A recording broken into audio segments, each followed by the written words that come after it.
way. Heart of a lion, I'm ready for whatever. I'm always on go, no need to go together.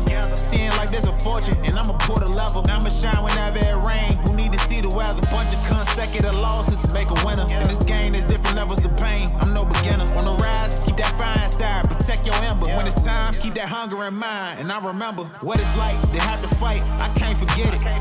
Images in my mind have been embedded. No matter how hard I tried, I couldn't edit. And cut it out, but it hide up in some crevice. That's what really keep me on top of my game for real. Cause if you never go through no pain, what you gain for real? My tunnel vision look like a scope cause I aim for real. No matter what I got on my plate, I'ma make a meal. I ain't never about to fold. That ain't something that I'm on. I'ma keep it going strong. I just been up in my zone. I'ma give in to the goal. Yeah, that's all I really know. So let's go, let's go, let's go, let's go, let's go, let's go. Let's go, let's go, let's go, let's go, let's go, let's go. It ain't no excuses not to go hard. If you don't move your feet, you ain't gon' go far. Better do it now like it's no tomorrow. I ain't never heard of leaving battle without no scars. It ain't no excuses not to go hard. If you don't move your feet, you ain't gon' go far. Better do it now like it's no tomorrow. I ain't never heard of leaving battle without no scars.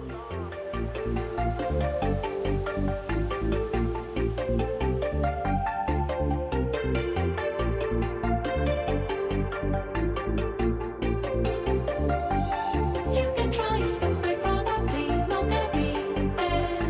We'll be somewhere elsewhere. Sad to miss you, but we're tired of feeling scared. Somewhere, somewhere, we'll be saving the world.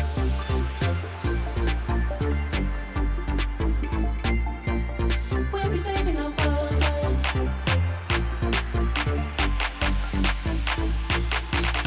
We'll be saving the world. We'll be saving the world. We'll be saving the world.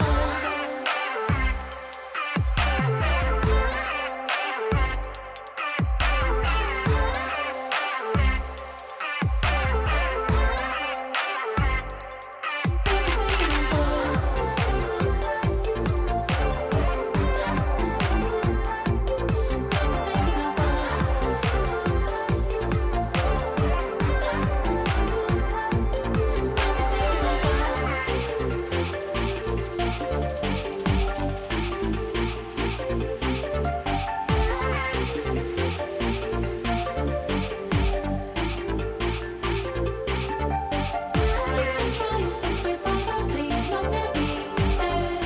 We'll be somewhere elsewhere. Sad to miss you, but we're tired of feeling scared. Somewhere, somewhere, we'll be saving the world. We'll be saving the world. We'll be saving the world. We'll be saving the world.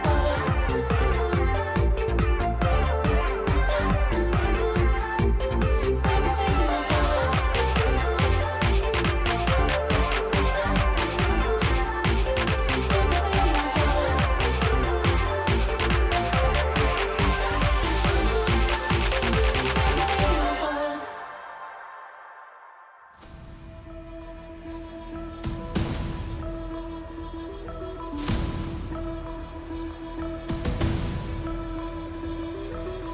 Level up. Be the champ. Take control, take the chance. Level up if you wanna be the champ. Take control, take the chance. Level up, be the champ. I'm a big man with a big role. I connect it, make some big throws. I'ma roll hard, make some big dough. I'ma show you what you're coming in for. Make it hit hard, never quit though.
powered by the most advanced wind force cooling system, reducing temperatures while your competition sweats. For the flagship Aorus Extreme Water Force, premium liquid metal for GPU delivers up to 10 times better heat transfer efficiency and is accompanied by multiple layers of protection. This is the Gigabyte GeForce RTX 50 series. Play hard, stay cool, feel the chill.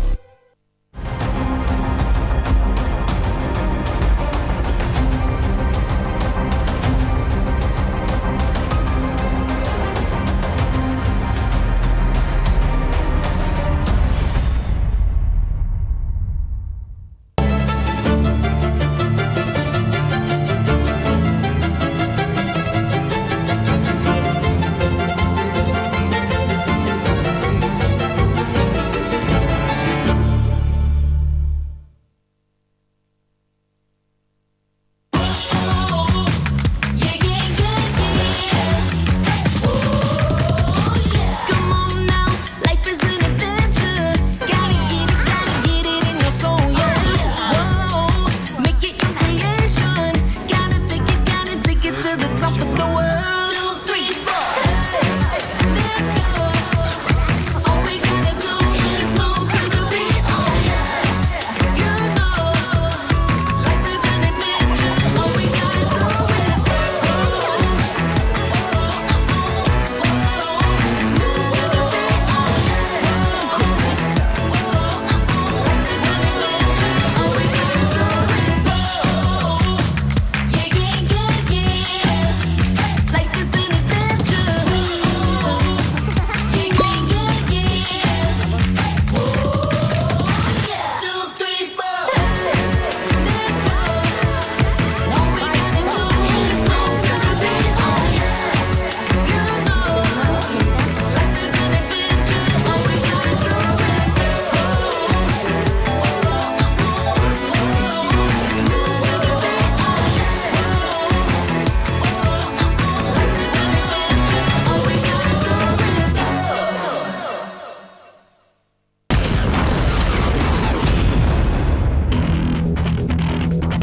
Welcome to Rivals Hover League, a battle of blazing pace and power.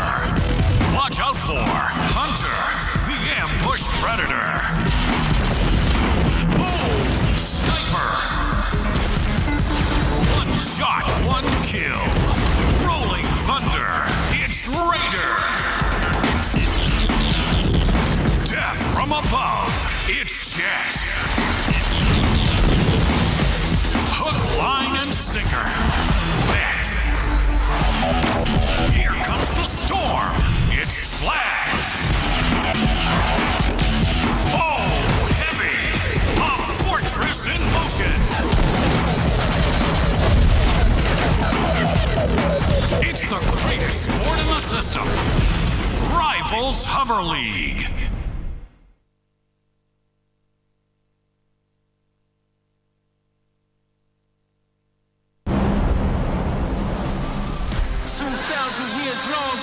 Settle.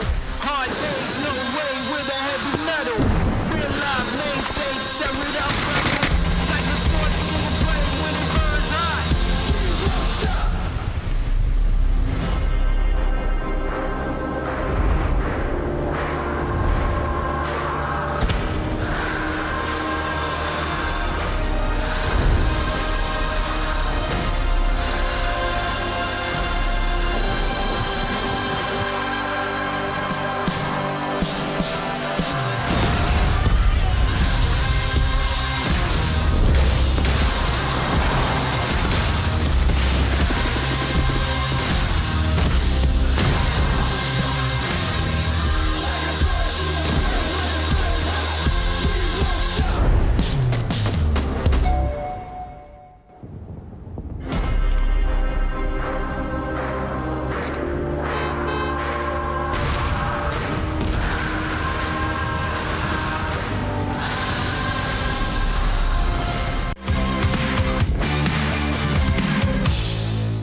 Charging directly here we go. into the freaks. Close to Slow down, yeah. I got the initial. Oh, there it is. And One more for good measure. Good thing.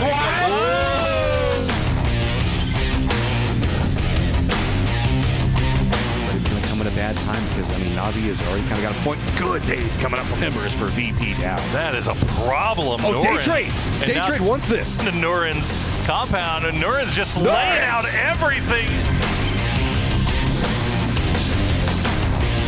Trimsy still playing around that smoke wall. Kiss hiding in the midst. And Tig do work with that Groza. Kiss gonna find Trimsy. Does Kiss get all of them? Of course he does. Give Kiss 5 kills. Utility just not landing. That is very, very hard stuff to land. It is a doozy, and Bestalok gonna get immediately spotted by Vatu. He'll get another one. IGL who? He'll get 3. He gets almost all of them in Twisted Minds. Using the distraction from VP as well as BB taking shots at this rotation means the fact that Briggs managed to sneak it. Oh, Evie!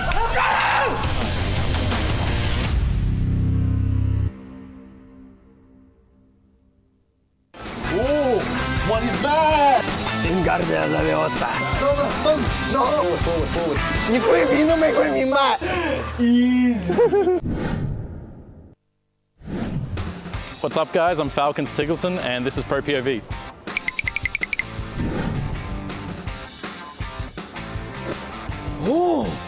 Hello. 大家好，这里是漂流的明明。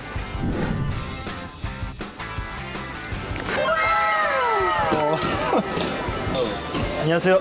게임플릭스의 살루트 우재현이라고 합니다. Hello guys. Wow. I am example.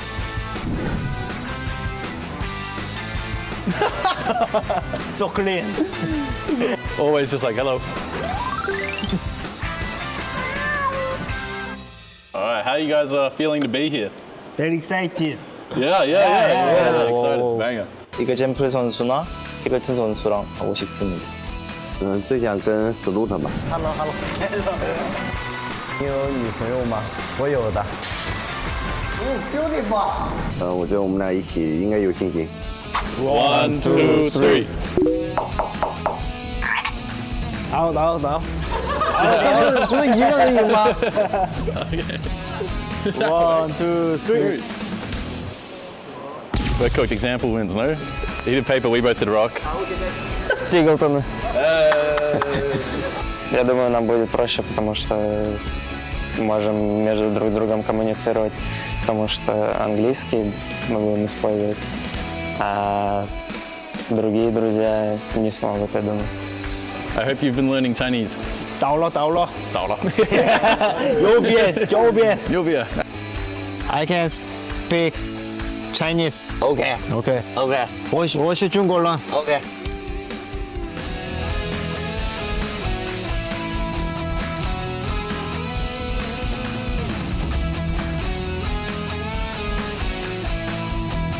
Давай. Yo.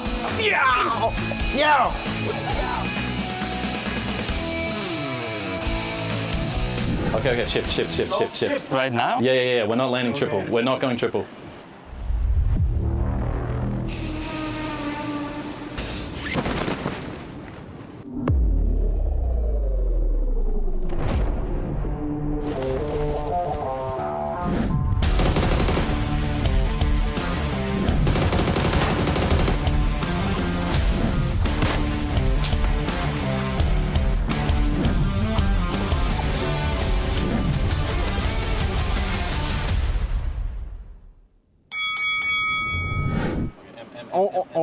One more M. M. M app. Let's go. Jump. Okay. W. Okay. Go. Forward. He went forward. Go. Okay, shift. Right now? Yeah. We're not landing triple. We're not going triple. S. Okay. Good. Look at him in the sky. W S. Okay. Open your inventory immediately. Open your inventory right now. Loot the MP5K. Let's go. Loot. Ammo. Hollow side. Reload. And stop. Three lets. Z. Okay. W. Okay, look the best. And Okay, F. Shoot. F.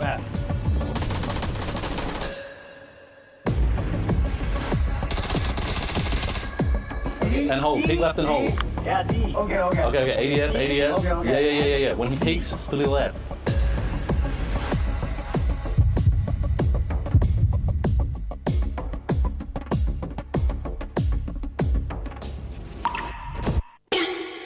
No, D. D. Yeah, D. Okay. U. I. Okay. Let's go. Oh, AUG, get. Okay. Apple. Apple. Okay. And open the door. And C. Monitor. Okay. One. Open the door. No, one. One. Reload. R. Okay. There's no helmet. Okay, just push. Leave the door. Давай. Forward. Okay, open the door. Turn left. Forward. Forward. Go.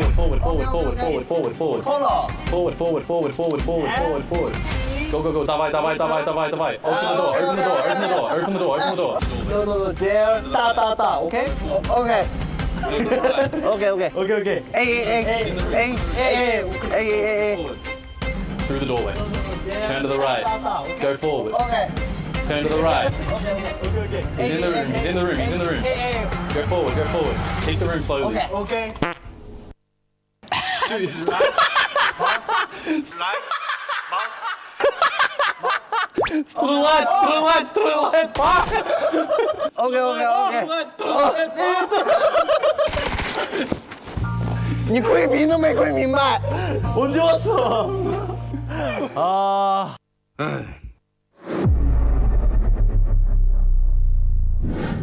Let's go. Jump.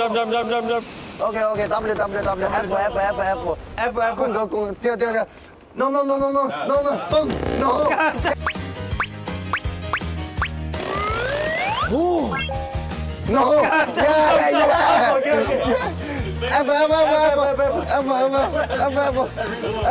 W. Volt on this. What is your vault button? It's not mine. S. 转 U. W. Okay. Left. Left. Stairs. Left. 팅을 where? W. 看我哥哥。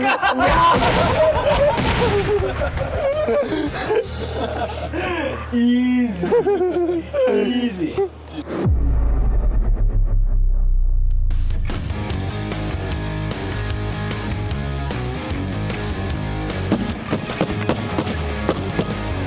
Oh.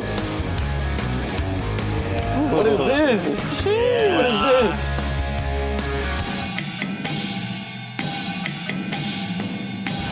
What is that? What is that? Brother. Okay, easy game. Brother. Easy.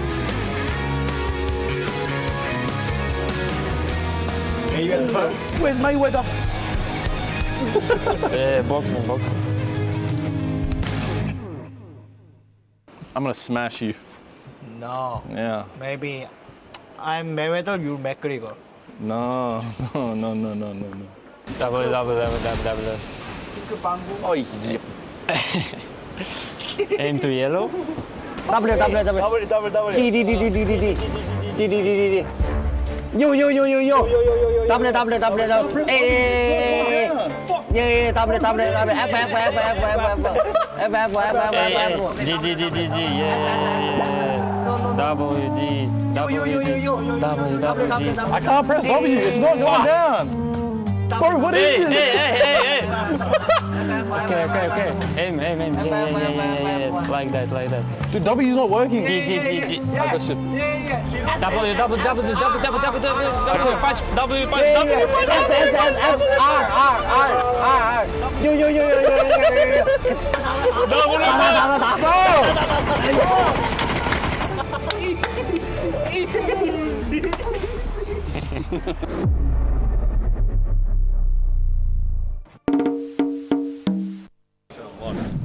Ingardia Leviosa.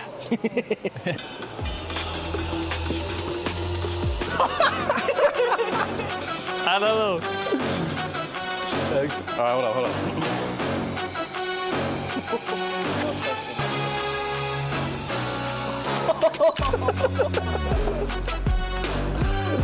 Good, very good. Okay, nice. Good.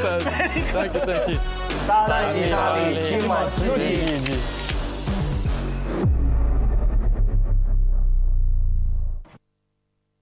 PUBG， PUBG. PUBG， No, I was kidding. PUBG. 八周年，八周年。八周年，八周年。八周年，八周年，八周年，八周年，八周，八周，八周，八周，八次。 More steps toward unifying your Battlegrounds experience. Destructible terrain on Tago. And a new way to hide your vehicles. All this and more as we dive into the Update 35.2 patch report. First up, we're continuing to work toward unifying your Battlegrounds experience.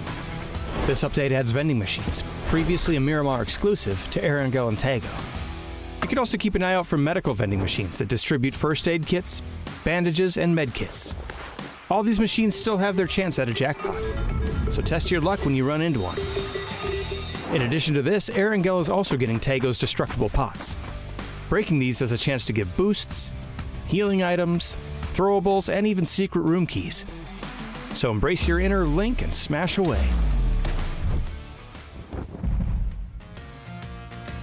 And speaking of destroying stuff, destructible terrain and the red zone have made their way to Tago.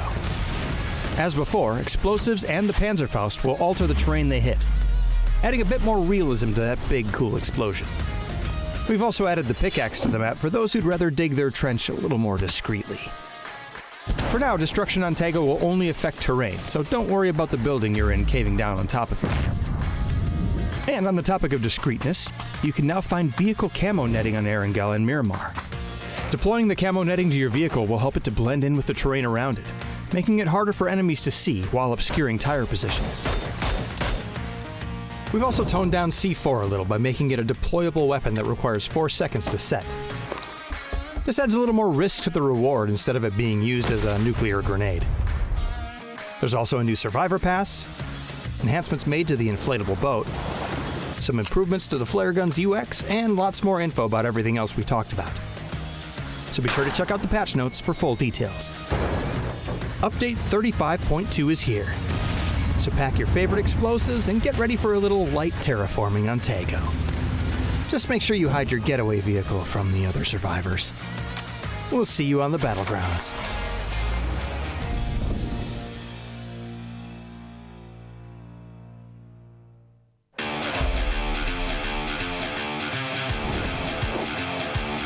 $17 Na'Vi lined up against each other. 我在你门口外面，楼顶看到我了，楼顶看到我了。你看房顶，别让房顶踩着他。打这个一楼外，还有一个楼顶，楼顶。他们也进来，我就闪了，没事。我架楼顶。能补吗？我补不了，在门口外面，在外面过道。我四边房子外有一个。帮他背后。牛逼！楼顶。救来了。最后一个。 Na'Vi is also going to go for another drop in. I respect it. And this is a very hefty drop. 我跟你。好，不下了，就下了。好的，有个残血。到了，他队友来了。空装准备6。来，救人。3字楼外，我被白了。他防1了，出去帮忙了，帮忙背后。啊，3位，还有一个，1打1。 下来了。Справа. Ждите, там Т3, подожди. У них смоков На счет 3 только, парни. На счет 3. Го, раз, два, 3. ขวาได้ป่าวะเคเอารถไปเล่นขวาได้ป่าวะแม่งมีลิงไงเฮียพี่แทนมีสมองปะ พี่แทนปั๊มยาน้ำก่อนไหมเอาให้เต็มก่อนดีกว่า ได้มีสมองเปล่ามี5 ลูก Вижу слева. Метка. All existence fantasy owners are screaming right now as he just takes the knock and the flush right at the end to the solo player. สมองแล้วปานิดหน่อยมันอยู่ได้แค่ในร่องนั้นเว้ยเนี่ยมันจะเอาลิงก์ออฟด้วย เอาไม่ใช่มาผมเนี่ยนะพี่ดูไว้ผมเนี่ยดู Gets spotted. A good grenade here from Kiss. У меня блюшка еще есть, кстати. Пойдем по правой, Батут, на агрессии. Пойдем по правой. Сейчас, подожди. ปีโลวะกี่ปีโลนะ Смотрю слева. Проходи по смоке, Я пока. по правой, я в опыте пока бегу. Тип смотрит слева. Я слева. Ты меня кидайся. ผ่านปะวะเอาชั้นมาใครเล่นติดเชื้อя лег пока Я нокнулся. я ปาปีกปาปีก ตายหมดหายหมด ขวาตัวหนึ่งแล้วก็เดินทีซ้ายเลย ตายตัวนึงตายตัวนึง สวยแล้วขวาตัวท้าย Lou is the last one. It's a 1v1. Lou's down to half Прямо в HP. левой части смока щит. Давай.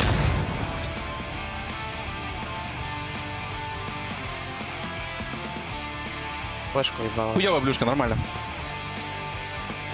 ตั้งโลได้ Вот ставлю прямо на него, прямо на него. За спрей, за спрей. Щит, он за щитом, там щит, там щит.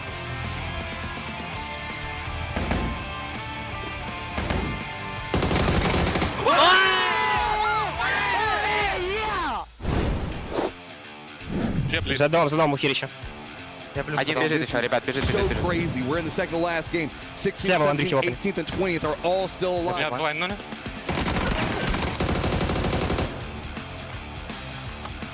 천천히 해 지금부터는 2층 각 조심하고 쓰레기통 깡통디 한번 깡통디 왼쪽에 던파 왔어. 안에서 해. 안에서 해. 이렇게 하나 기절. 일반 기절, 일반 기절. 일반 기절. 나비부터 봐야 돼. 나비부터 해. 나비부터. 김치를 나비 하나 죽었다. 하나 기절할 때 2층 집 트라이 해야 돼 일정 들어가 보든가. 판이 너무 이거 안 할게. 이거 안 할게. 이거 참호 걸치는 것도 조심해. 핫길이고 저희 왼쪽이 등포 오는 거 생각했는데 둘 남았어야 돼 Нави, переживай, да, нормально будет. Датек. Еще один. Еще два. 당겨줄게. 나됩니다 나한테 됩니다 얘들아 썼어 당겼어. 그때. 왼쪽 아래 필이야. 머리 봐줄게. 머리 봐줘. 머리 봐줄게. 머리 왼쪽 봐줄게. 끝에 왼쪽 끝에 왼쪽 기절, 봐봐. 왼쪽 이만 기절. 붙어 재현아. 머리 봐줄게 천천히. 머리 라스트야. 천천히. 아삥 넣어줄게 재현이 형 아, 피 괜찮아. 야 쫓아 깔아줄 수 있냐? 이번 쪽. 머리만 나왔어. 봐줘. 나왔어. 끄자 얘들아.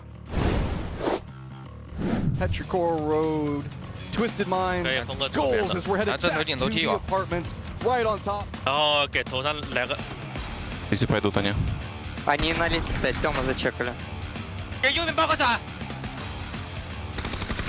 Чё дают? Флэш. Я мог не флэш дали. 这两跟他看到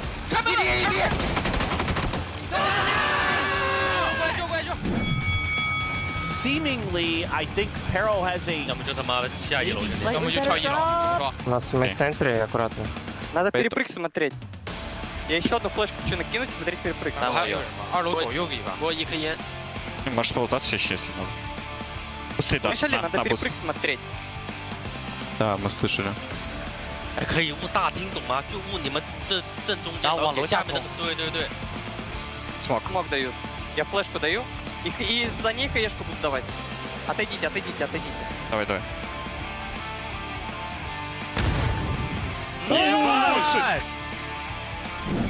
And the continual, I guess, evolution of the hot drop between Petrichor Road and Twisted. 牛逼别 я могу хаес отдать Батута пушит. 来了 我打别急 Заходи. его хп на мне убей его Добьешь, сейчас добьешь. Hey, what's going on? Quick update for the med battle. It's still going on. Oh, and Petrichor Road. Стреляй. Победа.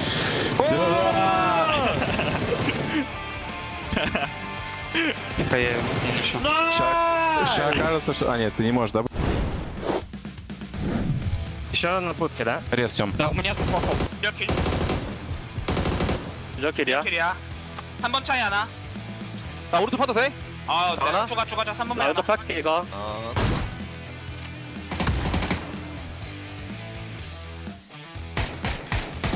너 기다려 3번만 라스트 Vega Pudge just trying to work from the low ground up. Cons all the way across. Seeing if they can use it for his teammates. Two hearts already crossed down. They own both sections of the circle. 어디야? 형들 앞에. 앞에 옆하게. 라스트 해오고 옆에. 천천히 아 나이스 야 우리도 치킨 먹어보네 와. 그쪽. 야, 막 뭐 지금 거야 4번? 깎아 기절. 빙 돌았다. 너가 봐줄게. 너가 봐줄게. 아. 살짝 폭 가져도 돼 끝까지. Will the next one hit him as well before the heal comes off? That is a lot of damage coming through.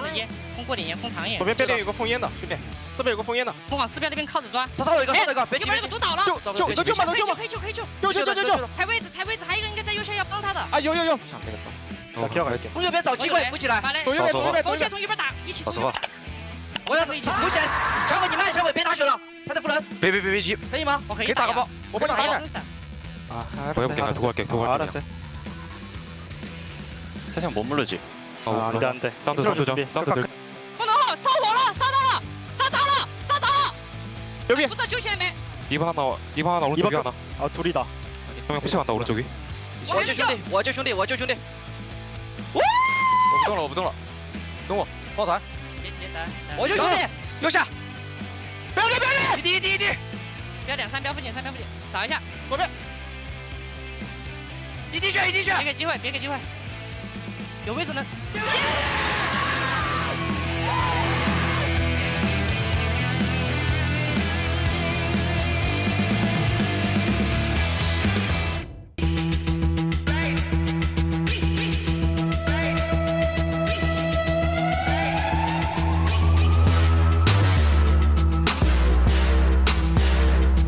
After a hot drop with 17, now they've managed to make it. Try to make a send for the. Oh my goodness! Now is the arena still trying to get rid of what's left of Petrichor Road? There you go. Nurens will find the. Control.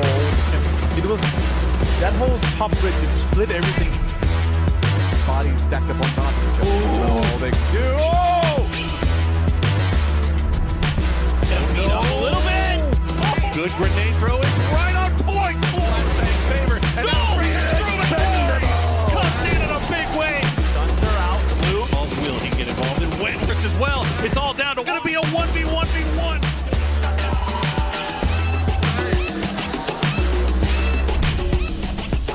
Cleaning up some points. Nice spray up in a pit. 比你高，我比你活得久，都是你。后的要9这位置玩出花了，最后一个。一波压枪又被自爆倒了，赢了！哇，意外反制成功！接住 some jog around the corner.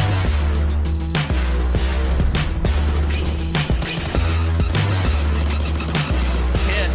Wow, with a barrel, then he gets another. Just running him down.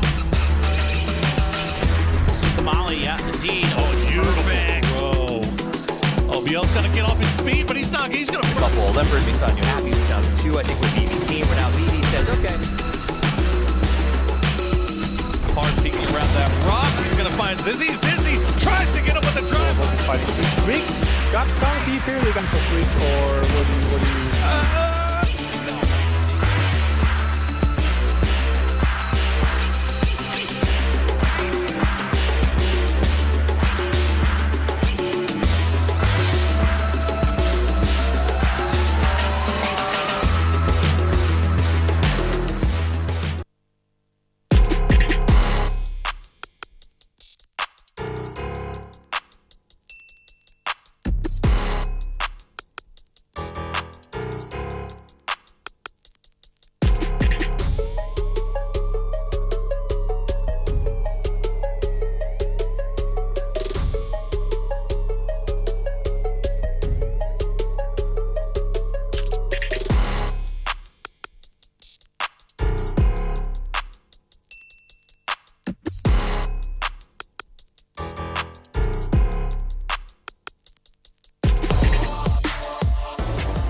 Ni hao, I'm Tiger and Lily. No, Lily.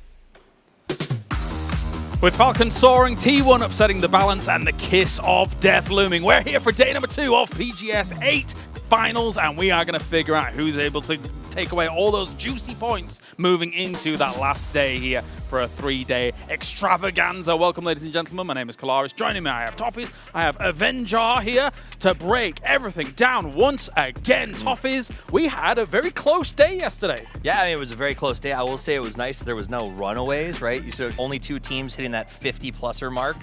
Means it's still pretty open for everybody. I will say there were some major letdowns. I was really frustrated by Na'Vi. I wonder if they can turn it around today. How about yourself? Yeah, I was sad for BP team not to get one of the wins where they got 3 second places, obviously. So that could have been a big day for them, but it wasn't. Could have been a little easier. We'll take a look at that a little bit later on. But firstly, let's thank everybody that makes things happen here. We have got Crafton and Heroes Esports making it all happen right now. Of course, if you need the numbers, check them out on op.gg where you can overpower your game. And of course, thanks to Oris for being the official PC sponsor here at PGS 8. And within those PCs, we've got AMD, the heart of the PC, beating strong here for PGS 8. And of course, a big thank you to our next official monitor partner, Zowie. Yeah, and you got to be seated comfortably while you're gaming, and you do that in under seat. And finally, Lexar, our official memory stick partner here for the entirety of the tournament. So thank you to them. And also, we have the drops that are going on over in Twitch chat. James didn't forget it. Drops. We got sprays, we got emblems, and we got the nameplate as well. So make sure to get everything so you can equip those on in-game and have a good old time when it comes to esports. That spray's pretty sick. The little bow spray. Yeah, I like that actually. It's cool. I want that one. All right, and but we can't watch because we're not over on Twitch. Anyway, let's talk about what's going on for today, and let's talk about especially what's happened yesterday and the highlights of it. So far, so good. We have quite an even spread when it comes to points. Nobody really ran away with yesterday, Toffees, and that makes it all the more exciting for the next 2. Nobody ran away. I think Falcons and DN Freaks, who we expected to do well, they did so good at PGS 7, still up in there. T1 growing stronger by the moment, and then Forest Natural Gaming surprising everyone as well as Rock Esports with their performance. For me, though, 17 Gaming on the right side of the leaderboard after winning PGS 7 is personally unacceptable.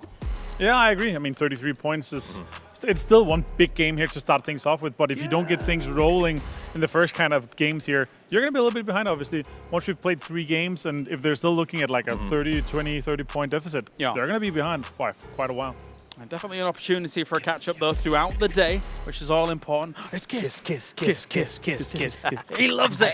He's walking past us. We're going to get to talk about it in just a few moments' time. But Forest Natural Gaming, of course, absolutely knocking it out of the park with the 33 kills going their way. Let's talk about it. It's Kiss, baby. The kiss of death. As he let's compare the numbers from group stage into the finals, because obviously decent group stage. I would say this is reasonable, but then this happens, and that is bananas, right? 2.3 average kills. I mean, am I wrong, Martin? That seems that seems incredible. That's a high number for sure. That's You're correct. 14 kills to be correct here. You did it. I did it. 14 kills in 6 games. That's unbelievable, right? 2 more than the closest competitor. I think that was Heather, I think, maybe? Yeah, he was up there, Yeah, he was up there. So obviously him to be able to get in and get this going, huge for them. The majority of the points from the team coming from him in terms of the kills, right? So really impressive here. And as you said yesterday here, like this could be the kind of early beginnings because we saw some sparkles of him the last couple of years. We saw him Valley Thai. We saw like he's been able to do this, but to go in and do it here, and then we heard his dreams obviously is becoming PDC champion. I mean, let's take a look back at some of the moments from his groups as well as final, because even, you can quote some of the greats that are playing here right now.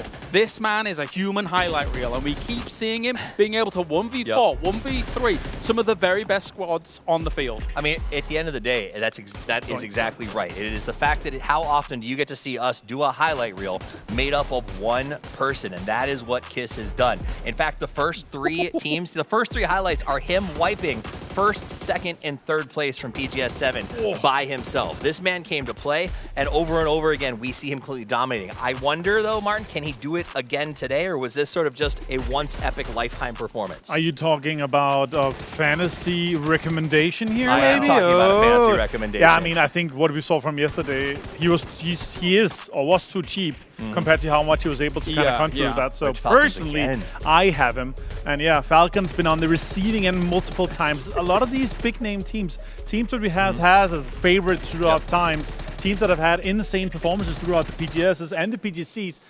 He was literally giving on the hammer on the head for the nail here, and they were just getting smacked. If you had to put a percentage on how many fantasy teams have him on, what are you thinking, like 80% now? It's gotta be. After yesterday? It was almost not worth picking him because everyone's going to add him. I have him. Do you have him? I am. You would.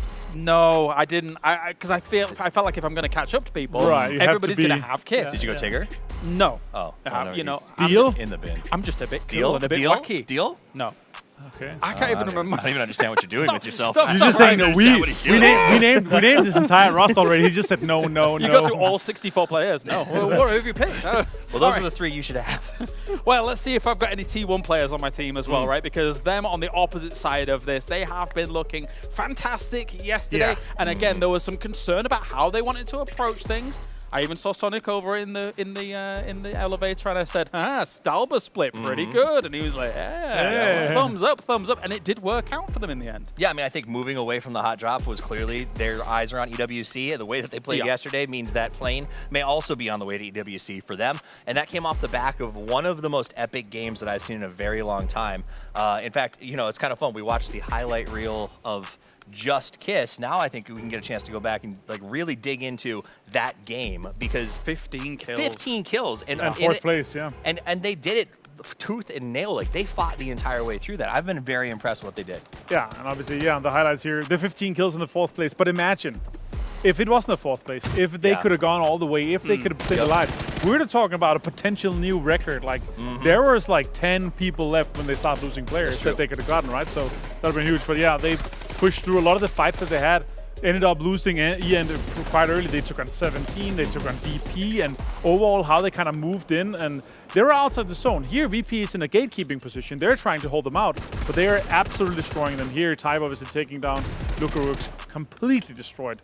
Insane shots coming in from them. I think the exciting thing about what we look at this as well is that at the end of PGC, I think everybody was talking about Type. Yes, What's he going to be able to do next? Yeah. But for this, it was a huge team effort that we're seeing all of these components come together for T1. Yep. We see them go down to 3, and then Heather and Rainey putting in some work. Now there is going to be a point where you start to see them losing people, but again, they just kept recovering. There's 9 teams left, and while they do get knocked down, they don't give up. And you see Heather say, you know what, it's epic run time, and he grinds this one out. He gets 2 more kills from here. Yeah, absolutely. He gets 2 more kills from here as a solo, right? That's just next level.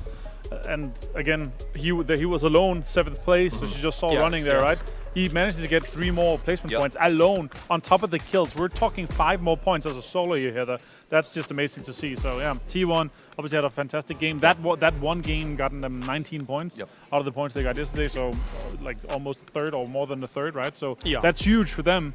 But I still want to see them continue on this kind of consistency. I want to see them still in that top 5 where they're getting the placement points. The thing that I find amusing about their Erangel move away from the hot drop is that the 2 circles that then popped were the opposite side of the map for something like that. So it could be even better for them if they get a bit more of a lenient circle on those Erangels. I guess we'll find out when we actually get to those. But let's move on here as we've got BB team to talk about as well, because they blasted yesterday in terms of placement overall. 3 second places is nothing to scoff at, Avenger. No, half of the games yesterday is 2nd place, right? But they have to ask themselves, and we asked, and I said, I pointed out, guys, if you would have won every single game with that, that would have been 20 more points. They would have been number 1. Yes, they would. And I talked to Besto, Will, quickly before we started today, and he said, like, we could maybe have won, or we should have won the Miramar games. The other ones, they would have been harder to win. It would have been harder to kind of make something happen. And then he said one of them was just impossible to win. We could have maybe won the takeover. Fair. But the Wrangle one, there's no chance, he said. Well, I think if we have a chance to maybe go back and see what those end games looked like. I think the Miramar one was the one that was the most suspect, right? This idea, you know, we open that up. They're in a really interesting spot where they end up in sort of this 4v3 against Rock. And Rock, ironically enough, finds a rock and just hides behind it, right? And this is what Rock has done. You're going to see them start to play this. Rock grabs a spot. They lock it down. They get the res off too, right? They do get the res off. They're allowed to get that off. And so they kind of sweep around. And this is where I thought Rock had completely lost the game. But after they get this next knock, they just move forward and start handing 1v1s over and over again. RBN does manage to get one, but he drops low. And then Syntastico is able to just kind of keep holding this. He pushes that rock. They lock up there. And then with that grenade, the knock comes out. He just holds that spot. gave him the peek over and over again. And then the flashbang to take a doozy out too. It was a great flash. I mean, still having that was nice. Fantastic. Move on to the second game. Yeah, obviously on Tego, it's a little bit harder for them to win this because they are under extreme fire. Nice nade here, actually perfect nade from Phil first. It's insane, but the Freaks, they take such a strong position on them, and they're kind of holding them out, right? And then you get the opening knock from Deal. Then they start driving. Okay, we gotta get into the circle. This is what we talked about yesterday, where Human and Heaven had already set up between these and behind these rocks where they have cover inside this next circle. Yeah. So they're forced to make a move. When DN Freaks are a 4-man into the late game and they're able to take this much space, I think they're the best team in the world. I think it's hard to dislodge a team like DN Freaks. They also go hyper aggressive. Besto went on the outside, got knocked out of that car, and Freaks immediately responded. They were like, yeah, you may be entrenched by the drops, but that's not going to stop us. That's what I like about Freaks so far, is they have been very proactive once they get that opener. I'm wondering if we have the third game to look at for our second places, but I guess maybe we do. I guess that was as he said, I couldn't have won that one. So you know, true. Yes, they did say they couldn't win it. It's understandable. It is understandable considering the position they were in. Right? On the receiving end on some P90s, they had some utility thrown at them. Like they got punched out completely there. And yeah, Tego could have maybe been one if you're a 4-man strong and you like utilities, some smokes get into a different position. But Freaks really early on, once they were still fighting GK, they took some super strong positions. That is just extremely hard when you're outside the circle. You're being gate kept from multiple angles, right? It's difficult to get in there. All right, well, let's move on, of course, from all of that that's going on. We need to kind of focus on other teams that have an opportunity. We haven't really talked that much about Falcons in this opener, but of course they are #1 right now. And I mean, I was saying it in the back, and I think people were echoing the sentiment. It sort of feels like a Falcons PGS right now. They're looking lights out. You're not going to catch me arguing with you about that, right? It does feel that way. They feel confident. I mean, literally behind us as they get ready in their huddle, they seem like they even washed the shirts and came back in them because they gave them that little bit of hype feel. I'm excited about what the Falcons are going to do, but I think everybody watching is excited to see, expects greatness from the Falcons, right?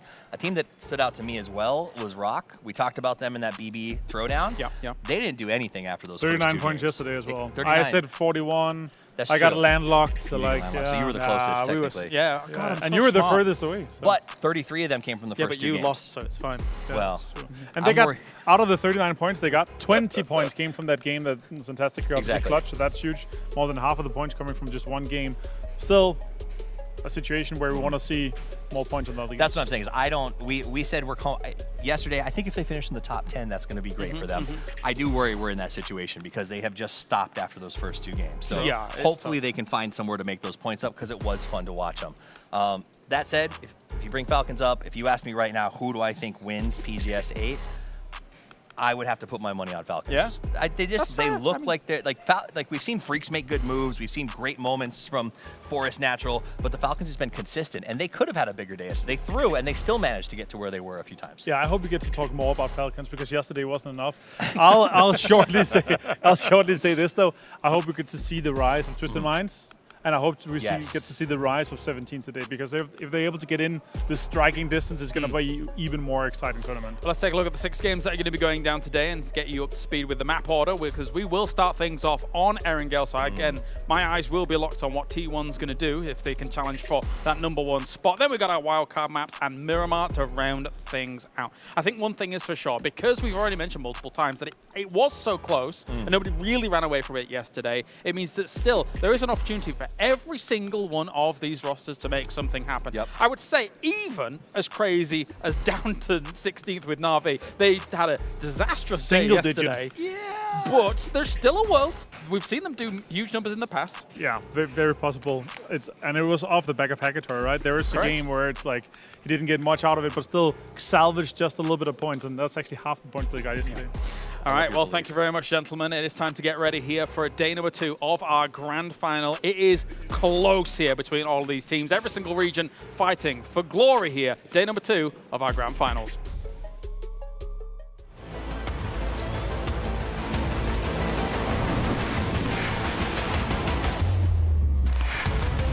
그랜드 파이널에서는 이제 변수가 크게 없다고 생각하기 때문에 좋은 성적 거두고 싶습니다. Bom, a gente tem que continuar nos divertindo, com foco, nunca esquecer de ter foco, para conseguir essa classificação e no final da história. that they are going to the final stage. Teams at PGS are playing checkers, but we're playing chess. If you think you're in front of us, you're wrong. We're always 2 steps in front of you. Leads back to Freaks. Man, just think it all. Just drops it in. Second one's not easy. 이번 PGS 7에서 보여줬던 실력이 운이 아니라는 것을 이번 대회에서 또 보여드리도록 하겠습니다.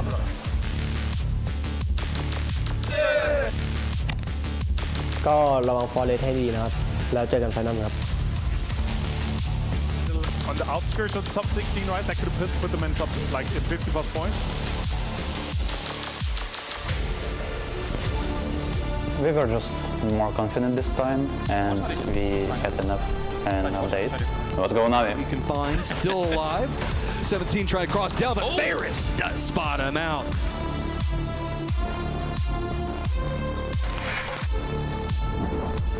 When we're playing the game, we are not playing against someone. We are playing against our team. If we are doing our best, we are performing good. He's peeking up and over. Or Geekay trying to box him in. Tiggles is on the ground and it's over. Geekay's got the win. 올해 T1은 모든 팀들을 쓰러뜨리고 우승을 하도록 할 테니 꼭 지켜봐 주시면 감사하겠습니다.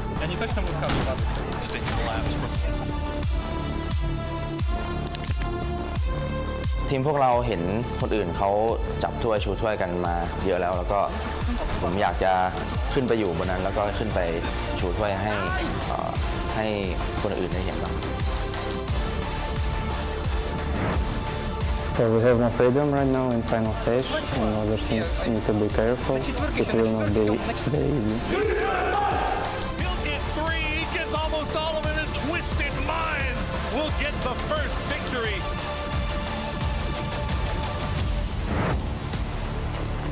It feels like we're playing a lot looser, a lot more confidently, and we just want to win. This year is our year. 尽力去争夺冠军吧，来个20冠再上。我们要成为第一者吧，让别人来追我们。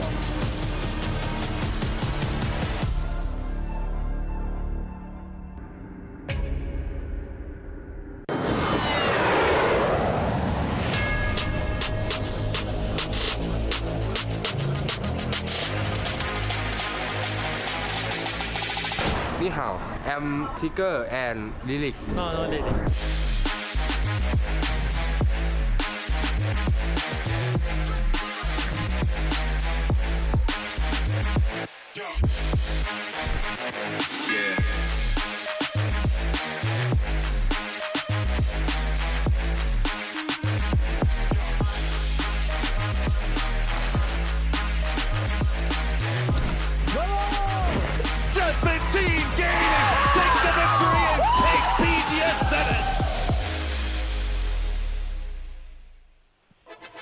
Welcome back, everybody, to beautiful sunny Shanghai for day 2 of this final stage of the PUBG Global Series 8.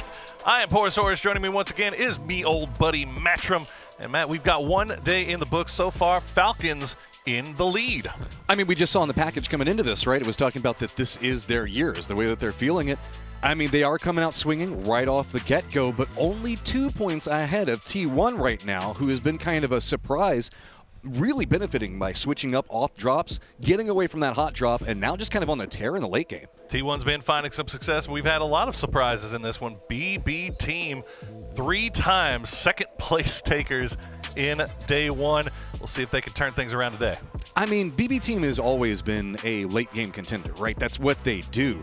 They managed to really navigate, I would say, like around circle 6 to 7, get into those good spots, and really step in. The Freaks having a good run is really interesting, though, because a lot of it's been done without Salute. He's been taking a lot of early casualties, or at least early knocks, and it's kind of put him in an awkward spot, but the rest of the team is really stepping up for them.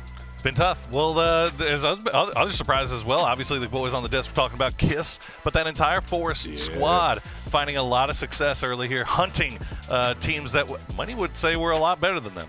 I mean, I'm a Kiss believer right now. It feels like statistically he's just always getting kills. Is he on your fantasy squad? He is on my fantasy squad. How could you resist? He's just, it's too good of a price. Too good of a price. I resist. But the thing about it, though, is my concern we can often see teams from this region have their spike day and then not necessarily keep the consistency. And I think that's what a lot of people are looking at with KISS right now. Like, okay, you can do it, but can you do it every day? You've got 2 more days that you have to continue this, and it's going to make it a lot more complicated. And it's only going to get tougher as well as the stakes start to raise, and you've got teams that are, I would say, sleeping giants that haven't really started to awaken just yet. You look at 17 Gaming, obviously you got to look at Navi. I am a proud Hackatory Fantasy owner. I stuck with them. I think they're going to turn things around here today. I mean, we've got Twisted and 17 both in 8th and 9th. I just don't feel like that's going to continue to be the pace for them. You know that one of them is just due to explode any moment. And once that happens, the leaderboard can really get turned on its head. Yeah, I mean, we're really just kind of looking for Europe. Like, okay, guys, like poking them with a stick. Do something. Yeah, like specifically your fantasy team, right? I mean, yeah, my fantasy is quite European heavy. But look, I expect to see our overtime class will outshine everything. Consistency. Exactly. Whenever you look at EMA. I don't even talk about consistency. You only got 2 games left. It's not time to be consistent. It's time to get ahead and start getting those points. But we are starting today with 2 matches on Erangel. And right off the bat, we get that western to southeastern plane. That's looking, we'll see if maybe Millie. We haven't seen one since the radar tower. I mean, Hospital de Novo, a lot of interesting stuff. South George, yeah. Get Everest, with it. Dare I say. Everest. Well, you can see the average points for these teams on Erangel right now. Falcons up at the top, not too surprising considering they had a victory here yesterday. And, yeah, there you go. Your average stand 405, considering the Hackatory went down. I think this has to be over the entirety of the tournament. And it should be noted that, like, Daytrade was not having the best day yesterday until Erangel. Like, they were hanging out at the bottom of the leaderboard. Erangel, they really popped off because the circle did kind of play around that quarry area, which was pretty beneficial for them. They really stacked up a lot of kills, catching people in rotation from the fields that over in the northeast. So we'll have to see, depending on how plane path goes, circle goes, and T1 doing a drop. Looks like they're headed Radio Tower Novo. Interesting. They are indeed, and that's actually going to push, I think it's going to push BB Team back off to the north as they'll get a little bit close to Rock. Meanwhile, Navi in that farm split that they've been working with, 17 still holding on to Pachinki, Twisted Minds, all by themselves once again in the apartments. And there you go. We're going to get the western circle this time, favoring a little bit farther north than it did yesterday when we finished down south over towards where Daytrade is. It's got your Everest in it, though, Sil. It does have Everest in it. That is a thing. Maybe a swamp. So, Begapa has been an interesting team to watch through. I know. You know. Paper thin. It's he loves You're stealing them, his bit, man. But presently in 7th place, this could be a pretty good game for them if we continue to see a Gatka Shrink come into play. On top of that, we were just talking about Daytrade, playing around Quarry, big for them. T5 is kind of doing the trash loot around Sharkfin, everything else like that. For those of you that are super old school, it's the old tempo drops. Oh, that is very old school. Very old school, very American, too. America. Well, we do have that giant log jam in the center of the lobby in terms of points. Everybody with in the 30s, going from 5th all the way down to 12th, where Geeke, it felt like Geeke, VP, all had opportunities, but maybe a little bit more luck today would go a long way for them. Yeah. Looking out, this is a pretty bad circle for Falcons, Rock, potentially T1 as well. They are the furthest teams out. A couple of shimmies over from 17 Gaming. Little Ghost has already got a foothold inside the circle, so they should be pretty good. Twisted, we know the fact they're really efficient at navigating these types of circles, so not too much to worry about. T1 and Novo feels like emergency pickup or problems to me, though. Yeah, that's going to be tough. Well, I mean, look, by the time they actually get on the rotation, even if they take the Eastern Bridge, I think they have plenty of time to scout out ahead. They got all day long, really, and they can come in late. Most likely the eastern edge of this circle will be barren by the time they finally get there, as we check in with Stead. We've made it to 3 minutes, guys. 3 minutes. Let's go, Navi. Oh, okay. Stepping up.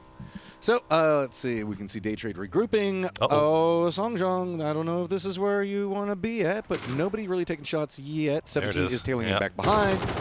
That's enough to at least get him to regroup with the rest of his squad. It's a bit little ghost, but got to go for the reload, so that'll probably be the end of it. A little return fire there as well, just to make sure that Songjiang is able to get out.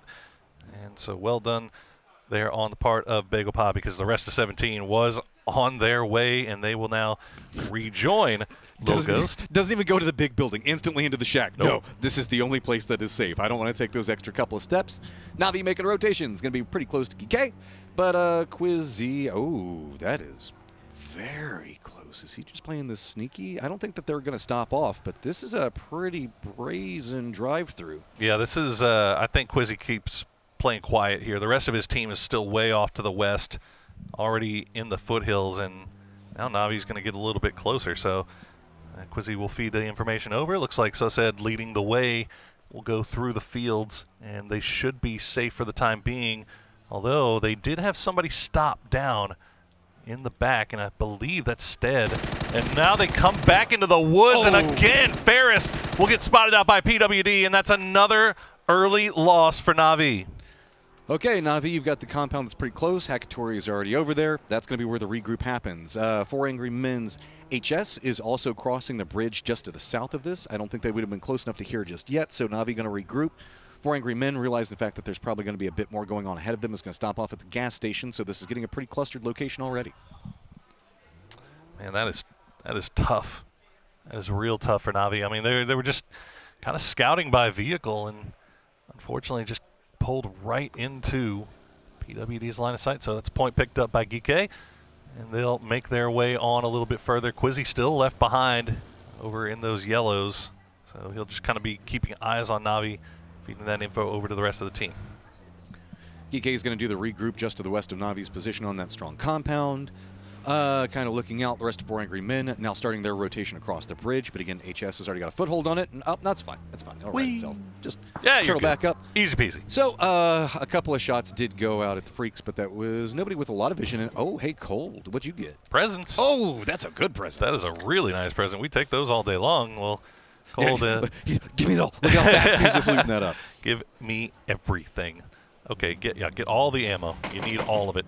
Well, Freaks still continuing to make their way down towards the south, and it's just slowly and surely rolling as a duo, but Guman bravely going to the top of that radio tower area, and well, this is a good point to play as any. I mean, Observatory is very strong in this circle, given the amount of vision that you get looking over to the north and to the east, because it does overlook Radio Tower, which is one of the reasons why I get a bit tongue-tied on it, too, because I always think the fact of Radio Tower that is in the fields over there as well, but...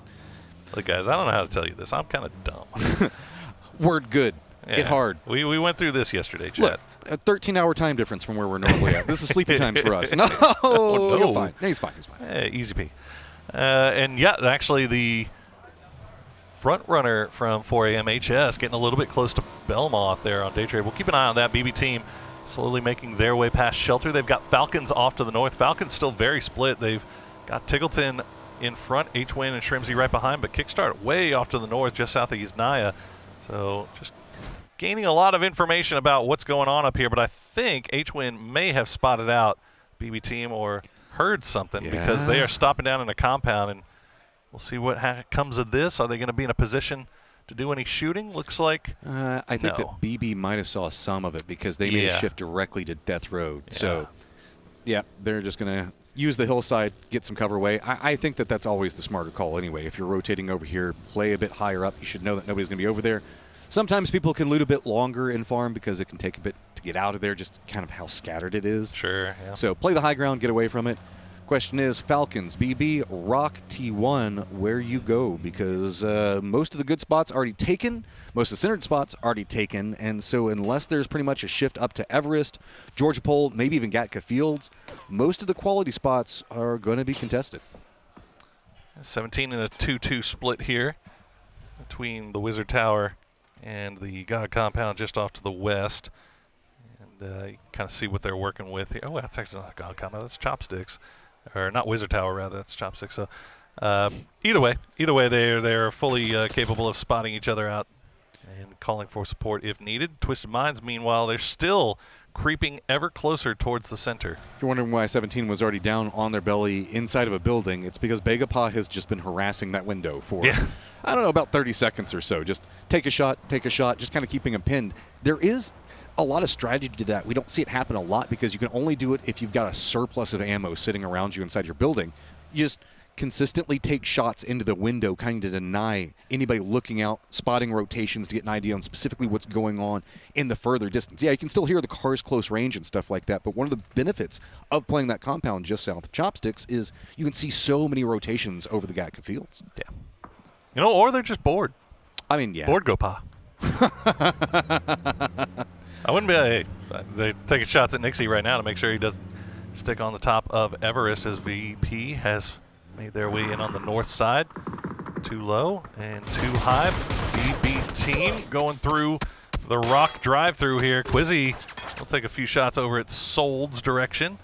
Quizzy still that trailing member for Geek. The rest of the gang already made their way just south of center. T1 has made their way over the bridge from Millie. And now Twisted Minds getting eyes on BB Team. So BB Team, a team that really likes to avoid those early game confrontations. They're arriving a little bit late, and they're finding themselves getting peppered. I mean, that is a good compound to hold for now. It doesn't feel like it's going to be good for the late game, but yep, the circle is going to pop over into the west. So BB, really just circle up your cars yet again. The path is going to continue. T1, though, just crossing that bridge. No emergency pickup like I was expecting. Instead, along the southern path, since 4 Angry Men has already moved over into the west, you can see them just now entering the circle. T1 has a pretty open path to come into a pretty secure location inside the circle, really. They could, yeah. They need to be diligent. They need to make sure they scout it out and make sure that nobody's there. But we have that eye in the sky. Speaking of eye in the sky, Nixie up in the glider. But we have the eye in the sky to show that their southern path is pretty easy. But Bagopah going to run right into Heaven, and Heaven in a perfect position to take advantage. As now Akan gone down. Guman's going to go down, though, as well in the trade. Two Heart, the last player left alive for Bagopah. He'll get picked out, and Heaven gets a 4-piece. I mean, just good defense. Seeing people shot out of the car and slamming down onto the roof, that is, that's not the rotation you want. So Begapa presently sitting in 7th, has to deal with, they've got Twisted 1 point back behind them, 17, just 2 points. And then look at the tie between Daytrade as well as Geek K. This is going to be a lot of teams trying to leapfrog them in this very first game. Yeah, nobody pushing this, but you can see TKL taking shots from range, and Luca Rux from Virtus Pro just off to their north. Probably sees the smokes, heard the commotion, looking over here, but it looks like he's not interested in pursuing it any further. Meanwhile, T1 has made their way into the south, but they're getting shot at from distance by 4 AM. So we'll see if they'll slow down here a little bit. Gatka, this is, Falcons just backfilling Bagopah, and they've got a nice little 2-2 here, but there's still a number of teams off to the east that still have to find their way in. One of those being BB Team. Yeah, rotating right through that twisted line we were talking about a moment ago. Rock's going to be ahead of them. Batulin's just raining down bullets on Molodok at the very end of this. And he is, Bestalot actually going to get shot up there. And so he's going to be able to flush him out pretty easy. Anybody else going to take it? Nah, it's all his. Through the tree, Batu. We see you. Okay. I mean, Twisted's players, we saw in a couple of interviews, were talking about how big Batu stepped up and clutched whenever he was needing. He's just feeling himself right now. I mean, that's scary. Whenever Batu is now IGLing and starting to pop off, man. I mean, you should be. Considering what Batu did to BB Team on the top of that radio tower on Military Island only a couple of days ago, he absolutely did him dirty. BL Calmo, meanwhile, for Rock, the southernmost player, looking to see if he can maybe sneak something away here. Nice little spray into Molodok as he retreats, but that's going to be it. Okay, so BB, where do you go? Twisted to the south. You've got Falcons that are already entrenched in Gatka to the west of you. I mean, this is the only compound you can really get, and it's going to be right on the edge of the zone, so that is a big feels bad. Looks like Falcons have spotted this. They've sent Kickstart to regroup with Shrimsy. Rock's still going to be roaming around the foothills of Everest. Could be bumping into VP, but Nixie's going to be up in that glider still, I believe. Should be able to spot that out. Very, very wide split by VP right now. And hopefully for them, they can keep eyes on Rock and force Rock to work around them rather than get crashed, as we see. Well, this is what happened to Bagopah. Heaven in a beautiful position. Oh my goodness. And dodges the car. And dodges the car in real time, man. And one more. And then let's go ahead and reload, make the peak with 5 HP, make it a full 4-piece for ya boy. And I mean, those 4 points early, I mean, that puts them in 3rd place now. They're in stabbing distance of 1st place quite easily. Rock is going to get caught up with one member of VP as Nixie's still roaming up ahead. So a couple of shots over to his glider. It's going to be forced just to the west of this, is going to spot. Looks like Kiss is taking shots at Nixie and forcing him to play a little bit lower. T1 making an aggressive run right next to T5, and that's going to be Heather and Ian both down. T1 just in shambles down here. Pathapong walks up, and God, T1 just gets absolutely destroyed. Obliterated in a matter of seconds. Theraton 5 starting off now with 4 kills. See, 17 was very close. GK very close as well. 4AM now may be following the exact same path that T1 just took, and they may find themselves in a rough neighborhood because T5 back up to full strength. Frosted will take the few shots to start things off, and that's going to slow 4AM down. Boy, they rounded that corner and instantly saw those smokes and vehicles and boxes. They're like, wait, stop right here. Jump back out. Throwables coming out on both sides, but you can see 4 Angry Men doing a good job of dodging them for the time being. They have to play up against this wall because they're afraid anybody that's going to be over into the west might get some vision onto them. A lot of damage onto the vehicles, though, so even if they want to retreat, they have to be cautious. Nades are starting to get closer by the moment. Yeah, I'm also playing on that incline there as well, kind of defending them a little bit from the grenades as they just bounce off and harmlessly go off to their right. So them taking some damage here, but no knocks. But it's going to allow T5 to get back into the compound and start playing a little bit more tower defense. They might be able to let 4AM subsist here for the time being. Well, T5 had to go for the res on Fluky, so with that, it kind of slowed down the pacing on it, so the defense wasn't the best for T5. Knew a set of defenses coming in as T5 is having to deal with everybody coming into their neighborhood. Doozy going to be very close, already spotting the vehicles, and look, everybody stops going, okay, we know that we can't go any further this direction. Looks like they're just trying to make sure that there's no solos hiding out because they did hear a bit of that skirmish going on with 4 Angry Men, but the hillside's going to block in between, and now T5 has to defend too many different angles. This could get really complicated for them. This is going to be rough. BB team having to be very careful about how they push in. They started off with a couple of probing grenades, found nothing. They'll lay down the smoke. A Doozy will pop that deployable shield to make sure he's got time to heal for free. And 4AM, for their part, just kind of holding the line right now. They've got vehicles. They've got some fort to work with. They've got T5 above them. That's kind of controlling how involved they can get here, but nobody really wanting to take a knock because they know the second they do, Theraton 5 is going to swoop down. And BB teams, they have to deal with 17, who can take a couple of shots into their back, so they're just full turtle, full defense right now. So 2 different teams hunker down, and the circle goes right onto this. So we're going to see up into the north, it looks like Force is already in vehicles. They're going to be roaming right next to the Freaks. We just saw bad rotation that Freaks managed to exploit very easily, but we also have VP. It's going to be Falcons also having to make a rotate. Here's Na'Vi that's over into the east. They're kind of caught up along this Rock line, and Rock trying to stack up some start, get that momentum going again, but it's going to be stayed on one side, getting some damage. Souls, though, does get the flush on the Sosed. But Na'Vi trying to take this fight with Rock. They've got Hakatori on the high ground, stayed on the low. The smoke wall from Rock will slow things down just a little bit. Nice spray from Hack, though. Will find Santastico, and he's going to find another one with a grenade, and just like that, Hakatori dropping Rock down to 1. Sold's off in the distance. He's going to land some shots through the smoke, but not enough to get the knock. And now, what do you do if you're Solds? Do you hop in that vehicle? Do you try to get out of here and survive as one? It looks like that's going to be the play. That's all he can do. He's 2 separated away.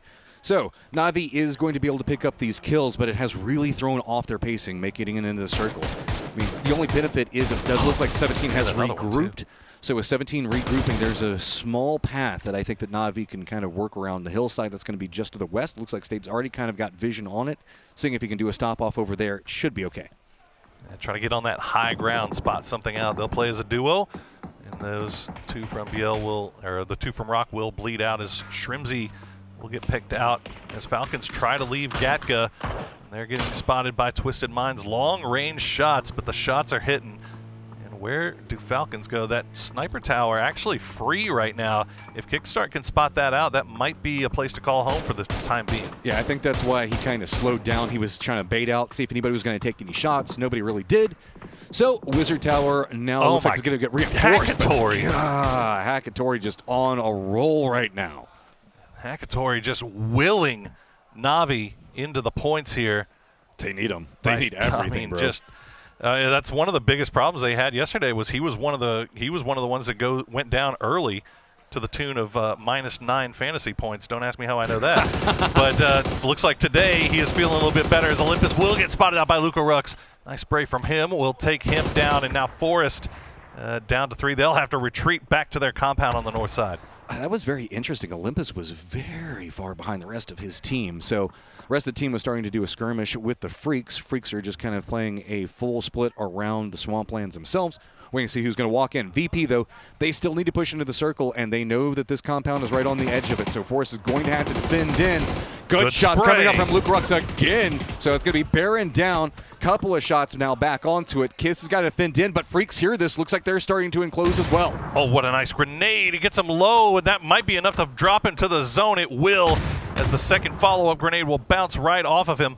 An example actually going to steal that one away right out of the mouth of Forrest. But Nixie and Ibby still out in the blue off to the north. We have been keeping an eye on this western side where day trade has been slowly, quietly creeping up on the southern side of TKL. Okay, Virtus Pro still playing outside the blue. So many teams now just trying to jump in on this, realizing it's going to be very hard to work around Sharkfin. All the teams in the north starting to roam, see if they can get the kills because they know the fact that the push is going to be pretty desperate. T5 is pretty entrenched over there. There is that skirmish that's starting to brew between Daytrade and Taikula over in the west of this, but really, I mean, Forest has 3 different teams trying to gatekeep them out of this circle. Unfortunately for VP, they're the one to the north, so already inside the blue, but Tulin's just eyeing it, knowing that there's somebody else out there. Batu's on a mission right now. The rest of his team is still kind of off to the east as a 3-man. Spots him. Yes! There's an arm in hand. Will take down Nixie as Forrest goes scrambling. They know that they've got a big gun right uphill. Oh, and glances over there. Scappy now down. Forest defense just in tatters over here. EB wants this one. Not going to give it over for free. So he's going to be able to steal that one away. Twisted. Going to go ahead and make the push into it's going to be the Freaks. Big firefight. Cuban already down. Nades being exchanged. But Heaven on one side continuing his own reign of terror in defense. 449 damage for Heaven so far. 4 kills, about to make it 5 if that bleed out comes through. Lou trying to make his way over the rock. Will spot out Salute, but Salute spots him first and will win that 1v1. And all of a sudden, it's down to just 1 for Twisted Minds. It's Batulins trying to hold off Forrest. Yeah, Forrest tried to run away and try to shimmy over into the east, but it's going to be T5 that spotted them down. So Kiss out. Batulin's playing back behind this one, still trying to hold out as much as he can over here. Baron's just going to be eyeing that smoke. So Twisted, they're in some trouble. Looking the wrong way. Looking the wrong way, and Baron will spot him, and that'll be Twisted Minds eliminated in 11th place. But Baron now having to play as a solo, and Freaks know exactly where he is. They're looking up in that direction. A few shots sent over that way. But nothing hit just yet as Heaven will stop down to heal. Okay, I mean, this is going to be pretty easy on the defense for right now. Just the solo up, and T5's doing a great job on assisting. Taking shots into him pretty regularly. So, Baron, I don't know how you can do this. You're going to have to hope that maybe somebody distracts T5 enough. That nade bounces pretty good. Goodness. So, now Baron just doing the fancy feet. Another set of nades. He's going to go down.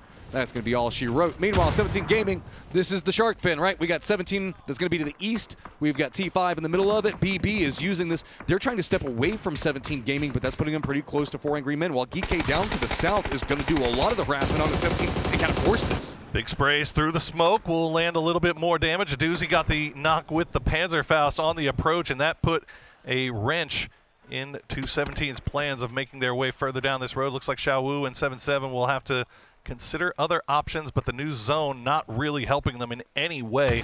Phil First and the BB boys still keeping an eye, a weather eye out for 4 AM, but 4 AM content to just continue playing around their vehicle fort for now.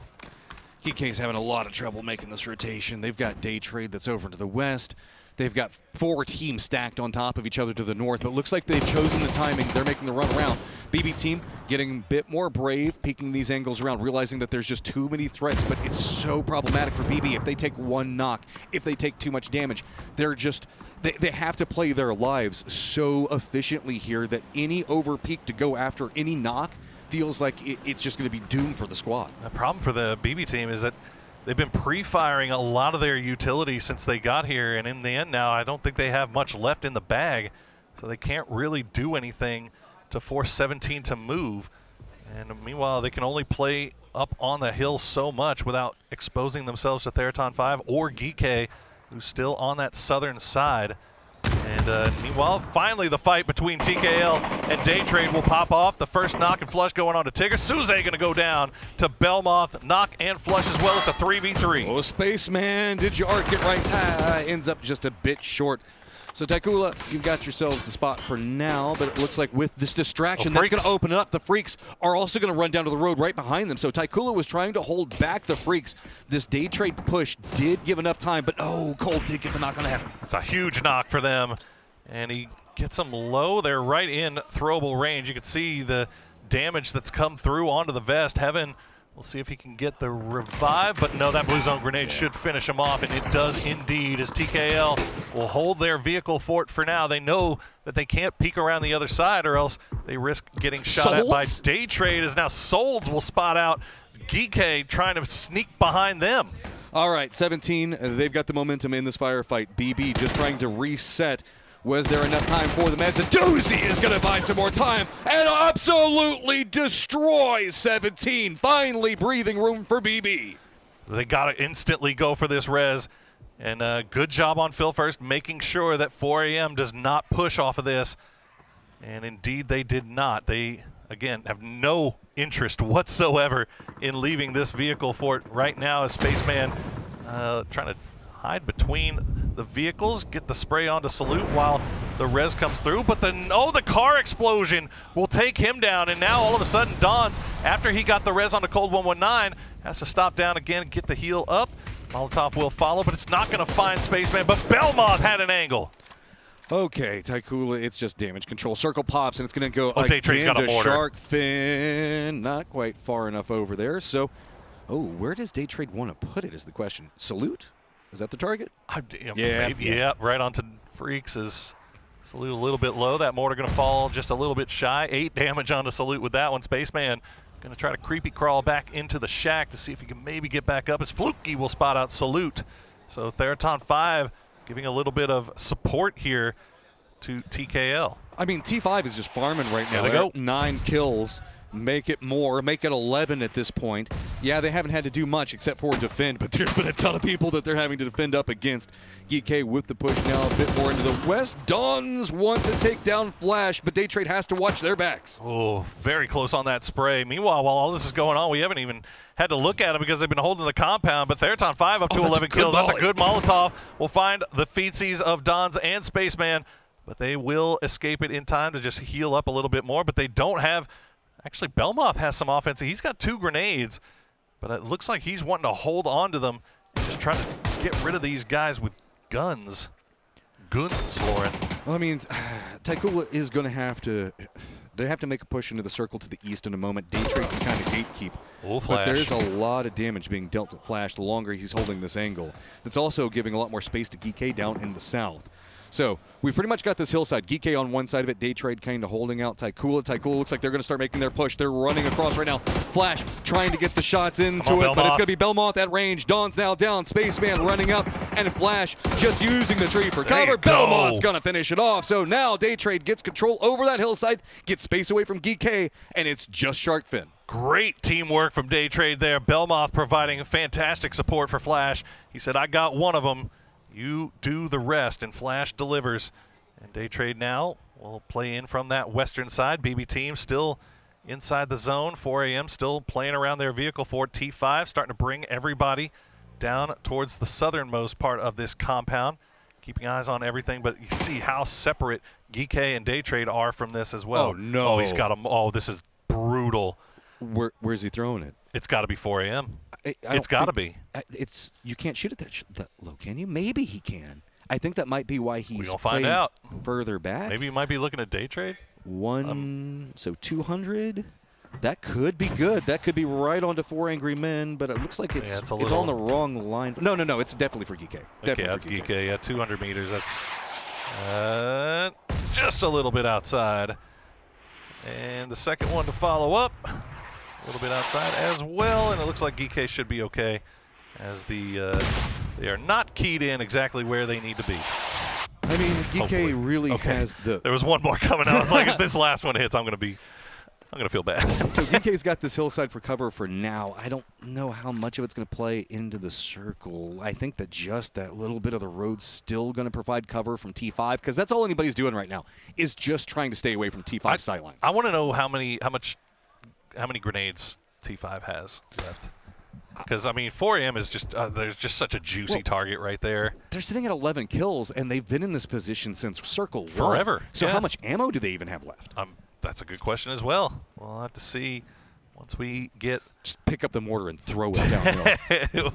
just do the old pop the thing. I think that seems like a very Warhammer thing, is Day Trade. We'll try to get a little bit closer to GK, but they are ready.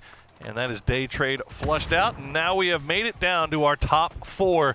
GK playing the south side, while you got 3 teams hugging each other on the north. Okay, so BB still just playing in the shade of all of the bullets and explosions and mortars going around them. 4 angry men still holding in. Feels like this is where we saw everything start, and it's going to be where we see everything end. GK, the odd team out with the high ground, can supervise a lot in this. So with phase number 8, really, it's going to be about who, like, the center dot is just terrible for every single one of the teams, really. It's just everybody playing for some form of safety for the time being, and it's a giant game of chicken. Yeah, the problem for Theraton 5 here is that 4AM and BB team don't have to fight each other. Like, they can both, like, Theraton 5 has to move first. And it's basically like as soon as they move, 4AM and BB team will both shoot them. So it's just going to be calamity on this northeastern side. GK just has to survive a little bit more here. Looks like they found an angle on 4AM, though. As 4AM is looking back, here come the throwables. No grenades, though, for T5. As Atong Mu will spot out Ranger X. He gets the knock and the flush. And Fluky's down as well. PWD spraying into 4AM as T5 tries to make their way down from the cliffs, as BB team now starting to get active. 4 angry men, not very many options. Looks like they're saying maybe, okay, we can get the vehicle forward, use it for cover, but BB has already got a smoke wall down.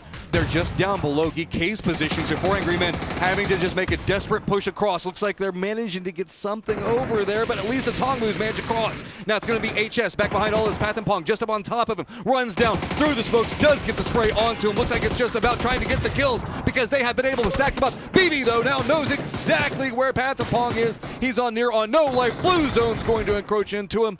Is he going to be able to get around? No, he's going to go down. Now Tongmu on full res does get Godv back up. A doozy, the last player left alive for BB team, trying to make his way up the hillside. He's got PWD low. Quizzy is down. Haruzen is down as well. As PWD, now all of GK goes down. A doozy trying to play the solo heroics, but it's not going to work. 4AM survives to claim victory in match number 1. 4 angry men fighting tooth and nail up that hillside. That was just an absolute bloodbath, but BB team second again?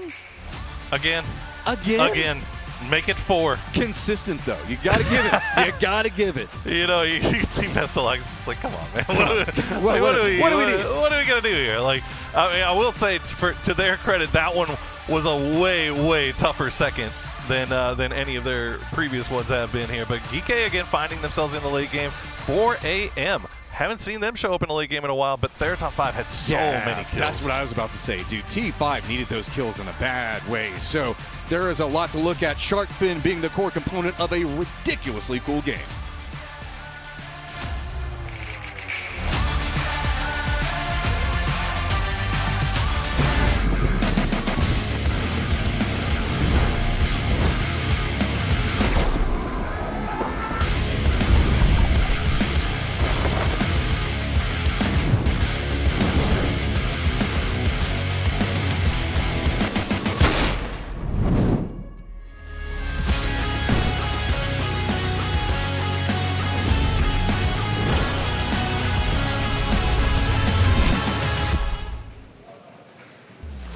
A cheeky 4AM win over by God Compound as they shut down BB team a second place again, but 4AM lives to take the victory. I'm going to be honest, when they sat in that car in the smoke for far too long and Godv got shot out as they crossed the street, I thought this is the end for them. Yeah. But BB team. Your mind navigated straight to that. What can you do, man? This is how many seconds can you have before you just want to like rip the walls down? It was impressive though to have lost Pistol Lock that early on and then still be 3. Yeah. Like keeping that kind of southern side tip of the guard compound area, like that was super impressive. But T5, they fragged out, they flexed out, they put on so much pressure on the rest of the teams, and then of course 4AM, they managed to get out of it a little bit. They lost 2. The Thumpong did manage to come out and kind of strike a little bit more. This is multiple times where Therathon 5 has taken Goat Compound as early as they have done, and technically it should yield fruit, right? It definitely did in the first time around that they were there, and then here at the second time again, yeah, they got something from it. It's not quite a victory or anything like that, but as we move into the later stages of this game, all of these guys on the very edge of this circle having a bit of a rougher time. Na'Vi had a better game. They doubled their points essentially. Hakatori completely ripped Rock apart, did a lot of great work there in the early game. We saw Freaks with some good fights. I think the problem is once you get to that spot of someone's got God Compound and it's locked down by T5, there's just not much else that people can do there. And so it was kind of uncomfortable. A lot of teams limping in. What is that? Perfect grenade. Ooh. Very nice. 17's run continues to be brutally difficult. They cannot get something right. They got shot down by BB. Like BB from this spot here, they were multiple times down to just 1 or 2 guys with 10, 20 HP and survived, getting back to 3. But T5 just completely destroyed everyone around trying to get to the guard compound. I did think going into the later stages of the game with the high ground position that GK had above BB Team and all the other ones, I thought it was going to be maybe the GK win here, but not to be. I did think that was going to be the GK win. You see it, Day Trade kind of make this move in. The problem is that as they sort of had to hold that spot, I think they just bled out too much, right? You saw PWD go down, T5 takes a few scalps on their way in, and then you sort of end up with this situation of 4AM in the 1v1. Aduzi had just pulled it out against GK, right? And that was the issue, is he was even limping at that point. And I think 4AM just got the benefit of everybody else was bleeding too much. And just couldn't stand up to that last one. So that's the perfect moment. Yeah, exactly. It was super perfect. And again, when you have this, you have one coming out of smokes kind of backstepping his 4AM, you have to delay, you have to try to do something happen. And then GK and BB, like, it's just, again, what else can you do? There's nothing else to do, right? So it's just perfect timing for them. And guys, 4 out of 7 games, second place. We got to up the count here. There's 2 players left on 4AM. They could have gotten 4 more placement points. That's 6 more points added on to the 26. They could have gotten 26 more points if they won their second place game. And this is what worries me the most, okay? Because they have lost in these games where you look at it and you go, it's okay. You're okay with second there. That was a tough win. You should be happy with this. But when you have 4 of them and Martin counting how many points you could have had, I start to worry that is going to get in the back of their head as they continue to play these games of like, we got to find a better spot. What are we doing wrong? And honestly, most of the time, I don't think they're doing anything wrong. They're just not catching that last fight. I am sort of enjoying the Martin tally, though, because he's good at maths and we're not. I'm so bad at that. So at least he'll keep it going for now. Let's add up the numbers here for the teams, though. T5, of course, having that compound, huge bonus for them, really, coming off the back of it. Big game here. It's the smallest chicken. Calm down, you. As a Tongmu might end up being the man of the match here for this team. Godvi has the same haircut as Shrimzy. Probably. What's the least amount of chicken nuggets you can get at any restaurant? Is it 2? Nah, it's got to be more. Have there ever been kids' meals where you just get 2 chicken nuggets? It's 4. 4 is the kids' meal. Is it really? Yeah. You'd know, I guess. Yeah. I do know. Not because you're a big kid, but... Well, I am a kid who loves chicken nuggets, but yes, my son does love the 4-piece. He loves chicken nuggets. 451 damage taken from Godby, though. He's a tank! He's tanking. Crazy amount of tanking. That's incredible. Tongmu, though, will take man of the match for the 2-kill win that they got here. But I think if you looked across like Therathon 5, for example, there might be somebody trying to contend for that spot. Honorary MVP goes to T5, but at the end of the day, it's about who walked away with that chicken dinner, whether chicken dinner is a tiny couple of chicken nuggets or it's an entire feast. They walked away with the points. That said, it's not going to build a bunch of confidence for them going forward to the next game. Their rotations are still kind of struggling. They're just trying to pocket into these late games. Well, with that, they're going to move. We will get the leaderboards up in a few moments to see the points. 17 points from Therathon 5. Big boost up from them. 4th. That's actually, that might be the lowest out of all of our wins throughout 7 and 8, in fact. But I mean, hey, a win to win. 10 points for the placement. That's why they're so angry, man.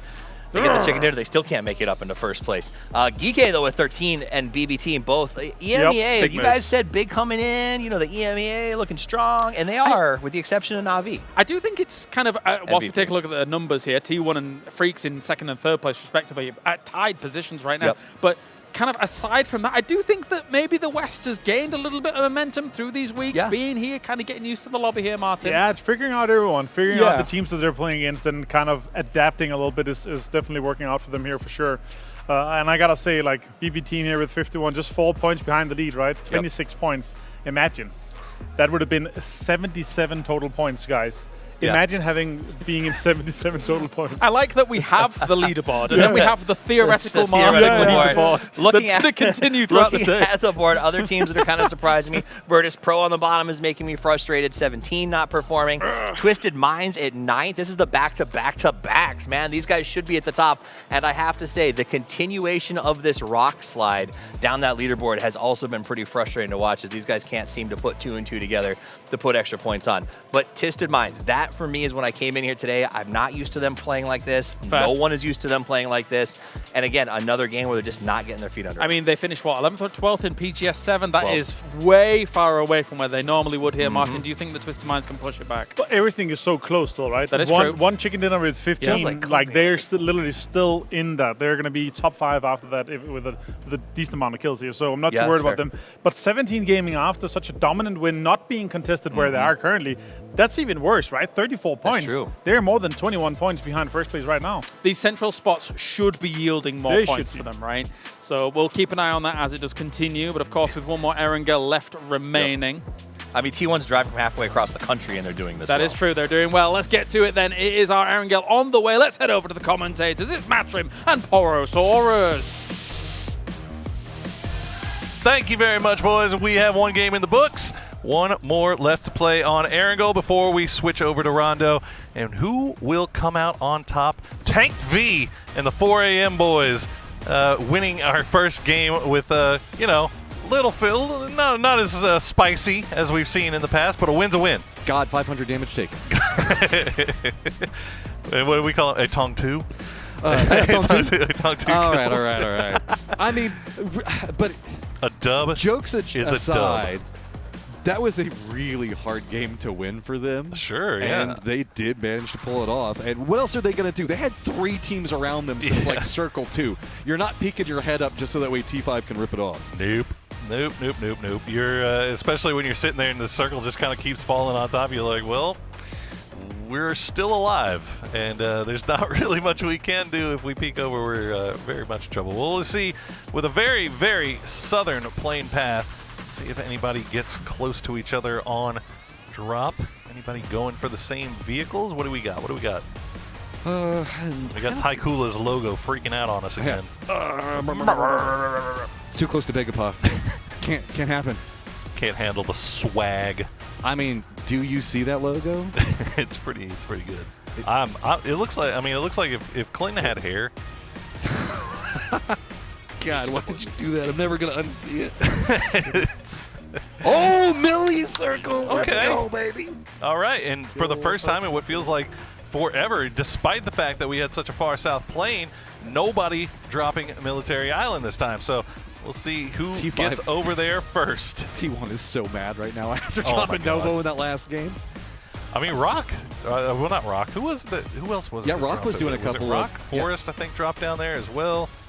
Yeah, so I mean, it's free and clear, guys. Nobody over there just yet as we check in with their top 5. A huge game 1 from them, just farming damage and kills. I think they ended up with 13. Ranger X. Do you have a their top 5 player on your roster? I do not. No. I mean, I love the T5 players, but when they have their big game, boy, they have a big game, but consistency not always the best. Well, I mean, you look, they just had a huge 13 kill game for first in points overall, and they're up to 34 points. So it's just kind of the way it seems to be with their top 5. They'll come out and they'll score 31 points in a game, and then the next ones it'll be like 2. You know? I so mean, it's just the way it is sometimes. Some teams play on a more chaotic level, and it's not a bad thing, but it does mean the fact that if you're looking at fantasy points, sometimes you want to look for consistency, right? That's the big thing on it. So, in tried and true fashion, because I'm looking for consistency, I went with Kiss because I'm taking a gamble, right? Okay, so E-pickup already called from BB. Looks like they are going to go for the inside track first. Swap it, pick it. This is what happened to 17. I remember seeing the Panzerfaust in the kill feed. Didn't know that they had it sitting there, hiding right behind the deployable shield, and a doozy. Panzerfausts were predominantly invented to be used during trench warfare, right? So this is like the way that they should be used. And this angle is so good. So good. The car flip. I love it when they do the slow-mos, man. That was an interesting play from T5 as well. Whenever they crest up, you saw the fact that they had one member lead, take a lot of the damage, and then just circle back around behind the next guy so that way they could step in. You know what I think it was? I think they were trying to smoke 4AM out, and the smokes missed. Because it gave 4AM too many gaps in the smokes that they could play, that they could keep an eye on that ridge line. Well, T5 had been really pissing off BB and GK for a long time as well. So whenever they left those buildings to push down onto 4 Angry Men, it was 3 teams going after T5. And that's the benefit. I mean, they got a lot of kills, but whenever you make people that mad, oh, hey, what's going on Western Bridge? GK 17 taking some shots at GK as they're crossing. Quizzy should be fine, though. It just looks scary for a second. Yeah, a little spooky. But we also got 2 E-pickups in the air, one from BB Team. They're already in the skies. Theraton 5 has popped one as well.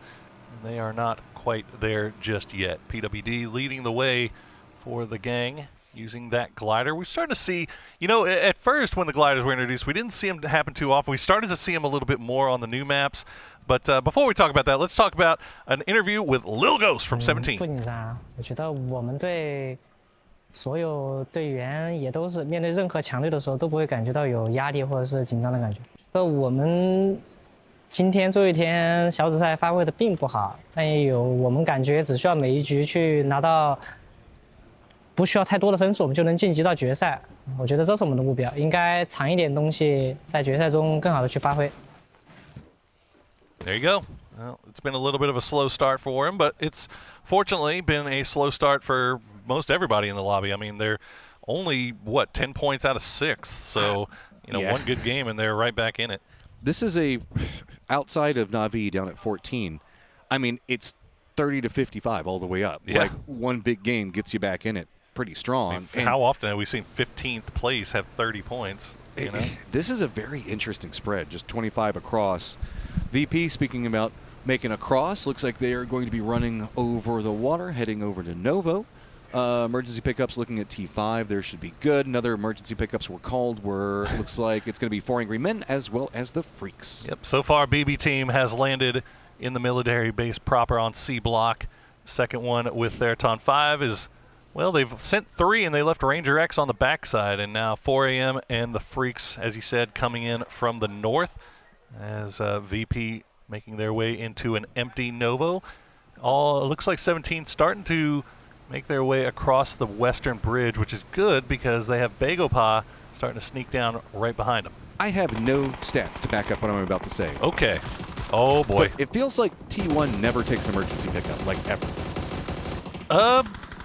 They popped a couple yesterday. They on Miramar. In fact, I think they did. Yeah, they did. I think they did 2 back-to-back. No, that was 4 Angry Men. No, that's no. I was saying they look like 4 because 4 Angry Men was popping 3 in one game, and I was like, oh, T1 channeling a little bit of 4 AM. But no, they're having a little bit of bad luck. But that's what happens when you're looting up around. I mean, there is something to be said for rotating and getting the information on foot, so I can understand the logic on it. It's just something I've kind of noticed is they don't really take them all that often. Well, I mean, they lost. They gave the 4 AM the Yasnaya loot spot. 4 AM found a E-pickup in Yasnaya. Now T1 forced to do the trash looting up in towards Kameshki. Kameshki didn't have an E-pickup, so now they're forced to do the long drive. But fortunately for them, it looks like there's a pretty clear pathing on that eastern side. Stead will spot Rossitted from Theraton 5. Remember, they had to make that parachute drop in the middle, and now our last one's arriving here in Freaks. They might be dropping right on top of Na'Vi. No, they're going to keep on going. guess probably catch some airtime as 4 Angry Men are very far to the south as well. Looks like parachutes have been cut right over. It is going to be Millie proper, looks like rock location. I mean, they could go for silos just for safety for now, but I mean, you got to go for the buildings, right? And it looks like Rock's doing a good job on defending that for now. Where are we going to see them go? Nope, they still managed to make landfall in, and this is probably one of the most common emergency pickups I think that I have ever done. Yeah, well, and hey, T1 did find one, so they will pop one off into the northeast, so they will be our last, I would imagine, our last team to come in. Forrest and TKL still driving on over as we see Falcons. They've found a home on the north side, getting a few shots sent over their way from Biel, from Rock, as Rock now, after the Freaks managed to take away their compound, they're going to go ahead and leave the military base and start making their way to the foothills. Okay, so in the thick of it all, we've got 4 Angry Men very far down to the south. Ranger X making his rotation should have, I mean, he could come in back behind 4 Angry Men. I don't know how he's going to get to his team. He's not making it to his team, but he should at least be able to make landfall. Day Trade is going to be the closest team to the coastline, and they're going to be running a pretty wide split in defense. The hillsides look like they're getting a bit more contested as we're going to have Na'Vi in this position that we're seeing right now, and it's going to be Falcons up to the northeast. It's going to be BB to the south. Rock's just kind of to the southeast of it. DK is trying to regroup, and Day Trade's taking shots. That's going to be to the southwest of Navi's position, and then across the road, it's going to be 17. So everybody stacked in. You get to see what happened here. Theraton 5 Rossadid was all by his lonesome. Got the knock on the Fairest, but stayed Johnny on the spot. Come go finish him off as we get to see how Deal went down. Phil first literally went down dirty in the air, and now still shots being sent. I think PWD still in that glider for Geeke. Not too much longer. A lot of attention. Yeah, I think he should be okay, but he doesn't feel okay. Yeah, I think he maybe got the message. Like, okay, everybody's over here. I'm done. I'm done. Everybody is where we'd expect them to be. Get the car, regroup. Twisted now over in Novo, who took the ferry across. Keep their vehicles. That's going to be a big commodity in the circle, really. So I wouldn't be surprised if they play more east, specifically on south. And still keeping a bit of the main island inside the circle. Still a lot of water. Well, this could be huge for Na'Vi for the first time in what feels like forever. They're not going to have to do rotations, which is where they've been kind of getting big drop for T1 too. T1, they time this well. They get the compound on the north side of the island for free. Although Bagopos starting to arrive, Falcons will take a few shots at them as well through the air, but they're not going to have the line of sight onto it to finish it off. So good parachute work from T1 as they get all 4 in. And Bagopod drives away frustrated. They saw that, had to turn back around, so looks like they might be eyeing a bit more to the west. Taikula, though, does look like they're going to be bumping into Forest. Taikula not really doing a bridge camp. This is more of an awkward standoff between them, as looks like VP has decided they want Freaks compound as well, because, I mean, it's got a lot of strength to it. Utility through the window. A little bounce, but it won't get the knock, as Freaks still down to 3. They lost Deal as they parachuted in. Salute just holding the angle on the side of the building as VP decides to charge in, and Salute's going to find one immediately. Nixie will try to spray it back, but he's going to be able to flush the kill. Closes the door, opens the door, closes the door. He's slowing him down, but Salute will get taken out by Beamy. But Heaven holding the other angle, he's going to spot out Beamy in return. That is just a wicked, evil crossfire between those two defendable points. VP have managed to kind of brute force their way through, but it is so hard to push around. Like Human now having to step away from that. A lot of flashes coming after him. Looks like they're just going to try to slow back down the pace. They really want to see if they can get Salute back up. They know that they're disadvantaged. They want to keep as many members up and alive. So cover fire coming out from Heaven. Looks like they're just going to run him out. I mean, it's just a full-on rescue. Beamy down on the outside of it. Also going to slow down the pace on the other side. Yeah, both teams. Oh, that blue zone grenade. He's going to try to get him out, and he does just in the nick of time. Dr. Luca Rux on the job will save Beamy as the smokes slowly burn down. TKL had to make their way across the bridge after leaving Forest. They're going to lose 2 in the process, 2-17. So Forest still on that northern side on the mainland as we wait and see how this one plays out between Virtus Pro and the Freaks. Oh, given how that went, I wouldn't be surprised if VP doesn't want too much more out of this. Pushing that hallway, trying to push into where the Freaks are at. But look, the Freaks have kind of wrapped back behind Looks like they were seeing if maybe they could backstab the positioning that VP was holding on the outside of the building.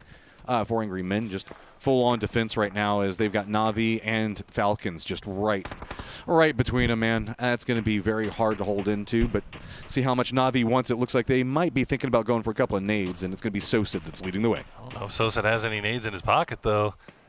Yeah, he's all out. I was wondering about that. He's making this hard push. You got Hakatori on the other side, but yeah, Na'Vi obviously desperately in need of points. They would love to be able to take these two guys out, and they're able to kind of flex out from their position on the top of that hill fairly safely. These guys all know every possible angle that they have to worry about playing from this high side. And there you go, Molotov will fall, but it's going to be just a little bit short. So it does look like the flank round did pop off for the Freaks. So said, going to take a couple of parting shots. It looks like the regroup new circle is going to pop, and it stays pretty much where a lot of us were expecting. So that does mean that Day Trade, DK, as well as 17, Taikula also not necessarily feeling the best. Forest still across on the main island. They do have a gauntlet to run through, to say the least, as it looks like 3 to 4 teams. As now we go back over here. And, I mean, this is just kind of how Millie Proper plays, right? Whenever you get over here, it just gets down, dirty, gritty, a lot of smokes, a lot of nades, lots of utility burned. We've been seeing this same fight on hot drops. Anybody who's ever played PUBG has made this, the same fight. HS will find the knock on the cold, and that UAS has gone into space. Suze now the last player left alive for Taikula, and fortunately for him, he has got nothing but empty fields in front of him for the time being. Yeah, this is, I mean, a pretty good spot. He managed to brute force his way through all of it and finds the safe haven, really. This hillside is very open. You saw the observer's second circle fort. Nade's going to go out and just continue to spray down. I mean, I can understand not wanting to overextend, but Na'Vi, they're hungry, man. They want this. I mean, they need it, right? I think Sosed ran back to go retrieve a grenade from his teammate, but that one's going to fall a little bit too long. Bounces downhill. Atong Mu able to get the heal off and survive a little bit longer in the smoke cloud. But the longer this takes for Na'Vi, the less time that they really can afford to stick around, because they have to know that teams are going to be coming in from their western side. They have to keep eyes. This is a strong compound inside the circle, so they know that somebody's going to be coming after them, just like you said. DK is playing very far to the south. Looks like they're going to be wrapping in, maybe going for that area that's just going to be south of, I guess, 10-tower billboard called 1,000 different things. Forest did manage to cross the bridge. 17 had already regrouped right on the edge of the zone, so they should be falling right back in behind DK. Day Trade's going to have to be dealing with a bit of a run across, I guess, the plane path landing point, the airport, I don't know what you want to call it. Shelters, the cement area that's over there. It's pretty open, so really it's just going to be everybody trying to regroup a bit more. T1, though, has got some friends in Twisted. Yeah, it looks like Freaks was able to get rid of Virtus Pro as well, so they won the battle.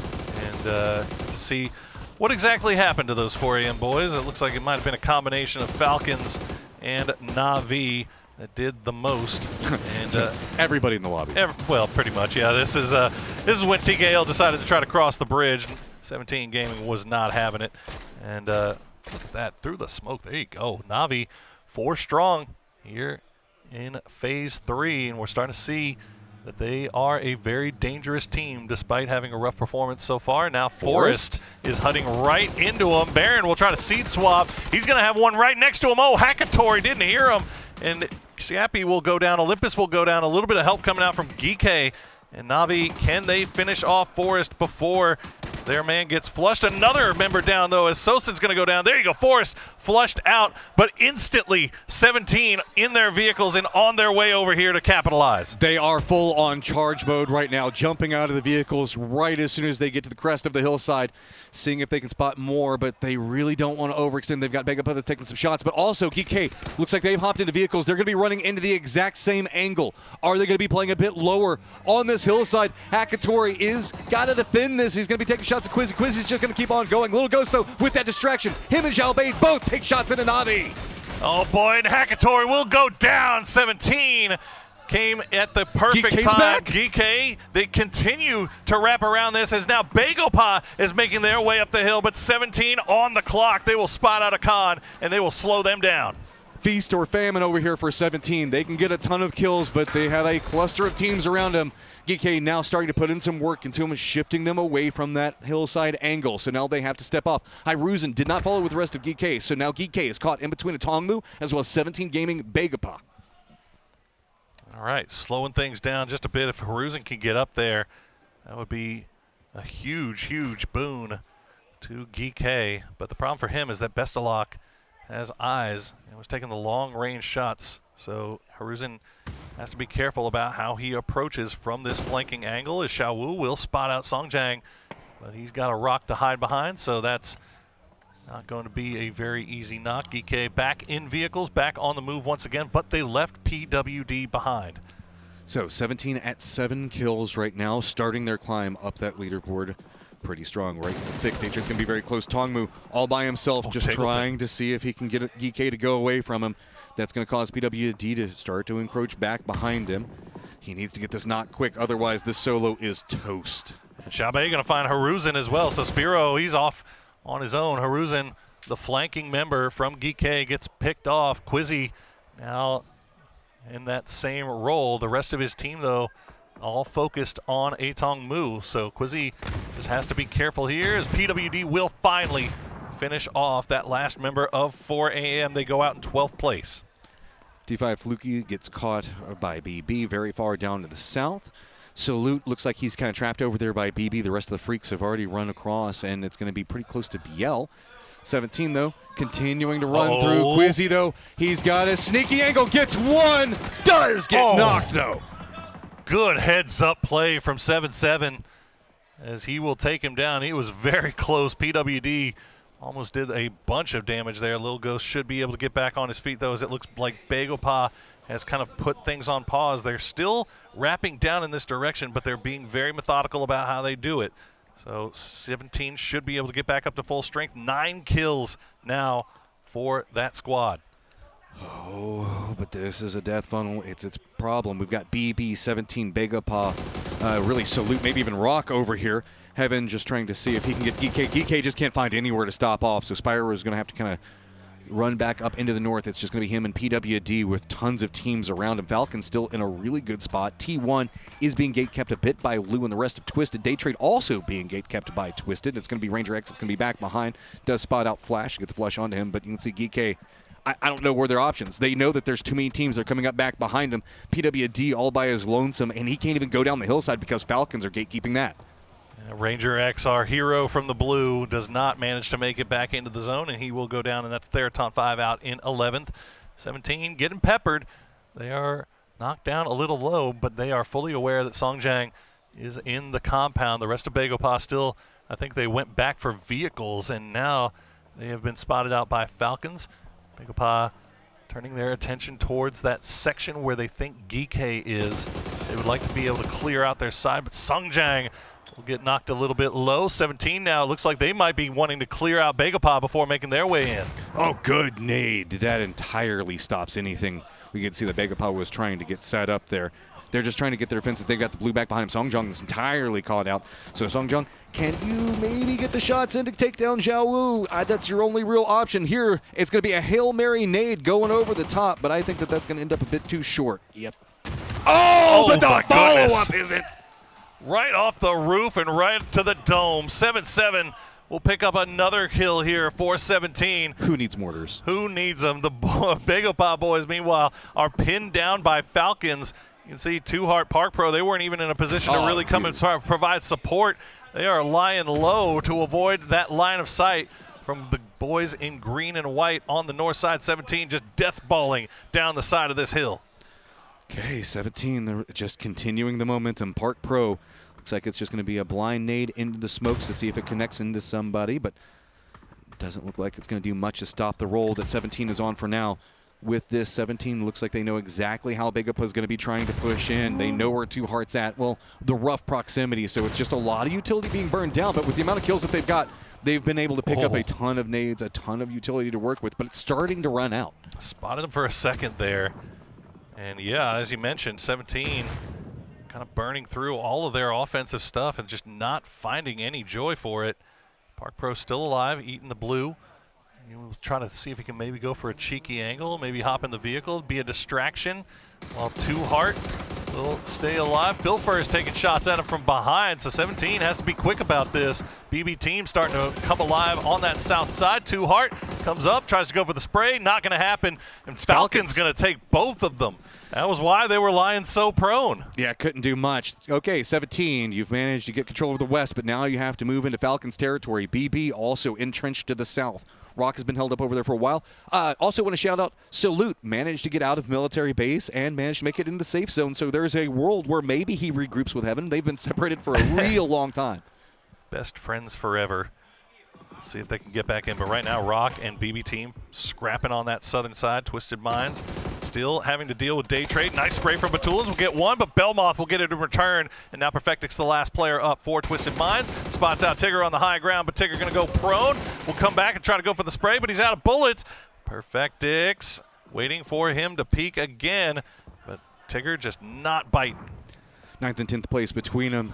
It's going to be BB starting to crest the hillside, seeing if they can dethrone Rock's high ground position.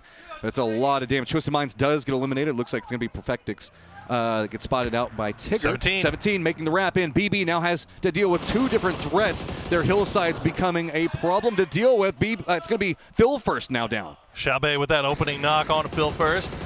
RBN trying to rejoin the rest of the Rock squad as they go for a heal, but good spray from Bestalock. We'll find out Xiaobei, but the rest of 17, they don't have time to go for this heal. They have to continue pushing, and they will. Lil Ghost will trade out. Another one here. Xiao Wu, the last player left alive. He's going to flush out BB team, and do they have time to go for the res onto Xiaobei, or will Rock come over the top and finish them off? Oh, I mean, they've got a ton of kills. Look at this. Now 17 in 5th place, usurped Rock's position, even with a numbers advantage. Rock doesn't feel like they want to move over that hillside. Instead, they've now kind of, I guess, really kind of moved over to the east. You can't really say too much more. They're just trying to avoid sightlines. Xiao Wu, he ain't done, man. 13 kills for 17, make it 14 as they have found their rhythm here in match number 2 on Military Island. But Xiao Wu very much pinned here by Falcons, by Rock. Can he get anything more for his troubles? He can get the knock on RBN, won't get the flush though.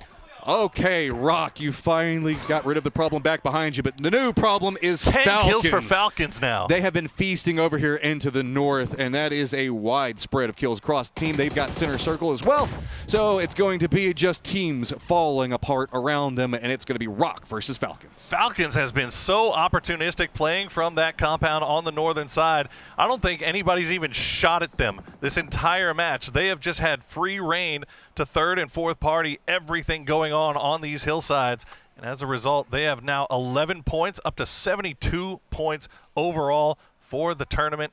Santastico and Solds, though, it's not like they could pull off a 2v4. No. Not Santastico. Give him a rock. Give him a rock in a high ground position. Give him a rock and like 2 flashbangs. We got this. Well, this is happening. There is a crate that's landing because, Falcons, they need that right now. Yeah, why not? Sure. Might be a thing is I think that really even the Falcons don't care about it. They're just trying to roam around, figure out exactly. They know that it's been to the south, but they also did hear some firefighting that was going on to the southeast. That's where we saw T1, Twisted, Day Trade. They were all playing at. So they don't know really exactly where Rock is kind of shifted away from. I think Rock using this opportunity to try to find any crates that they can on that southern side and see if they can pick up some more utility, because you can see right now it is not looking good. 1 smoke, 2 Molotovs for this late game, and that is not much to work with when you're in a 2v4. Santastico going to get spotted out by H-Win. The spray comes through, but no damage going to land. But the big news from that is that Falcons have now exactly spotted out where Rock is. Okay, are they in position to defend Din? Solt's just going to be sending it. He's going to use the hillside dips. Looks like he is going to break sight line a couple of times. What's his goal? Is he going to try to wrap back around behind them? But I mean, the firing line over here for Kickstart's very strong. They know that Santastico is also over here, so really it's just center dot control. But remember, we are also at phase number 7, so we could get some type of janky shift, and I think that feels like maybe what Rock was trying to play around. Yeah, maybe a clever bait to see if they would think that there was 2 in the vehicle. Santastico, though, he's very much in trouble. Shrimsy has the angle now, and he wants it. He's going to go ahead and deny the point over to the blue, but can Shrimsy get to him before he bleeds out, or can Solds get spotted? Yep, there you go. Shrimsy will secure that point, so that's another kill picked up. Solds, nice spray. Get him down to about half HP. Okay, now the race is who on the Falcons is going to get the kill, because they know exactly where Solds is. Lots of damage. Nade's going to be raining down, but Luzo's going to end up a bit short. Hwin wants it, bro. He's running around over there. Shrimsy's going to be too far back behind this. So Hwin, realizing the fact that he has left the Wizard Tower a couple of times, making sure that he can hold the angle in. Kickstart's going to be the next one to follow up. It's going to be Nades going inside. Maybe see if he can get him out, but no, it's just going to be Kickstart that picks that up, and Falcons find the victory. Falcons get another win, their third of these grand finals, and Tiggleton's excited about it. But that one, probably the easiest one they've had so far. I mean, they held that compound, they got it early, and then they just kept farming. I mean, there's just nobody, I don't think anybody looked at them. I mean, Falcons, when they get in entrenched position, know how to control territory so well. And while we were caught up looking at 17 and all these moving factors that were happening around them, just in the center, feasting was the Falcons, just eating kill after kill, and it's just created this avalanche of points that is going to be very hard to catch up to, but we know that these squads can do it. They absolutely can. Well, Falcons getting a little bit fortuitous there that nobody had to leave the compound. If they had to leave the compound, they would have been in trouble, but they get their third win of the tournament, the second win here today, as we will throw it over the desk to break down match number 2.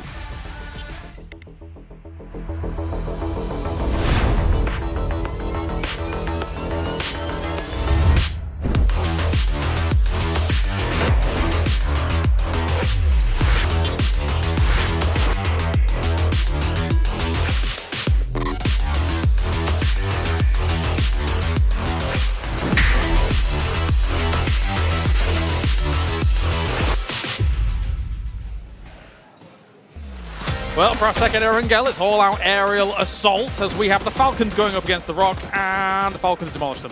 There was actually, it wasn't an assault, it was just kind of a butchering.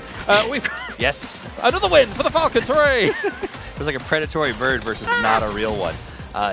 But it was a tough. Go south. I kind of felt bad for T1. T1 dropped in Novo in the last game, and this one they go all the way up to Stalver. They got a good E pickup. They were not in a lot of trouble, whereas we saw Freaks tried to E pickup, and it went not great for them. His deal was knocked out right away.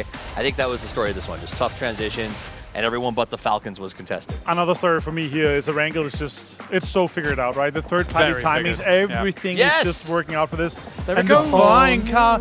No, you've stolen it. All right, never mind.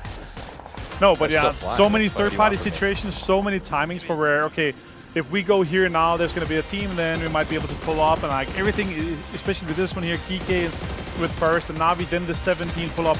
Like everything is just so close in this area that they have time to, while the knocks and the kind of opening damages is kind of happening there, they're just third-partying. You see 17 there, completely early, fast drag onto 17 after the first fight, and boom, they're gone. This is a 17 being back as well, yes. right? Getting 13 or so kills for this game. Very important for their campaign to try and move them up the board here. But, I mean, as we go towards the end of this game, Toffee, can you speak to, like, the idea of what you maybe felt Rock wanted to do with this? Because they had to make something. So I will have to double check with them, but it felt like, and you know, they have not won this event or gotten to where they are in this event by being smash you in the face, take fights, right? They're trying to be creative. So I think what they did is Fantastico got in the car and then jumped out real quick and laid down, and they tried to do this sort of like long rotation, hoping that the Falcons in their bloodlust would maybe chase the opposite direction and let him get a backstab or something.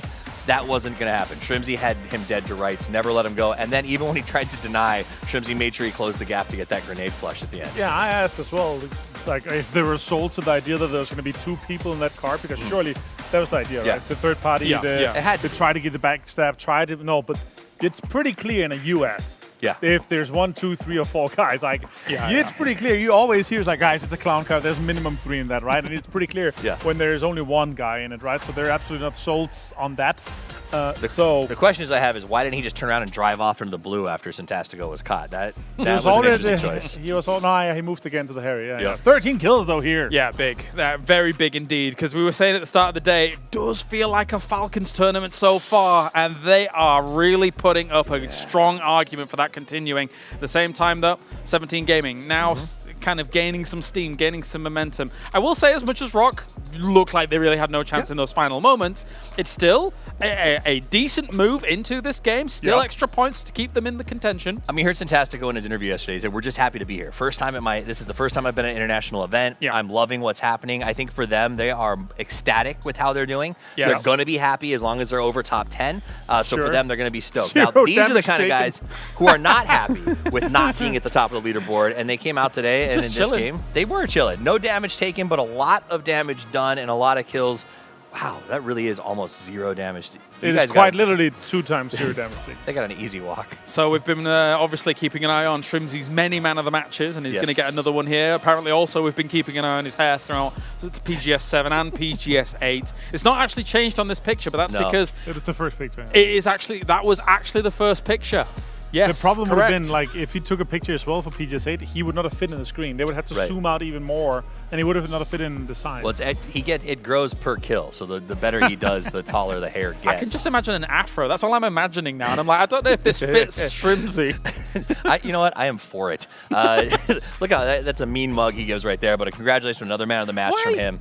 Why is Falcons all of a sudden all about hair? Because we were talking to Tiggleton yesterday about the mullet. What's going on? Well, that was my proposal. Well, when you've got everything else going for you, when you've mastered the kills, when you're winning the events, when you're all jacked and buff. That's all we've got. Right, you may as well talk about the hair. I mean, but honestly, and that's the problem with the Falcons is we talk about them nonstop because they keep earning the top position over and over and over again. This becomes a problem now because they are going to have a decent lead at #1 for all of these teams trying to pursue them. DM Freak's obviously getting 10 points to their name here as well. Trying to hold on. Yeah, trying to hold on because they are up there, right? Yeah, second place probably after this one here, but yeah, with 17 and their 17 total points for this one here, that's going to put them really close within striking distance, one might say here. Yeah, look at that. Okay. 51 points. Only 11 points from Freaks, but yeah, this is a bit of a problem, right? We're going to be playing the next game. We're going to be halfway through, and if they're already building this sort of lead, and yesterday they said we could have gotten so much more points. Do you recall the Martin leaderboard of where BB would have been from the second places? Yeah, 26 more points, right? So that's 62, that's 82 points. Okay, all right. Yeah, that's a problem. Listen, we're going to the wildcard matches. Hear me out. Falcons going to get wiped early. We're going to have Twisted Minds get their super match, just like 17 just did. Yeah. And by the end of the wildcard maps, it's going to be neck and neck up there at the top with Falcons, 17 gaining, Freaks, and probably Twisted Minds in 5th place. 17 gaining, yeah. They've been gaining points for sure in this last game. Yeah, exactly. Nice. They have been gaining points. I will say, Xiaobei woke up. Now, it seemed like they were a very different team today than they were yesterday. The guys got here early, they worked a little harder, and they look like they're good to go. Huge drop up from Forest, though. Only 48 points still here, and they're 30 points behind now, Falcons. We were hoping a little bit. Some guys have Kiss in their fantasy. I would assume maybe like 20% of entire fantasy. No, 80% of teams. I've already said it, 80% of teams. It's huge. Everybody has to buy into them after yesterday, and I think, maybe they just drank their own Kool-Aid. There's still 4 more games to go. That's true. Yes. That's true. It's only 2 games. And he had some crazy games on Tego so far. So true. I hope so high. But we only get 1 a day. Yeah. But if you can get 5 kills there again, maybe 3 on Rondo, we'll be fine. The pushback for the wild cards. You turn to me as if there's, what do you think about that, James? I was like, yeah, that sounds really cool. All right, well, it's time for a break here. When we return, we've got more on the other side. It's the wild card maps here for PGS 8.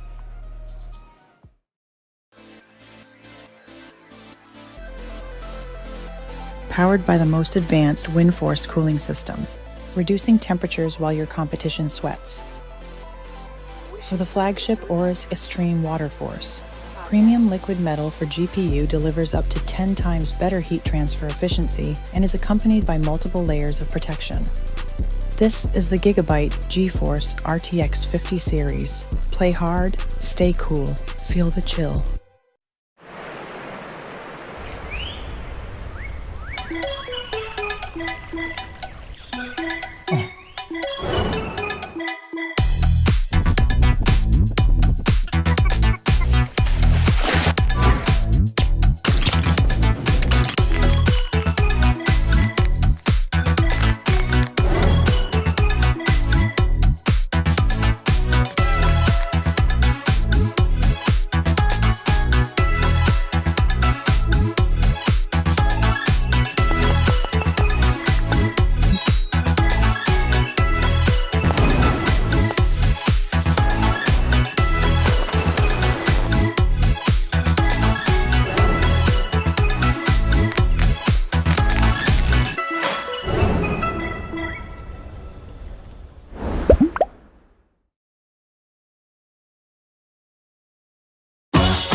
Ni hao, I'm Tiger and Lilik. No, Lilik.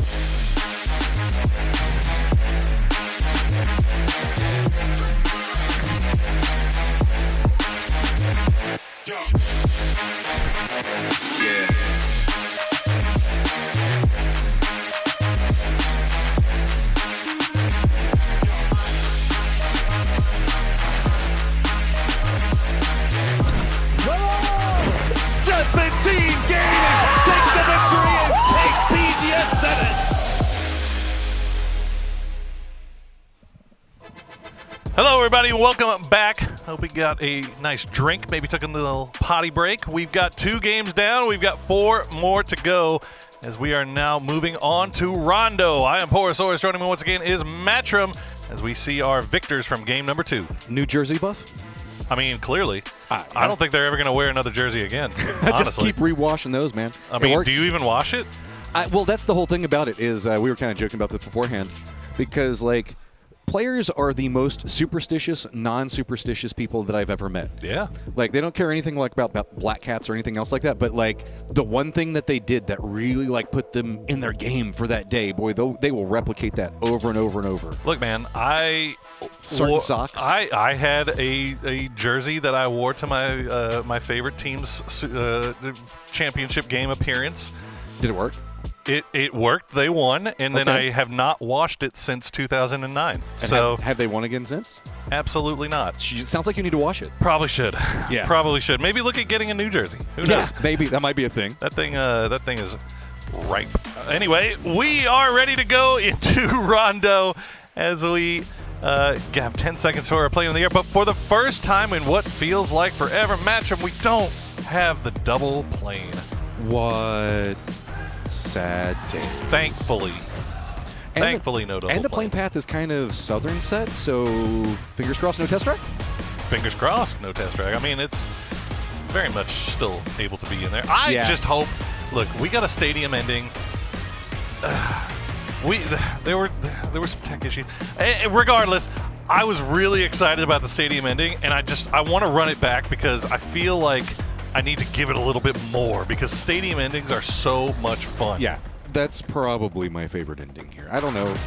Janison is pretty fun too. Have you seen one? I haven't. Not in comp. No. Well, not in comp, yeah. That's where I want to see it. I want to see the verticality at play, baby. That's what I want to see. The zip line, zipping. Think in 3 dimensions. Give us those firefights where everybody's Sometimes bouncing even around 4. everywhere. Oh, yeah, because you know time. Exactly. You never know. Okay, so let's see if we got any funky things going on drop. Doesn't look like it right now. A lot of late drops, but I think that everybody should separate away. Closest looks like we could be looking for maybe a car drop between. Could be Taikula as well as Freaks, but that would be about all my eyes are catching right now. Yeah, everybody playing it very nice so far in these final stages. Nobody wanting to take any unnecessary risks, although you see Twisted Minds and Navi sharing that test track in Neox facility, but those guys have done that all year long. So, hi, Jadina City. I see you. Hard down to the south we go.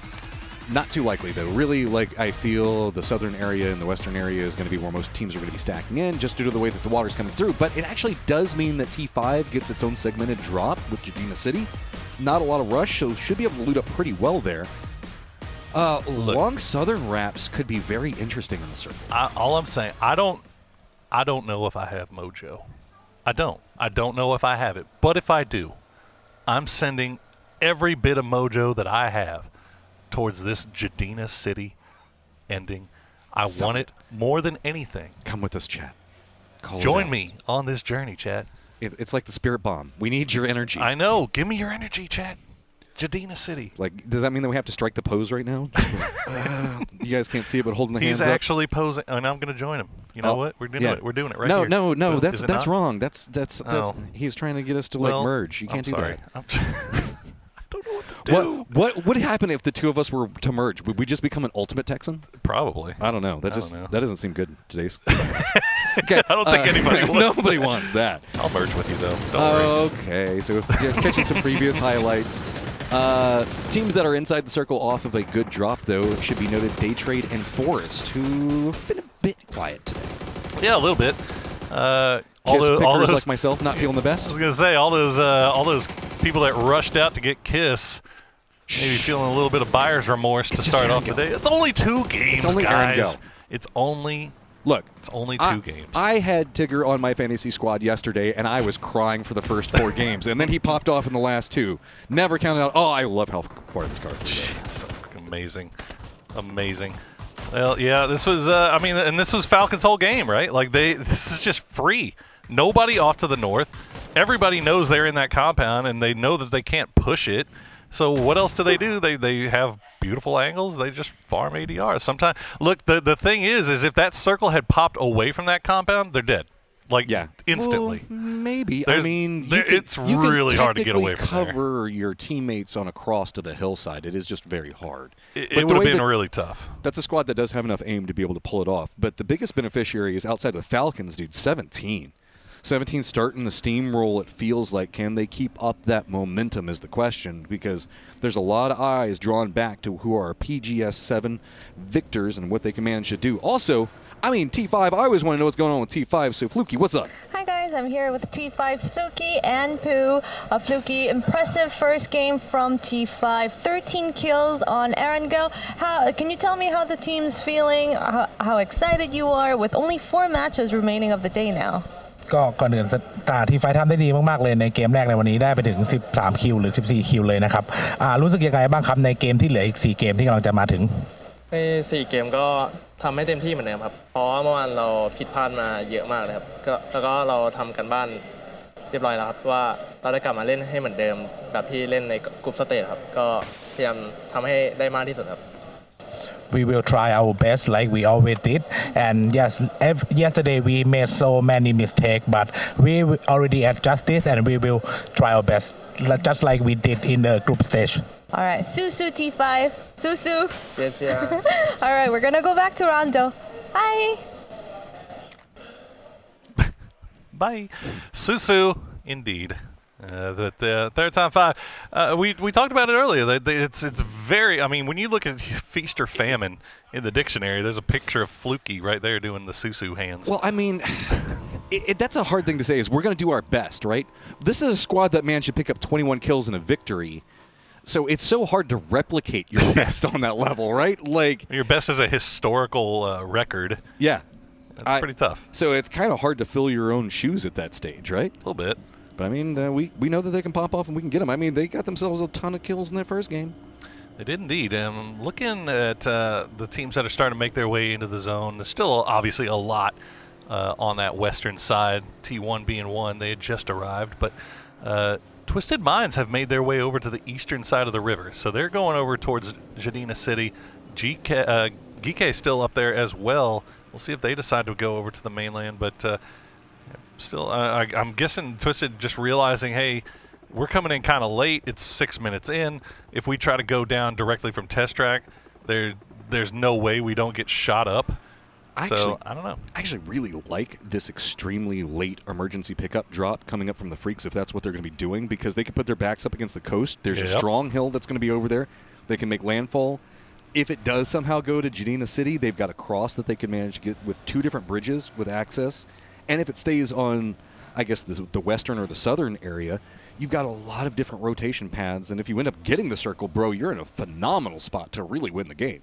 They also get to loot up a little bit more, too, as they will do that 2-2 split. Meanwhile, Taikula real close to Falcons here, as Shrimsy and I'm not sure who that was, Shrimsy and Tig. Okay, well, Tig will spot him out, so that might be a step in the right direction here for Falcons. They'll drop the smoke, try to get on out. Kickstart going to provide some support from range, as Taikula is starting to swarm a little bit, but I think they're just running, off to the north. Luckily, they go north instead of back due west, because that's how 17 is going to be pathing. But 17, I think, is going to be kind of playing more to the south. I think maybe around that Renjiang location. This is going to be actually, that was Salute taking shots at PWD in the glider. Yeah, PWD scouting ahead. It's going to see that Guman actually went to Jadina City proper to pick up a vehicle. Remember that Freaks, they parachuted in, or e-pickuped in, so they didn't have anything. They had to go ahead and pick one up from here, as we get to finally see a little bit of this wonderful part of the map that we just never get a chance to see. Go check out all the nice malls, skyscrapers. Yeah. Free real estate. Freest real estate you'll ever find. Oh, and there's an EMP over there as well, so PWD can't really keep going too far that direction. But, I mean, to the north, GK is pretty fine. Looks like they're set up along that bridge to see if anybody is going to maybe make a cross, or if they can make the cross safer if they have to, given the way the circles could pop. Looking, Theraton 5, they're trying to see if they can spot out a camp, but Theraton 5 being real sneaky about it. No open doors, no vehicles lying down, so hopefully GK doesn't bite on the bait yet, although it looks like Spiro may have spotted somebody, so you see some shots being sent over, Rossadid looking off in the distance as well. A few shots being traded between T1 and Bagopah in the center, but other than that, everybody seems to be behaving themselves for the time being. Big chillin' for now. 4 Angry Men doing a very long southern wrap. 17 going to be doing the same, so if 4 Angry Men do get stopped off anywhere, it could be a problem, as they could find themselves sandwiched. Looks like, though, 4 Angry Men might be making a pathing over towards Tinlong Garden, which is kind of around where Rock is playing. That area predominantly separated. There's a lot of water that eats up a lot of space around it. It's kind of hard to navigate and defend, given the way that the hillsides kind of come into it. So no big surprise that people are playing along the outside of it. But if we do end up going that direction, it does make for some really cool late-game firefights. We shall see. 4 a.m. going to go a little bit south of the garden. 17 getting a little bit closer. Solds looking off in that direction. No shots coming through yet. Navi, meanwhile, have a 2-1-1 split on that northern side. They're probably the northernmost team on the mainland right now, and they have taken they're actually spotted out Twisted on the other side of the river. Xiaowu, meanwhile, getting a little bit close to Rock. Those shots are hitting, and that glider's going down. He is nowhere near his teammates, and on this descent, you can see he's trying to shift it back over to the west. Maybe he can get picked up. Little Ghost, the rest of the squad, they've decided that this is too contested over here. Circle pops and does not go 17's favor. It stays very far to the south. It's going to be Freaks, Forrest, and VP in a great mood. Oh boy, guys, you ready to see a part of the map we haven't seen in a very long time, if ever, in international comp? This is going to be fun. Let's see where this one decides to go. Is the Falcons, all the teams, all in vehicles, all making their way down. Freaks obviously have the prio on center zone. Falcons, they have BB team right in front of them. Day Trade off to the east. Okay, so here comes everybody. Death Funnel up into the north. It is going to be Falcons, Day Trade, T1, T5, BB, all running into a pathing where it's going to be Forest that's got compounds and potentially defense. They're kind of the only stage in the gauntlet. Freaks look like they're running a 2-2, separated out by a hillside to some factor, and T5 is going to look like they're going to be getting pretty close to that. So T1 rotating. Looks like they're going to try to use the hillside very far to the south. It's going to be 4 Angry Men encroaching into the area where VP is going to be at. Rock's kind of had to stop off because they've got BB that's going to be right on top of them. So this is staying very clustered, but somehow a lot of people are managing to navigate it for the time being. Take a breath. Sheesh. there's a lot of people moving, bro. Hey, you're not wrong. Falcons, they stopped down on the top of a hill to try to scout out a little bit, but it wasn't happening. They have to push right into the midst of Forest, and now Tiggleton going to be sharing the same compound. He's got H-Win with him. Kickstart and Shrimsy off to the side, trying to keep angles on this as well. Forest hopping in vehicles, the rest of the team trying to come over here, provide some support. We might see a full-on 4v4 fight for this compound. It's a strong compound in this circle, so it looks like Falcons have set their eyes on it. They've got some points to play with, so they can be a bit more aggressive. Forest, meanwhile, they want to get whatever they can, right? So that means the fact that they need to rally defense. That has opened up a couple more pathing options a bit further into the west. So Rock and it looks like Tycoola are trying to exploit that, but Kiss looks like he's going to be the guy leading the path and could be lining up against Tiggleton. This is the problem for Falcons, is that their cover is coming from the other side of the road, and unfortunately for them, now, okay, they're good now. Rock going to provide some support from the high ground, and Forrest has to send it back into the building proper so Kiss can get a heal off, and now that's going to put a damper on Forrest's attempts to make a push onto Tiggleton and H-Win. So notice the fact that to the northeast, that's going to be the other duo that's set up for Falcons. With the way that we've kind of got this set up with Rock, now Forest doesn't have a lot of really good pathing options that they can make to play this more aggressive. Sure, they've got the Panzerfaust, but making the crossover here is really, really scary. Rock is trying to reinforce themselves because they did spot out Tycoola, so this would be the moment if they choose. And yes, they are going to exploit. Tiggleton is just going to get popped in the face. They had to go. And that is perfectly timed there. They got the knock on to Shrimsy, who's back on his feet. And there you go. Just like that, Kiss will take down H-Win, and that's 2 of Falcons down. Shrimsy and Kickstart still alive off in the distance, but Forrest wins that initial confrontation. As you mentioned, Rock had to turn their attention back over towards Tycoola, and everybody's still kind of making their way. We have 17 still on the very far south. They have a lot of room to play around. This is not great for This Falcons. is your life now, Falcons. This is what you do. You can see that they're just like, okay, this is going to be how it goes.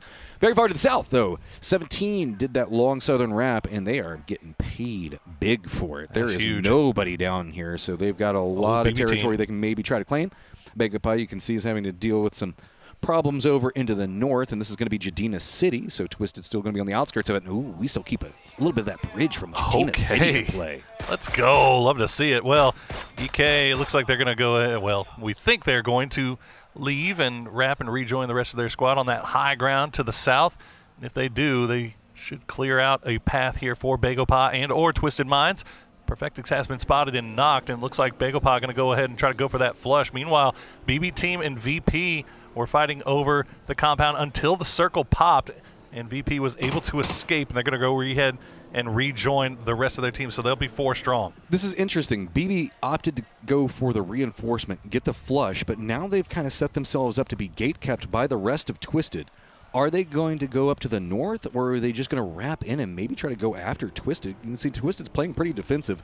They don't want too much more of it, so this might be Begapah trying to steal this away. To the south, though, we've got a ton of teams that are starting to stack up. You can see that's going to be Geek that's got a ton that they're going to be looking at. It's going to be 17 in the close range, running 2 of their members very close.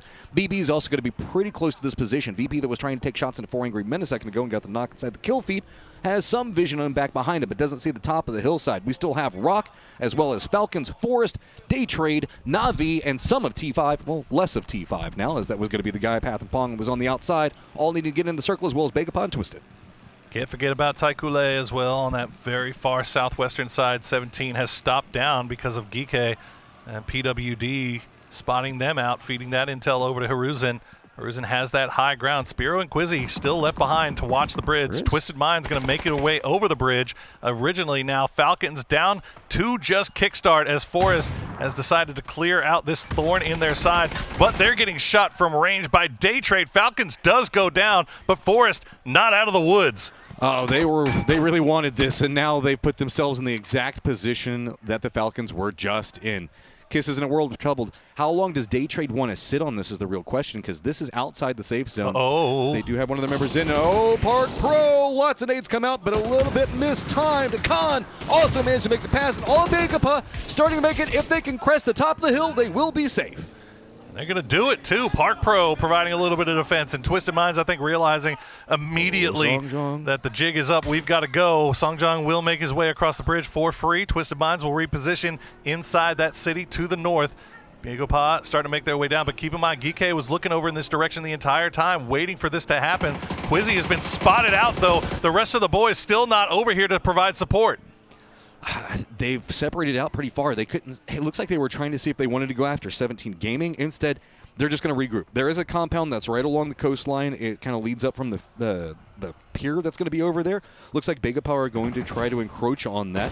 Daytrade, though, still having to deal with Forest. This is going to be on the outside. Daytrade does manage to just narrowly get inside the safe zone, but they've got to be careful. They're pretty close to T1. Circle continues to favor 4 Angry Men, though. There you go. 4 AM dead center. Forest looks like Baron might be stuck out by himself, but 2 will make it into the south side here, but he's going to be spotted out by Belmoth. Good spray to start things off. Olympus will go down to Santastico. Kiss now by himself, still working around that hill, dodging the bullets from Rock, dodging the grenades from Belmoth. Oh, and that nade is going to roll right down into his face. And so, yep, that's going to be a big problem for Forest. Akula does get eliminated.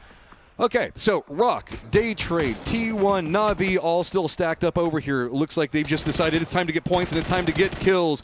Raining is going to go down. End has already been flushed. It's going to be Tigger that managed to pick this up. Daytrade does have the high ground, but that means that every peak can be punished, and Hakatori wants it. They had him dead to rights, and Hakatori just wrecked him. Baron all by himself. He's been spotted out by Belmoth. They have to keep their eyes looking in every direction still. T1 will leave Raining behind, and 2, Type and Heather will make it into the zone just to the south of Theraton 5. Theraton 5 not really in a position to where they can do any damage to him here. So T1 might be able to make it unless they continue to push right into 4 AM, and they are ready and waiting. The sprays coming through, but at least they've got a Rock. A Rock and a car that was already abandoned over here, I believe, by 4 Angry Men. So, hey, free cover where you can get free cover, right? So now you just got to hunker down. Luckily, VP, who was taking shots at 4 Angry Men a little while ago, is caught up looking at BB because that is extremely close range firefight that they're caught up into with 17 also right up on top of it. BB lose 1, 2 Virtus Pro as Nixie and Ibiza push out from the compound. Na'Vi going to push right into Theraton 5, and they're going to win that one really quickly, and they should be able to get their knocked player back on his feet. Na'Vi controlling that northwestern side, but look at Daytrade. Daytrade is wrapping. Are they going to go all the way into the twisted angle, or are they going to follow up right where Na'Vi was at? They have this high ground, and we've been seeing them exploit it time and time again. So, Daytrade, still 4 members up. They did manage to get the res onto Ticker just a moment ago, and the res does happen for Na'Vi, but Stade has stayed behind. It looks like Flash and the rest of Daytrade might be going after him. Meanwhile, Twisted Minds and Begopa right on top of each other in that compound, just on the south side of the bridge. Spiro going to be the one that actually gets the knock onto Heather, so that's going to be 1 down for T1. It looks like he's going to get flushed out as well. Rock will get dispatched by Virtus Pro as they tried to come in to the backside. Santastico still alive, Biel still alive, and Hakatori going to go down, but Belmoth and the rest of Daytrade are in trouble. Okay, Na'Vi, you've managed to fend in. This is a pretty cool little setup that you've got. State is still alive, back behind all of this, so it's going to be him caught up with Tigger. Tigger's got the tree for cover, does manage to hold down and just starts going for a wild spray. So Tigger does get the knock, but you can see it's coming at a cost of everyone else, and he's still even going to go down. They left him behind to do exactly that. He created a pause on them long enough to where they had to stop down, but now Na'Vi is taking 2 knocks. Guman from range has found some damage into them. Ferris, the last player left up for Na'Vi, if he can stay alive, he might be able to get them back on their feet, but it doesn't look like Freaks are going to allow them the time to do so. Okay, while this setup is happening to the south, we've got VP, 17, and Santastico for Rock, all trying to just force their way into the circle. The last member, I believe, up for BB and Bestalock is just kind of eyeing back behind 17. He might be able to be a dagger at their throats, backstab them at any moment, but there's just not a lot of cover to be had here. Ferris had to go for it, man. He had to try. Unfortunately, the smoke's just not working out for him. Na'Vi will go down, but not before picking up 8 kills as they continue to try to climb out of the basement. And they are up to 28 points. Freaks, meanwhile, complete control over the west, but there's still a few teams starting to make their way in from that southern side. Besto doesn't quite get the shots on that one that he wanted, so 17 does get slowed down a bit. Looks like they're going to be shifting down the hillside here in just 1 second. Blue zone's going to be at their backs. VP's going to be to the west of them. They still have Barrett alive for Forest down below. So with those shots, 7-7 is going to open up a bit more of a door, taking down Ibiza. I'm telling you, man, it feels like 17 has found their rhythm. That last game, we saw them collect a boatload of points, and now they're 3 alive, and they're still farming from the south here. 5 kills so far, and they've got a pretty clear path ahead of them, but there are a lot of snakes in the grass. They have a couple of plateaus that they can kind of jump down on, but Baron, are they going to stop here, or are they going to keep going? They might kind of shift into Rock sightline if they go too much further over. VP saw that move. Looks like they are not going to be on the hunt for it. Instead, VP looks like they're going more centered into the west.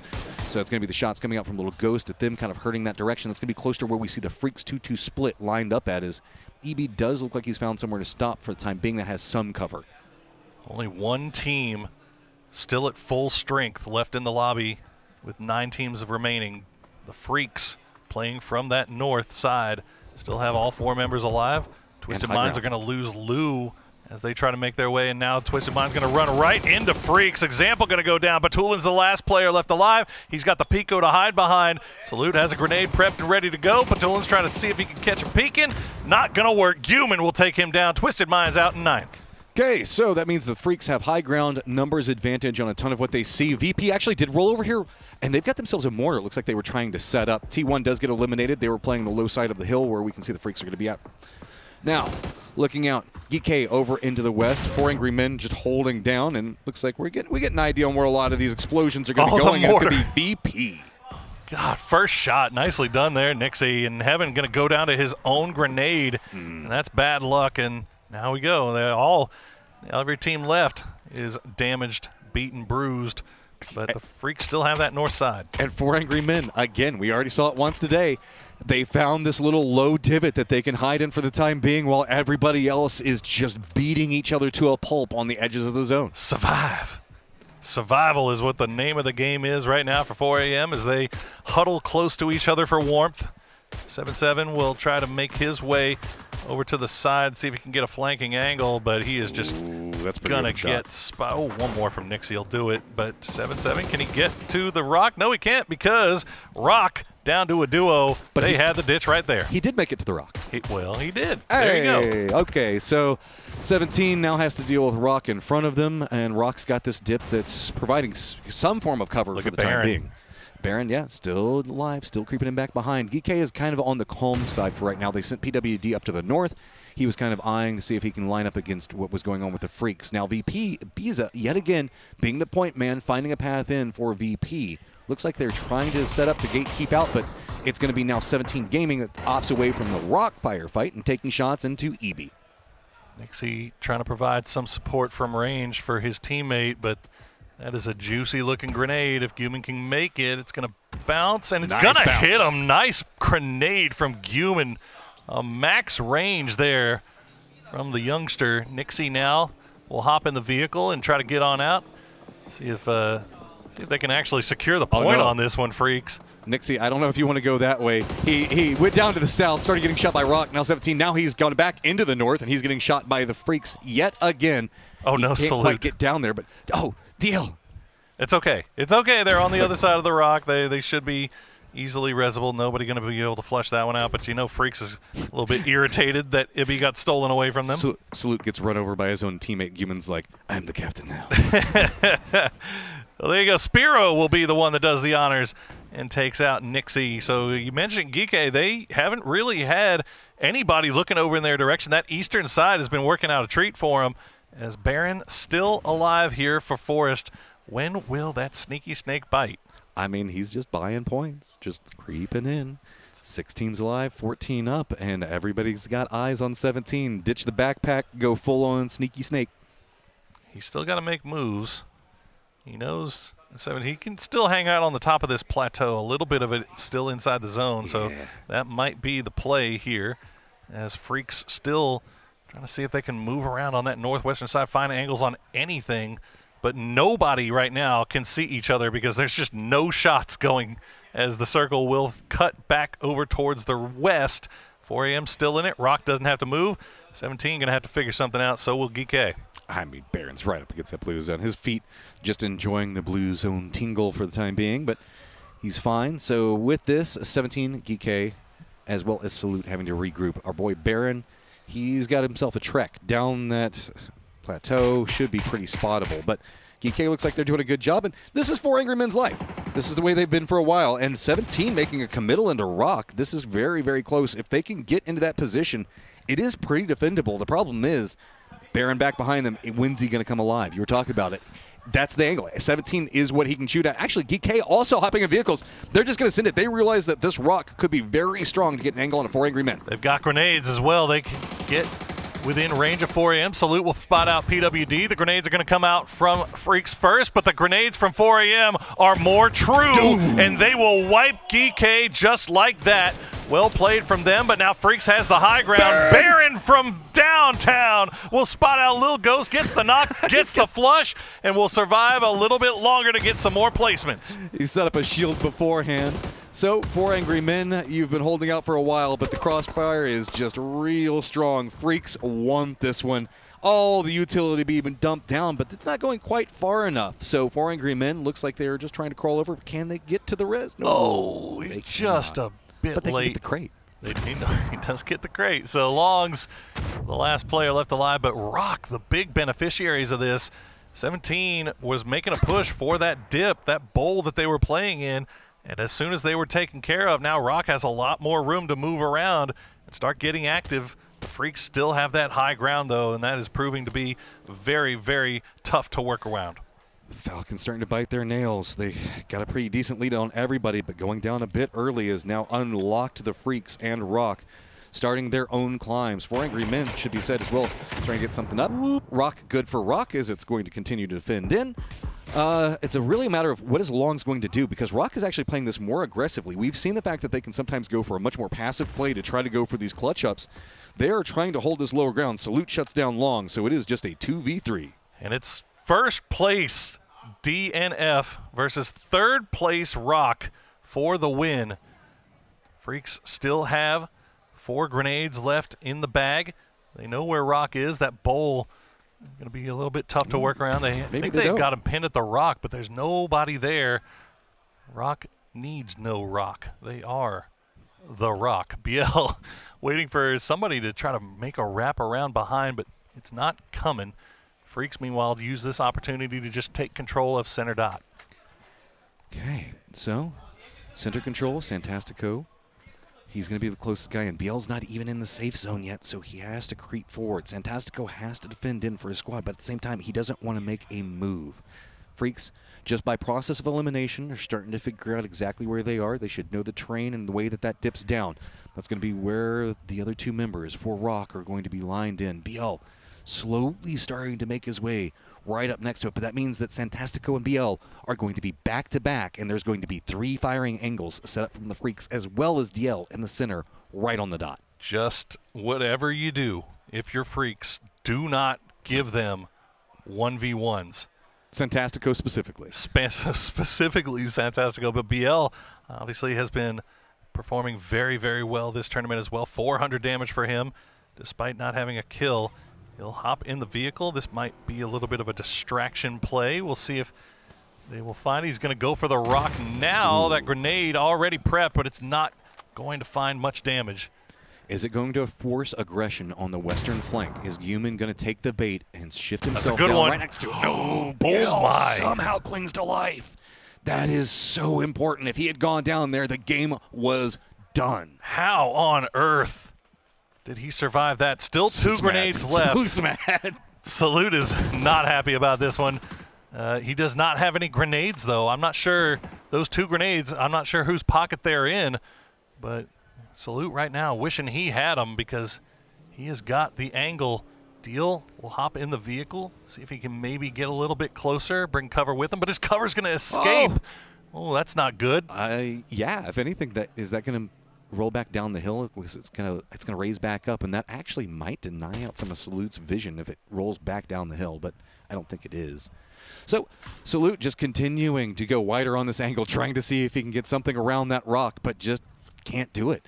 Problem is, it's going to be the blue zone back behind Rock. It's been passive, but now they have to go. They have no choices. Can they get the knock? Salute is the point man in the far east. If BL can get the knock onto him, it could unlock something for the Rock. I don't think either of these teams really have many more smokes, if any, left in the bag. That's a good molly. But it's going to fall just short. BL will seat swap, tries to make the push, but Santastico will try to come up at the perfect time, but Guman read him like a book, spots him out, and now here comes the collapse from the Freaks. They'll finish off Santastico, they'll spot out Biel, and Biel will go down, and the Freaks get the win on Rondo. Big game for Salute, I believe, ending with almost 600 damage in that range, 5 kills maybe. Didn't see who got the last one. He could have picked it up, but that is a big win. As now we've got another race for first back at the top. I think they might have supplanted the Falcons up in that first place spot, but once again, we're seeing Rock defy all odds, and they are fighting their way up into a top 3 spot right now as they are getting to late game, and they are proving to be very difficult to get rid of. The underdog story that just won't stop. They keep finding points, they keep finding themselves in the late game, and it is just spicier game after game. Vamos. Well, we have half our day down, half left to go. Let's throw it over the desk to get us ready for the second half of the day.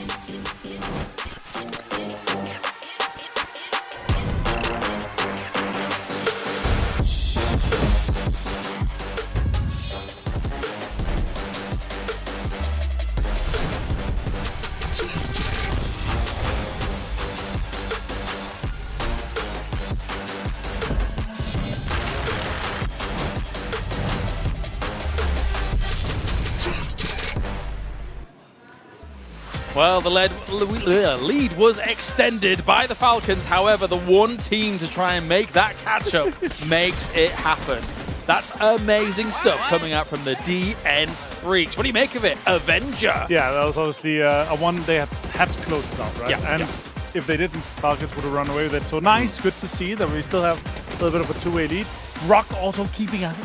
I mean, Falcons dropped them. I mean, they died like right out the gate. They opened the door for everyone. You know, we joked about it in the last one, like, they're gonna give up the lead.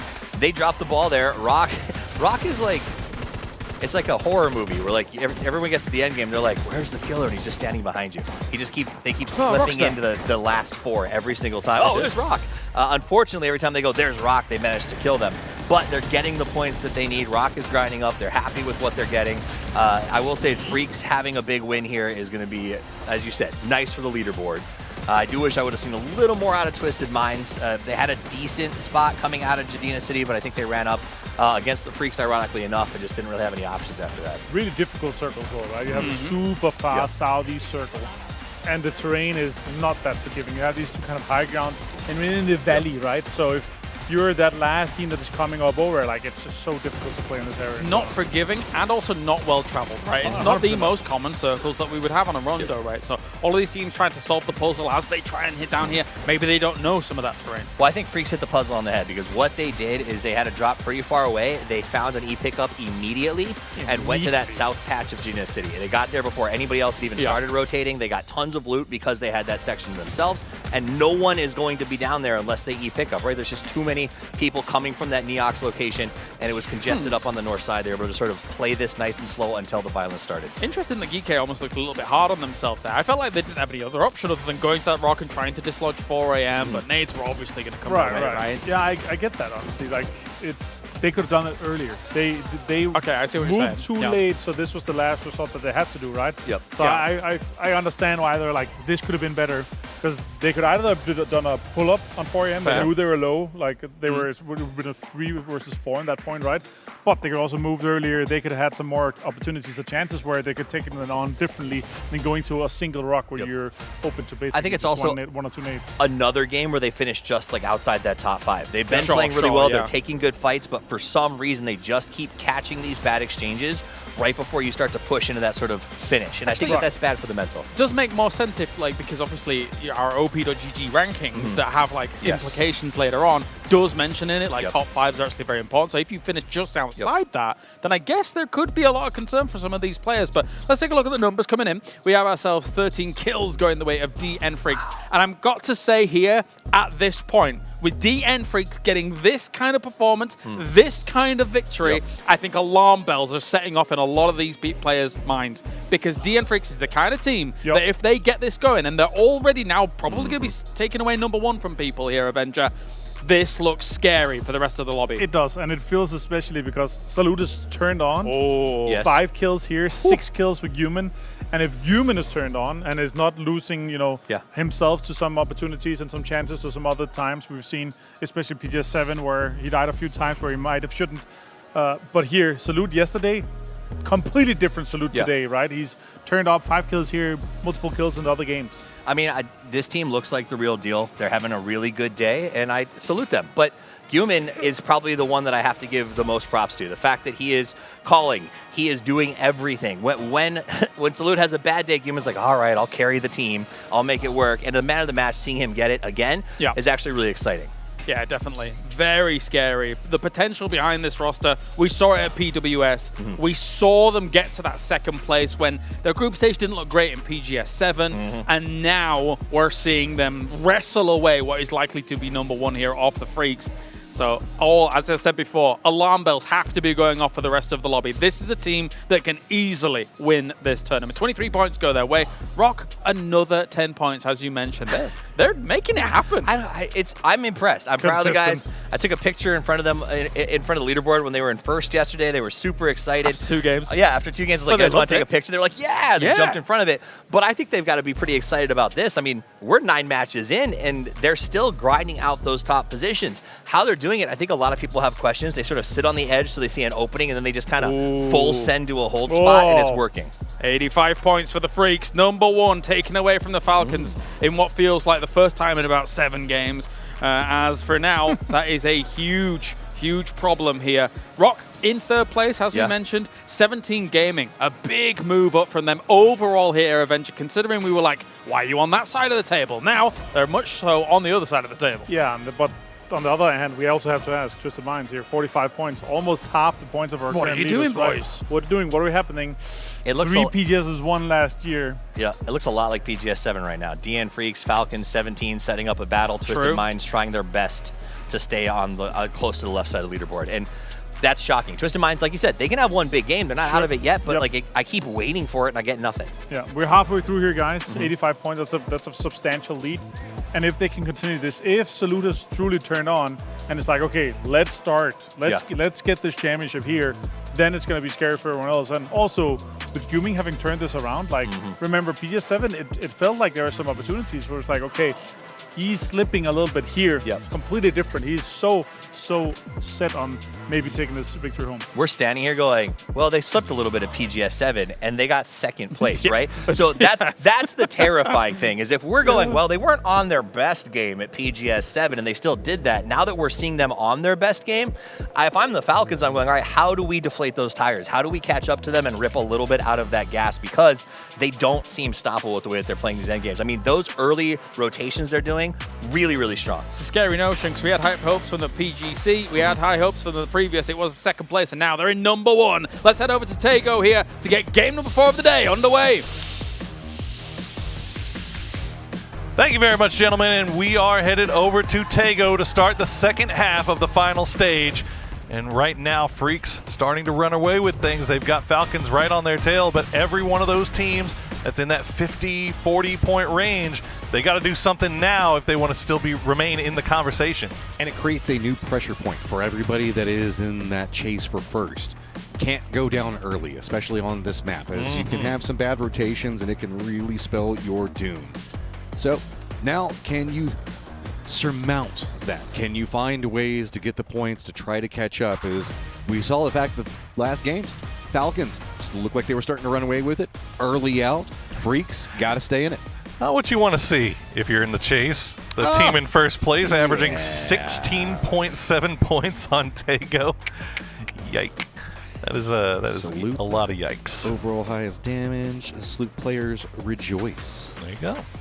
Well, we'll see if they continue to find that success as they will drop down in Godok. And we're looking around to see if anybody getting close to each other, but as has been the case throughout these grand finals, looks like everybody going to play nice for the early game and avoid each other, at least for the most part. We see a few teams, especially I'm looking at BB and Bagopod down there on the south, maybe dropping pretty close to each other for vehicles, but Falcons, Twisted Minds, 4 a.m., all up in that Kangnung region, just off to the west. Maybe looking towards the same spot. The circle will pop, and we're going to go dead center on to the southern mainland.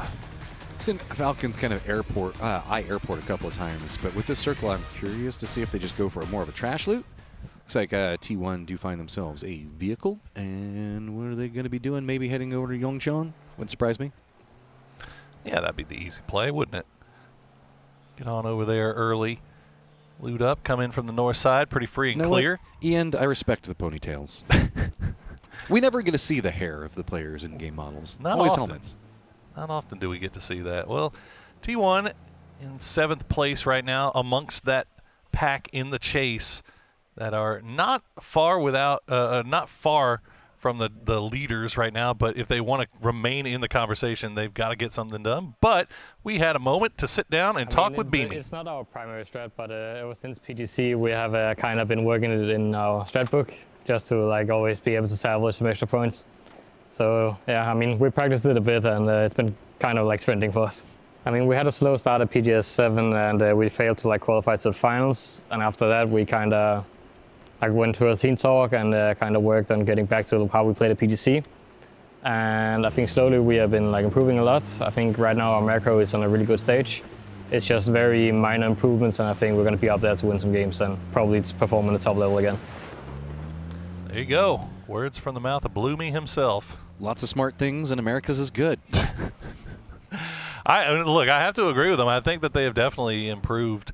Obviously, making the grand final here, but improved since PGS 7, and we've seen them kind of have moments of brilliance here during these grand finals, but just need a few more to jump them up back into the mix. Na'Vi, meanwhile, well, they are now under the eyes of Lil Ghost.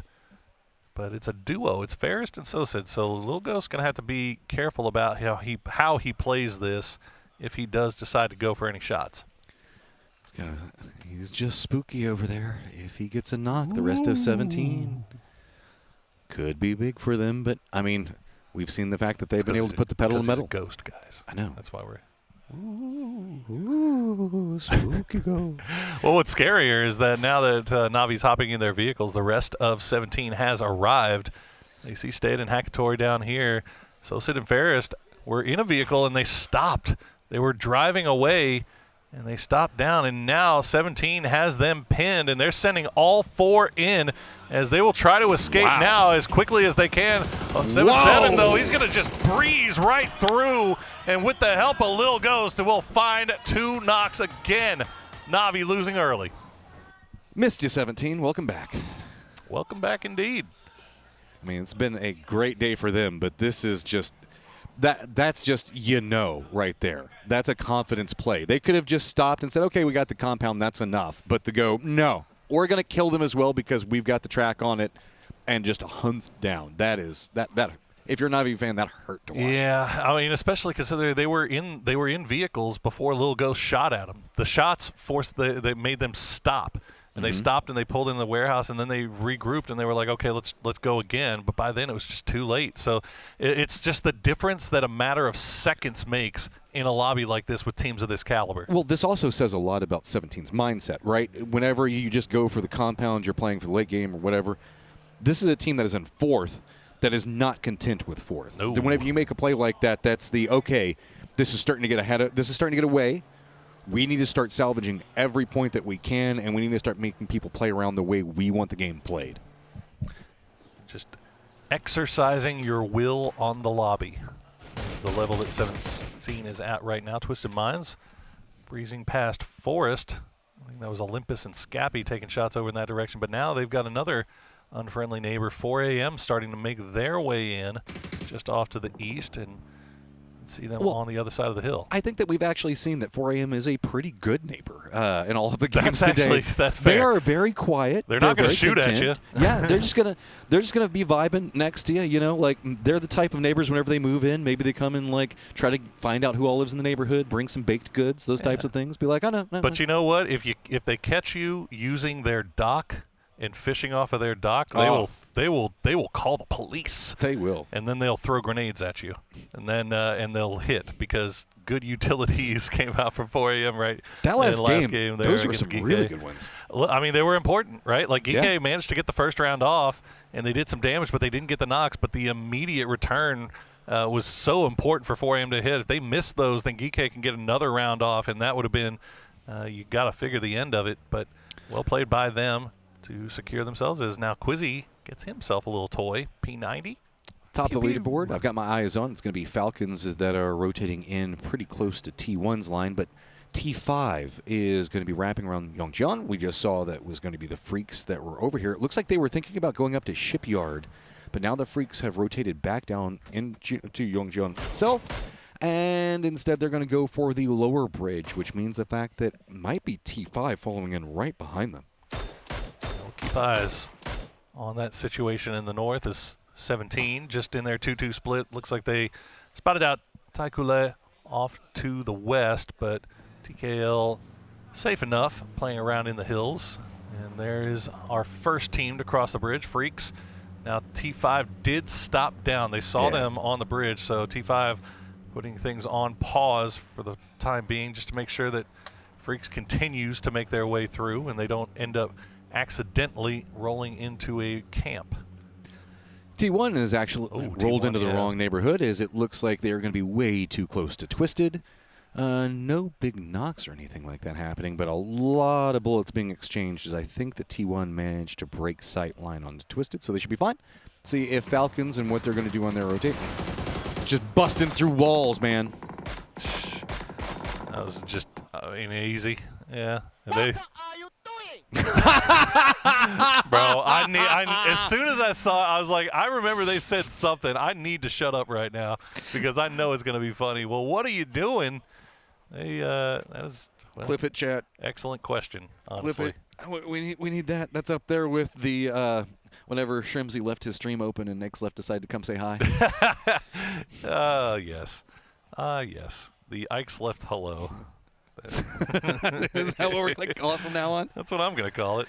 Well, Falcons getting a little bit close to T1 here. Remember, T1 was taking some damage from Twisted Minds, but this one a little bit closer as Falcons spot out Type, get him low, but don't get the knock. In the end, still having an angle on this. Fortunately for Shrimsy, he'll be able to escape. Okay, so Eye is moving just to the north of this position. T5 should get some vision on it as well. Emergency pickup called by VP. I'm curious if that's something they're actually thinking about taking, because sometimes something to note for everybody is remember that you can't have a whole bunch of people drop emergency pickups at the same time. Yep. So you can sometimes just drop them if you don't think that you're going to use them, just to mess up the pacing. But given the fact that a couple of members for VP are holding on to it, I think that they think that it could go a bit further south. Yeah, it might crowd the flight pattern, but we'll see. We'll see where this thing decides to go. Is everybody's still just kind of positioning themselves here. Only Scout EB. Yeah, I mean, nobody really shooting at each other for the time being. Ibi has done this a couple of times. He's just kind of taken the parachute up, scouted around, see what's nearby, and fed that intel over to the rest of the boys. As Scout by Tracers. Scout by Tracers. Navi actually going to pop an E-pickup as well. And Navi just ahead of VP in the zone as it's going to center up, and immediately CPP just hit the brakes, turn it back in. We'll hang out in Hosan for now. We do have Falcons. Look like they're running into the same line that 4 Angry Men as well as Forest is holding out. Remember, Forest is playing around Buksansa. They're running a 2-on-1, so looks like they might be regrouping, but 4 Angry Men's going to be in the thick of all of them. In the thick of almost everybody else is going to be Taikula. That's going to be running right next to 17 Gaming. Navi, who just did their stop, off, and drop. But I think that Taikula has found where they want to stop at. 4 Angry Men, though, they thought it was a bit too hot. They're running for Ore Center. It's been paying off for them. Can they get through? And that's not necessarily the best vehicle to run a gauntlet with, but hey, you're making it work. It is not. But you know what? They'll get there. And look at all those rocks. Look at all those bowls. This is looking like beautiful 4 a.m. early game territory as they will post up and run it back. Why not? We'll see if anybody actually gets a mortar this time to make them pay for this strategy. But Long's going to get knocked by a Khan as Begopa has that 2-2 split just to the north of Buksansa. Geekay starting to make their way into Buksansa as well. Could be a problem. Just going to have Kiss and Baron over there for Forest, so... just Kiss. Just Kiss. But again, as if it's that's PK. not enough. Oh, I know. We are starting to get later stages. Maybe this is where he starts popping off, right? Exactly. He's throwing off his average 3 kills per game in his first couple, right? I know, just a little bit. Well, 4 AM looks like they're comfy and cozy for the time being. Bagel keep eyes on that. TKL just off to their west. Falcons, meanwhile, going to do a long wrap from that eastern side off to the north. They're going to just kiss the top of Terminal. It looks like Heaven taking a few shots over in their direction as well, just to make sure that they don't cut south immediately. This could be pretty big. So we have the Freaks that are running a 2-1-1 with Human very far to the west. Falcon's going to be wrapping over here. Ian also does get spotted on this hillside. He's stretched a bit too far away from his team. Type also very close to Terminal, actually in Terminal right now. So T1, very greedy split, gets punished. Yeah, T1's kind of been taking it from a couple of different angles there. Twisted Minds was messing with him. Falcon's messing with him. Now Theraton 5 starting to make their way in, and it looks like they're just going to go ahead and pull everybody back towards Terminal as Theraton 5 still moving around. Twisted Minds has a lot of real estate here in a really good part of the zone. Yeah, I get T1 wanting to regroup here. It's just it puts him back so close to the edge of the zone in comparison to where they were. I guess if this does shift to the west, then that means that the fields are going to be pretty open and popular, but I don't know. It's never a good sign to me whenever I see a team retreat back to the defensive zone in Circle 2. Well, I mean, that being said, they weren't exactly having a lot of success in that spot where they were at. Right? Well, they were getting pushed by 4 different teams, and they lose a player. So yeah, I get that one player was back. like what, probably 100 meters away, somewhere around there? Yeah, no, probably closer to like 40 or 50, but still. Still, no, I get it. I get it. Well, Rock, well, coming in on that southern side of Hosan. Looks like Beamy the only one really with an angle, and they've got a pretty free stretch of grass in front of them. BB team taking shots in their back as we see the care package will drop. And guess who's going to be rolling a lot of other friends, and okay. Go to the zone wall. Well, oh, wow, look at that shift. Okay, Falcons. Yeah. The call to shift, or to wrap all the way from the north over to the west, rather, has paid off dividends. And now 17, they had the 2-2 split. They're going to get center zone. All of a sudden, they'll bring everybody back in. So, I mean, Falcons, strong position in this circle. I like the fact that they're already sending somebody over the hillside. That's one of the vulnerabilities for that compound. That's a lot of fields in this zone, though. Yeah, it's very open. We still have the water that's in the northwest. Looks like T1 in their early movement is going to find a compound as Taikula is going to get very close to Rock. Taikula also going to be getting very close to VP. So VP in a strong crossroads position that they're going to be holding down. Begapa also looks like they're going to be coming down this road. They're going to be passing by Navi. Taikula, who still hasn't found a home, going to find some trouble. Nice It's got to be in. That gets the knock onto him. And Begapa, you're running right into the same neighborhood, man. You got to be careful. They're pushing through. Taikale will find a nice little hole to play in, but Begapa, they're going to run right into Rock again, and RBN still on time with it. Will spot out Songjang. 8Con will go down as well. Begapa losing 2 Heart. Now I think the last player left alive, and he's just going to hide by a shack. Okay, so BB is now taking the emergency pickup with one of their members to scout, and I think that is the better call because the fact that if they had tried to jump into this very open field circle, it would suck. And there's your mortars, but they're going after Rock, not for Angry Man. Well, that's a good bowl, though. It's wide enough that they can still dance around and move around and not have to worry too terribly much. You see 7-7 has been knocked, and he's kind of in a tough spot to go for the res. They're still going to try, but T1 has eyes and still sending shots down the road. But it looks like 7-7 should get revived. Freaks have also found a compound up into the northeast. T5 is approaching from the due north, so you can see that does look like enough of a smoke wall is going to protect and allow for the res. That's kind of the way that this hillside works. Is it's going to be pretty complicated to get vision on a couple of these angles, and so it's going to make it a bit more contained, even though we see teams stacked so close to each other. Most notably, where we can see Rock playing the dip that they're at. With how big it is, means the fact that there's some separation in between 17, VP, and the remnants of Begapa. Yeah, worth noting that despite the fact that is a lot of open field on the north side, it's a lot of open field with big ridge lines to play around. So it's not out of the question just yet. You just don't want to do it now because of what we just saw, those mortars coming in, making it a little bit more dangerous as Freaks kind of jousting with their top 5 on the north. And remember, Falcons Hillside is going to have vision over those fields as well. So this is going to be a lot of damage farming coming up from the Falcons, depending on how much ammo they're coming into this with. Geeky also likes the idea of this hillside because it is quite strong. Day Trade just likes the idea of VP's compound, but that's a Panzerfaust. That is indeed. Hakatori has that high ground. Will spot out Flash. Good spray from him. Will get the initial knock. Dance around on top, try to follow it up with a well-placed grenade to finish off the kill, and it will not find. And fortunately for Falcons, they will spot out Geek as they try to crash into their compound. Another fight going on here. Quizzy down, and that is the man with the P90. That is a great person to take out first. Okay, so Phil First also getting a bit involved at range. They're going to spot this out. Haruzen's playing very far away from his team, trying to see if he can open up a defensive angle, allow the other members some room to maneuver. But looks like BB is going to use this opportunity to sneak in right back behind Geek K. Their problems continuing to mount. Geek K had a good read on the circle and where to play, but it means that everybody else also wants it. And everybody now having to send it into those fields, into those ridge lines. Falcons have to regroup after taking care of Geek K. And they're going to go right back into their compound, especially now that that is the only compound in the zone, really, on that northern side with that high ground. So much easier to just play it from there, defend their tower, as we see BB team still trying to pick out the remainder of Geek. Good timing coming up from T1 as well as T5, who spotted out the fact that Falcons went after a firefight, and so the door was left open.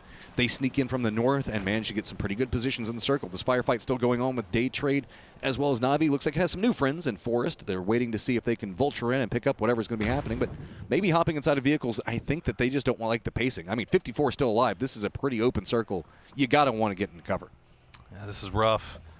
This is rough. Day Trade having to make some big decisions right here as Navi not going down easy, but Thanadol will spot out instead as he tries to make a run for it. And it's all down just to Hakatori as he'll spot out Tigger, he'll spot out Flash, give him 2, and now another one going to go down. Day Trade getting ripped apart from all angles. It's all down to Thanadol hiding in the smokes, but the smokes are going away. He's got a wall to hide behind, though. I mean, Hakatori is just stabbing at them with everything he's got. He knows that it's going to be nigh impossible to make it in the circle, so he'll just get his points here. Get vengeance back on Day Trade for slowing them down, stopping him off. He's just chasing after Thanadol. He knows exactly where he is. Kiss is still waiting back behind this to see if he can pick up something. Patience on so many sides of it, and Thanadol just caught in the middle. Hakatori moving around. Not wanting to peek from the same angle twice. Thanadol had a pretty good read on where he might come from next. Hakatori with that SK, or S12K in hand. It doesn't matter. Thanadol will spot it through the window. And now we cut over to the north side with Theraton 5 and Freaks are going to run into each other on the river's edge. But Deal defending up, making sure that he can keep T5 away. Evans getting some vision, got the high ground. T5, they've got to be careful. There is just too many sightlines. Falcons even has some vision into this on one side, so this is entirely recessed. Nobody can peek their heads up. Falcons just going to be punishing everything. Nades starting to come out on both sides. It's going to be Salute in Heaven. The last one's up, trying to defend Den, but it's Rusted Jr. Even 17, little Ghost. He shifted over here. He's trying to see if maybe he can get into nade range. Heaven goes down. Salute now the last player left alive. He's going to get spotted out, and that's Freaks eliminated. Everybody chasing. We'll see that in their kill feed, and they know that now is the time to strike. Falcons in a perfect position with that high ground. Be careful, Rossadid. Keep dancing. Oh, he just jukes it. Oh, okay. So now with the new circle pop, that's where we saw a lot of our teams start to fall at. 4 Angry Men's having to deal with Taikula right next to him, as well as Forest, forcing this firefight, and Taikula just spaceman up.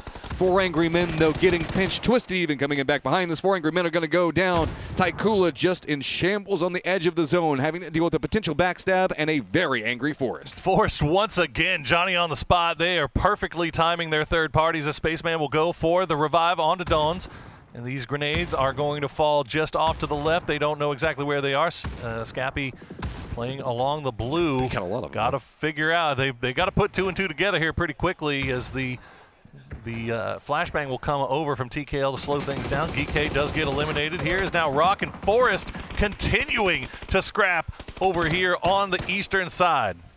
The longer this goes on, there is still a Twisted member that is seeing if he can maybe sneak in back behind this. Dawn's just jumping from cover piece to cover piece. While this is happening, we do see Rock and 17 kind of caught off in a kerfuffle of their own. Example has spotted out Olympus, and that is an easy pickup for him. That's a nice point there, picked up for Twisted Minds. Example can keep on going. Dawns will spot out Scappy and will barely win the 1v1. Down to 13 HP he goes, and he has got no helmet, no chest armor, but they have some points. Kiss now the last player left alive for Forest, and he is getting sprayed from every which way, but he's got a rock. Okay, runs in, and so has managed to find some form of safety, but Taikula knows exactly where he is. Nades rolling down right next to him. Yep, Spaceman manages to get it.